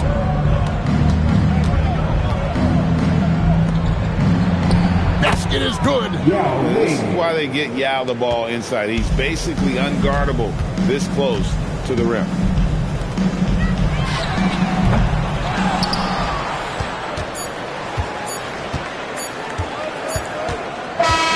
And so Portland takes this one, but by a big margin. And in the win, a comfortable win in what was, I think, to be a pretty hostile environment. It really was. You know, it's never going to be easy on the road, but they didn't have too many problems with that tonight. And that's going to do it tonight, folks, for our broadcast. So for Doris Burke, Greg Anthony, and Allie LaForce, I'm Kevin Harlan, saying thanks for joining us. And as we leave you, we give you our player of the game, Yao Ming.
A good chunk of the season has passed us now, Greg. I'd imagine the wear and tear is adding up for some players. Yeah, it varies from guy to guy. You know, vets are usually dealing with something just from playing so many years. But, B.A., the rookies, they're learning now what it takes to be in NBA condition. The starters for Utah. Chris Duarte is out there with Stephen Curry. Then there's Derek Lively. Then it's Domantas Sabonis. And it's Ori in at the three. Now here's Jones. Here's Jackson. Cans it from the wing. The first of many tonight. Both teams have legit offensive talent. And if everything goes to plan, this could be a very fun matchup to watch. Here's Curry. From outside the arc. And Joel Embiid pulls it down. And here's Jones. Ibaka with a screen on Curry. Smith outside. From downtown, Utah grabs the miss. And this matchup with the Cavaliers, it's their first meeting of the season. They expected more of themselves against this team last year. Split the games between them. Now here's Curry. Last game, he had 28 points. And I'm surprised that didn't go down. I mean, I'm sure he is too. Smith outside. From deep. Nails it from beyond the arc. A dead-eye shooter. Nick Smith is great from three-point land. That might be his biggest asset to this team. Pass to Duarte. Three-pointer. And the rebound goes to Cleveland. Embiid's got 4 rebounds now. Oh, wow. Okay, we're going to start the game with 4 straight misses. Look, that's about as rough as it gets. It'll get going soon. Smith, no good. And this is exactly who you want taking that shot. He just missed it. Utah with another miss. And there comes a point when, for the team's sake, you might want to move it. He's hurting them with all of these misses. From behind the arc. And Domas Sabonis pulls it down. And he's having an ugly quarter from the field. It seems really frustrated. When you think of versatile bigs, Domantas Sabonis comes to mind pretty quickly, RJ. He's at the top of the list in that regard. Capable of scoring on all 3 levels while also hitting the boards hard. And his passing, well, that's what makes him special. And the Cavaliers with possession here. Following the 3 by Utah. Jackson for 3. That's in. Coming off an assist from Jones. Jones has got his 3rd assist of the night. That's how you up the ante. Come right back at him. Yeah, I love the competitive fire right there. You drain a triple on us, and I'm coming for my revenge. Gets the 3 ball to go. The way that Curry reads the floor, he could get double-digit assists on any night if he wanted to. Outside Jones. Pass to Smith. Takes the 3. And Cleveland another 3. Defensively, you have to stay connected to him on the perimeter. Jazz trail by 5. Here's Duarte. Outside Curry. Over Jones. And he buries that one. Back rim and in. Curry's got 5 now. This is peak Curry shooting with real confidence off the catch. It's what helps get him going. Ibaka's shot is off. Looking for the spectacular and coming up empty. Just go to show how tight your timing needs to be on this kind of play. Curry passes to Sabonis. Here's Ori. Utah moving the ball around. Lively. And he takes it in for the layup off a very nice feed. And that's how you lead a team. Literally.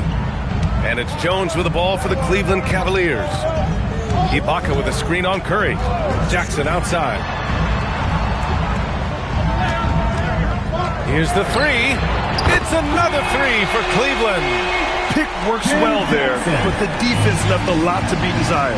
Yeah, that just comes down to a lack of effort. The defender has to do a better job fighting through the screen. Pass to Duarte. Sabonis with a screen on Smith. Tried to come right back with a 3 of his own, but it's no good. Jackson finds Smith.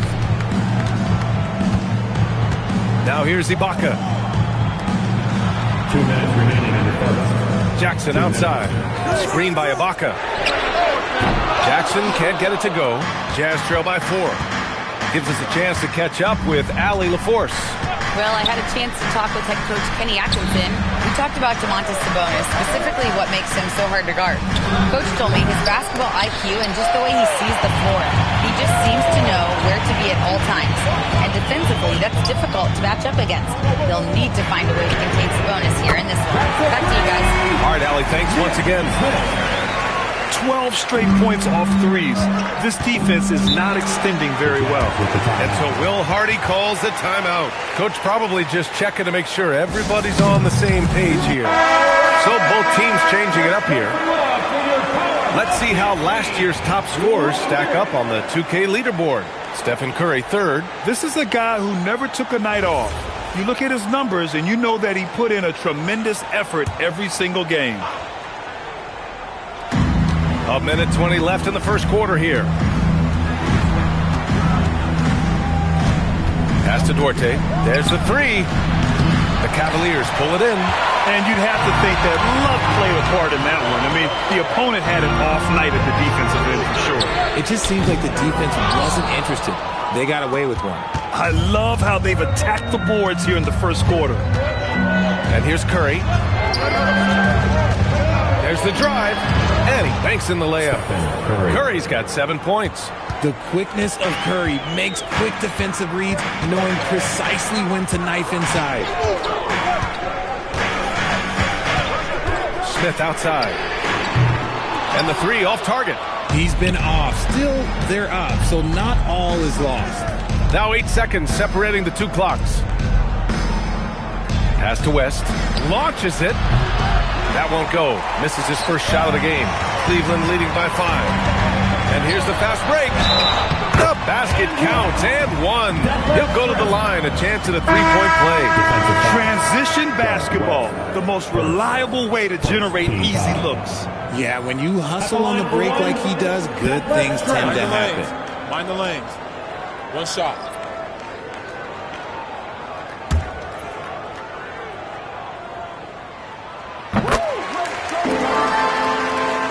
"12 seconds left in the first.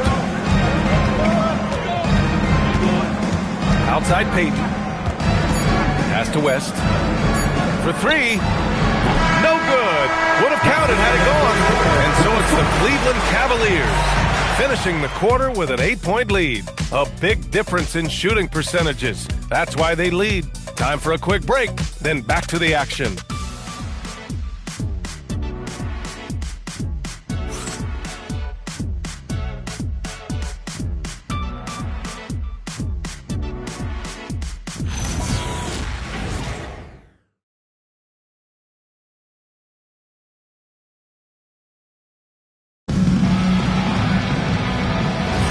And for those of you just tuning in, second quarter action is where we are. And what do you guys think so far about the offensive approach for the Cavaliers?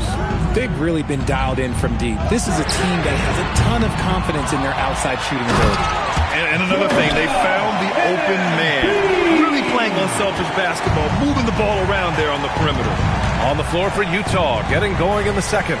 We've got Elfrid Payton, and it's Miles in at the small forward position. Şengün, the screen. To the left wing. Shot clock at 5.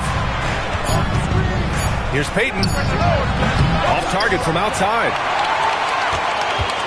The Cavaliers lead by 10. Screen by Embiid. Henderson for 3. Nails it from 3. And just slippery with the ball in his hands. Henderson will dissect you off the dribble. Pass to West. And he can't answer back. The three-pointer offline. And so it's Brown with it. He brings it up for Cleveland. They'll be hosting Toronto for their next one. It's game 3 of a trifecta at home. Here's Malone. Check by Hill. Rebound, Utah. Give the defender credit. Willing to challenge the shot. Lots of other guys just let them score there. Utah moving the ball around. Here's Payton. Good on the 13-footer. Got his man all tangled up. I mean, serious crossover. Pass to Childress. And here in the second, 2 minutes gone by. Malone can't get it to go. That is not a guy you want to allow open looks from range. Lucky for the defense, he just couldn't get it to go. Well, the rise of Tyrese Maxey has been fun. What do you think makes him such an exciting player, RJ? Oh, it's his speed and tenacity for sure. He might be the quickest guard in the league right now. And in addition, he's also become an absolute knockdown shooter. Here's Childress. Hasn't gotten one to fall yet. And here's Brown for 3. Cleveland the rebound. Malone. And it's rejected. It's good to see Şengün come up with that swat. When he's engaged, he can be an impactful rim protector. Payton passes to Şengün. Şengün, a screen on Brown. Brown with the steal. And now the Cavaliers on the break. They're really in control on both ends of the floor right now, forcing turnovers and finding easy points while the other guys struggle to keep up. Let's go now to the sideline and catch up with Allie LaForce. Thanks a lot, guys. Tyrese Maxey, a late first-round pick back in 2020, but he's become an all-star. He said, quote, "I've always had that chip with me from day one. I had to earn everything I got from a basketball perspective and make a name for myself. I try hard to foresee and envision this." Back to you guys. The drive for greatness. All right, Allie, appreciate the report. We need you to get hot. We're doing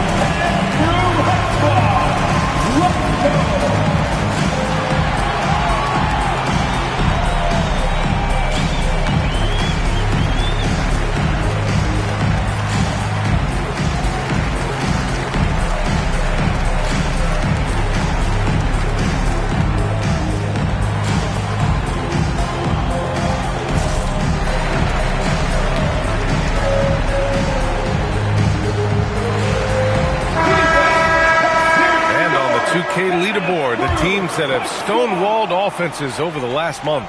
Utah, number 1. Over the last month, this team has shown strides defensively. The effort level has been much improved. Oh, you can't expect a little bit of physicality to stop Sabonis. Not him. And Grant, the son of Hall of Famer Arvydas Sabonis. How much do you think Domas modeled his game after his dad? Well, B.A., I played against his dad. Arvydas was 5 inches taller, but the elite skill set shared in common. No doubt, Domas took a lot of pointers from his father. Now here's Smith. He's got 9. Henderson misses. And you just can't afford to give up that kind of look very often. He is just so deadly from out there. You expect that to fall. And just over 3.5 minutes played here in the second quarter. And another miss by Utah. And he probably thought he was going to bury that one. Smith outside.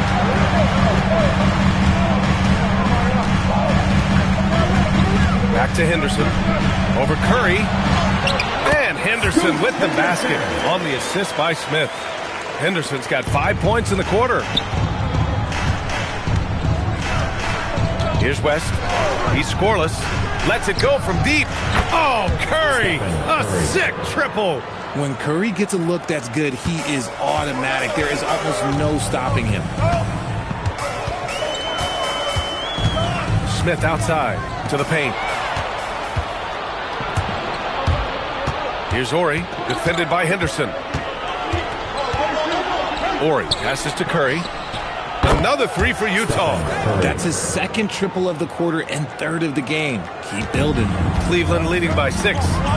And so now a timeout called by Kenny Atkinson. He's going to gather the troops and talk it over. And a lot of spot-up shooters now adding a one-dribble pull-up 3 to the repertoire. Yeah, when you have defenders selling out to contest that catch and shoot, you got to reload, relocate, and let it fly. It's a valuable counter for those long-distance specialists.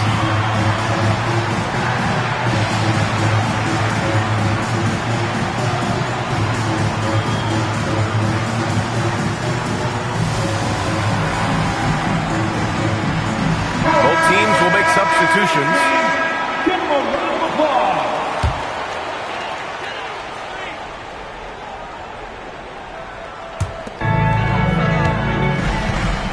Now Ibaka. Still no points. Henderson for 3. Hits the three-pointer. And the Cavaliers lead by 9. He's so quick to react. Henderson has the shot lined up before the ball even gets to him. Pass to Curry, fires for 3. And the rebound goes to Cleveland. 13 points was their biggest lead of the game. And they're doing strong work on the glass. A +5 advantage for them. Ibaka, he's open. Utah with the rebound. Sabonis has got his 4th rebound in this one. Ori passes to Curry. Picked by Sabonis from the arc. Curry's shot is off. The Cavaliers lead by 9. Pass to Jackson. The 3 is up. Lively grabs the miss. Lively's got 4 rebounds now. Outside Curry. Fires from deep. Oh, Curry showing off the range. Man, they're having a hard time defending the triple. That's 3 in a row. Now here's Henderson. Give him 8. The 3, Smith. It's rebounded by Sabonis. Let's see if they want to go 2 for 1 here, Grant. Hey, looking at the clock, I'd say yes. Lively with a screen on Henderson. Shot is good by Curry. Hey, he's doing whatever he can right now to pump up his teammates. And here's Henderson. He'll bring it up for the Cavaliers. They lead by 4. Ibaka with a screen on Curry. Henderson for 3. Utah grabs the miss. Sabonis has got his 6th rebound on the night. 1 second separating the shot clock and the game clock. Curry with it. 18 points for him. 6 on the shot clock. Sabonis with a screen on Henderson. Curry, no good.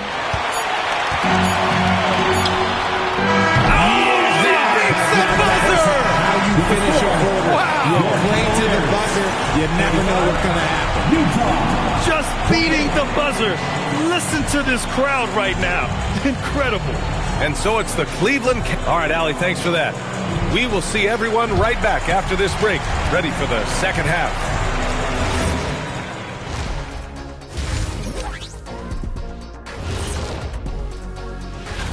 Guys, how about our Eastern Conference winner? He's been doing big things down in the paint, using his size and power to just flatten out the company.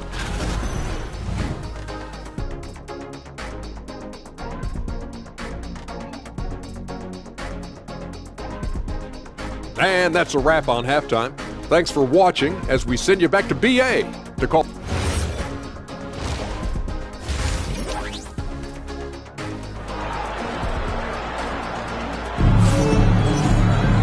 Well, for those just tuning in, thanks for being with us. Second half of this game still to play. Stephen Curry having a dominant impact in this game.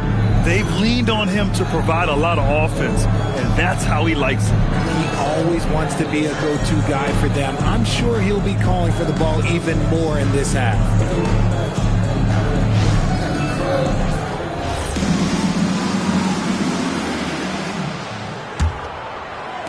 And the Cavaliers with possession here. 7-point differential. Serge Ibaka is out there with Jackson. Then it's Smith. Then it's Joel Embiid. And it's Jones in at the point guard position. And that's the group for Kenny Atkinson as we begin the second half. Now here's Curry. Lively with a screen on Jones. Counted from distance. Curry's got 21 points in the game. Oh, you got to feel for the defense. I've been on the other side of the Curry flurry, and I still have PTSD. Jackson, right side. Lots of room. Lively grabs a miss. Oh, man, that's tough. That's definitely one he'd like back. Almost too wide open. Pass to Sabonis. Back to Curry. Takes a three. It's rebounded by Ibaka. Ibaka's got rebound number 5 here tonight. Well, I'm wondering, RJ, do you think we'll see a Zach LaVine highlight dunk tonight? Yeah, B.A., most nights we normally do. Something else also, I've come to expect shooting sprees from Zach. This man can rattle off 3 and 4 and a quarter like it's nothing. Well done on the glass. Gets himself in position where he can use his size. Jackson outside. The 3-ball. Lively grabs a miss. Lively's got 7 rebounds in the game. Is it possible to rest too much? Because he hasn't been able to get into a groove since coming back in. Curry surveys. Jacks up a 3. That won't go either for Curry. And they have been cold coming out of the break. Only getting one of their first 4 shots to drop this half. Got to pick it up. And there it is for him. And the Cavaliers lead by 6. He's been playing great unselfish basketball, really putting the rock in the hands of the right shooters.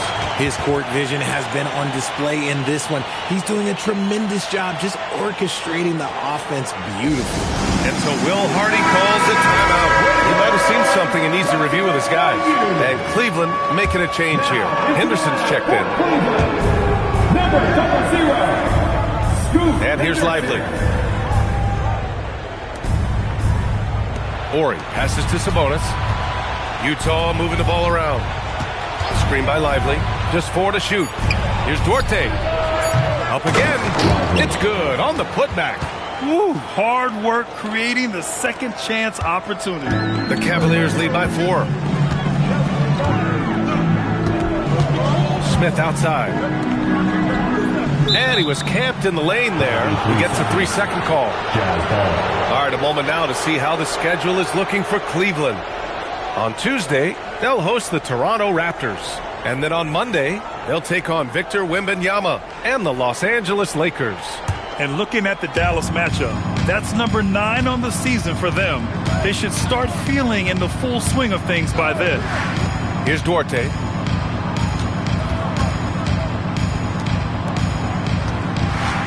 Outside Curry. Lively with a screen on Henderson. The shot by Duarte, no good.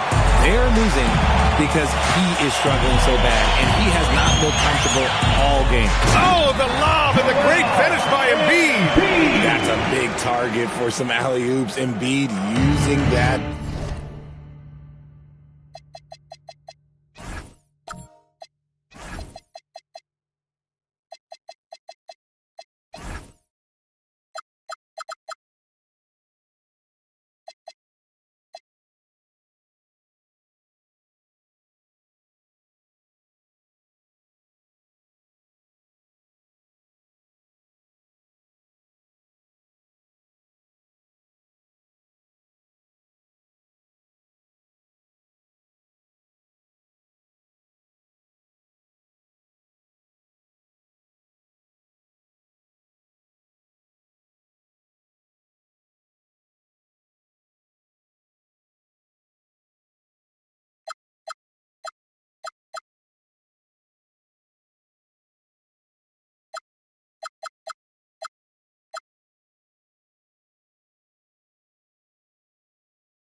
Outside Curry, lively with a screen on Henderson. Curry, no good. He's lost his rhythm completely this quarter, but he's determined to stay after it. Screen by Embiid. The three, Smith. Pass to Ibaka. Sabonis with some nice D. Jazz trail by 6. Curry passes to Duarte. Back to Curry. Releases. Nails the wide-open jumper. Curry's got 5 points now this quarter. On a night like tonight, Steph Curry is must-watch basketball. He can score from anywhere. And so now a timeout called by Kenny Atkinson. Coach probably just checking to make sure everybody's on the same page here. The best thieves in the league. The steals leaders over the last month. Second is Joel Embiid. His defensive focus has been superb these last few games, continuously finding ways to strip ball handlers and upset the offense. There's something Henderson is still working on, getting his three-point shot to be a little more consistent. Pass to Duarte.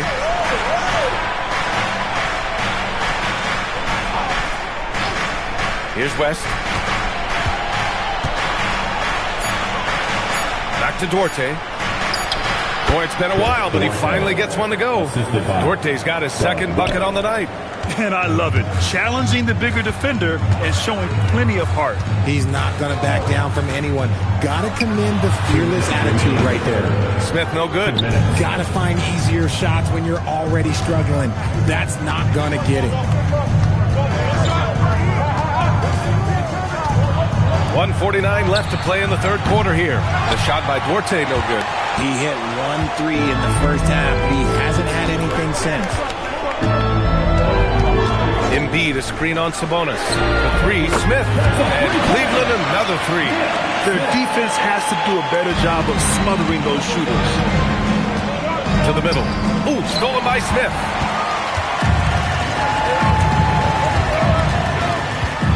Pass to Henderson. 4-3. Utah grabs the miss. Here's West. Here's Duarte. Off target from three-point range. And with his team trying to trim this margin, his struggles this quarter, they're not helping things.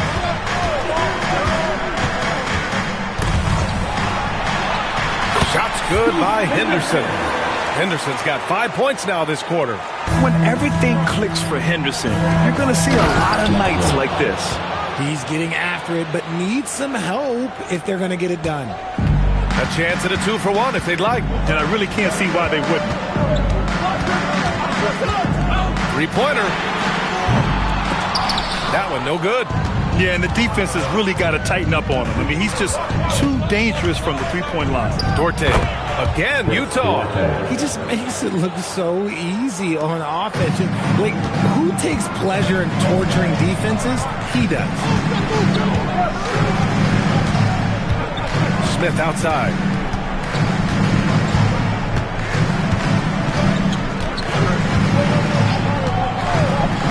Pass to Ibaka. Now Henderson. This one for three. And so it's Cleveland leading by 6 as we wrap up the quarter. Their play has earned them a nice lead, one they'll look to build on as the game continues. We'll be right back.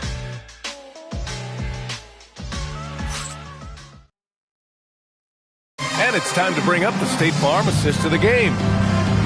Yeah, just shredding the defense with that feed. Zero chance to stop that. That's an unguardable pass. Flat out. Give him credit for possessing that type of vision. Man, I know I speak for all of us when I say I can't wait to see what kind of finish awaits us here in the fourth quarter. And Utah looking at who they've got to start the fourth. We've got Alperon Şengün, and it's West in at the 2. Hill against Embiid. Pass to Rick Kasner, fires the 3, and it's Stephen Curry with the rebound. Jazz trail by 6. And he nails that one right through the heart. Curry's got 25 points in the game. Boy, that's unfair. Curry hitting those pull-ups. Here's Childress. 1 minute in now in the fourth quarter. Pass to Embiid. Cleveland working the ball around now. Rick Kasner can't hit. And you never want to give a shooter like him a clean look. Into the lane. Fires the 3. It's hauled in by Henderson. Oh, man, he can't get anything to fall. You can feel his frustration. Yeah, right now, he's just in his own head. Not much you can do to try and push through it. And another miss by Cleveland. Jazz trail by 4.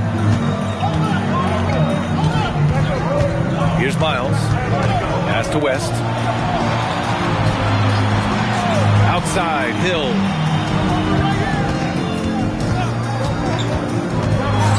The Jazz need to get one up in a hurry. West misses. He's just basically a body out there right now, nothing else. The team is struggling, and he hasn't been able to help them out at all. Now Henderson. Here's Childress. Three-pointer, no good.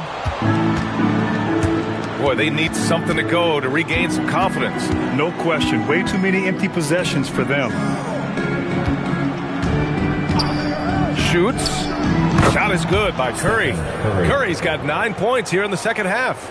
So challenging to guard in pick and rolls. Curry excels at exploiting the defense in these sets. And we've got a timeout called by Kenny Atkinson. He was quite emphatic, demanding the timeout, clearly wanting to address strategy with his team. So both teams making some changes here. A chance here to catch up with Allie from the sideline. Hey guys, well during that last break I heard Kenny Atkinson as he talked with his team. He pleaded with his guys to keep their emotions in check, saying you're battling right now. Continue to play smart. Don't try to be a hero out there. Play for one another. Guys, let's see what happens. Thank you for that, Allie.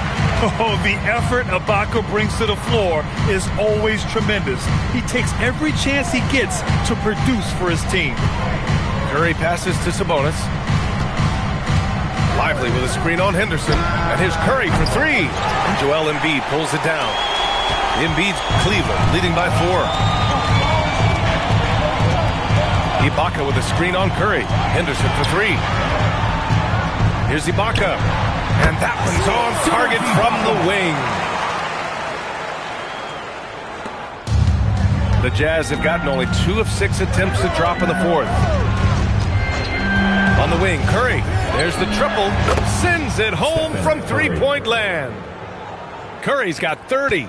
Rising to the challenge. He's given them everything he's got. Pass to Ibaka. 18 feet out. And there are the Cavaliers with another bucket. They're definitely opting for the mid-range jumpers. And it's working. Jazz trail by 5. Sabonis with a screen on Smith. Curry outside, beyond the arc, and he nails it. And he has been on fire this quarter in terms of his scoring. Hopefully, that fire spreads to his other guys and they can rally. And Kenny Atkinson has called a timeout, looking to get everyone dialed in and engaged. Jones, he's checked in for Henderson.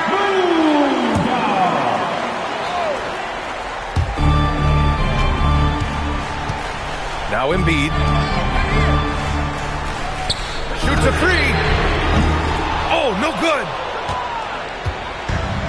Utah has gone 2 of 6 so far in the fourth. Outside Curry to tie it up. Down goes the jumper. There is absolutely no one better than Curry in these big spots. He excels at these moments. Now here's Smith. Puts up the tray. Rebounded by Sabonis. And sometimes on defense, you can just get lucky. Wow, potent offense. It's been fun to watch. Just aggressive and effective. Taking it right to the defense. To take the lead. Money from 3. You can see how hungry Sabonis is to help out his team. Whatever they need, this man will fight for it. Smith with it. Jacks up a 3. Oh, the shot is off. On offense, here's Utah. They're on a 15-6 run. We've got 1:23 left in the fourth quarter. Cleared away by Embiid. The Cavaliers trail by 3.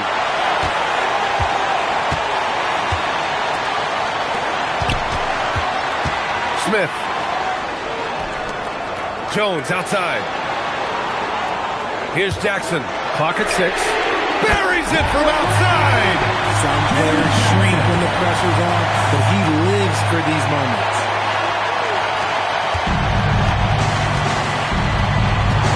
And here's Curry. 50 seconds left in the game. Here's Lively. 6 to shoot. And the 3 misses. You know what? He's got to look to get other guys involved. The three-point stroke is off. He had the right idea, just couldn't come up with the swipe. And deflections, they're a stat that all teams track. They show who is the most active defensively. Now Embiid. Jones fires. The triple drop. Great to see guys who don't back down under pressure. He knew what they needed here and was determined to deliver. And we've got a timeout called by Will Hardy. There is a lot on the line, and he is determined to make sure everyone's on the same page. Any speculation on what we're going to see coming out of this timeout? If they leave the arc open, take it. But it may be safer to get a quick 2 and then foul. Yeah, time is the enemy at this point, so I think I'd go for the tie and avoid playing the foul game.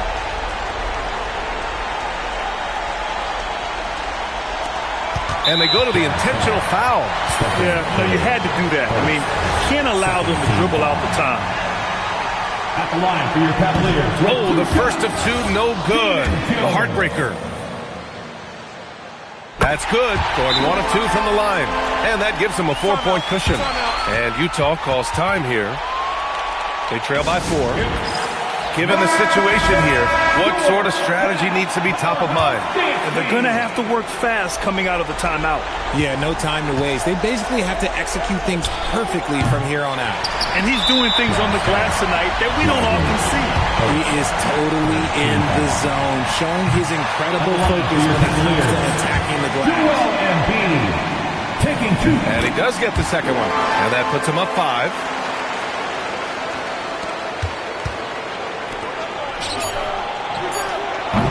He can't stop the run as that misses. And so the Cavaliers take the win.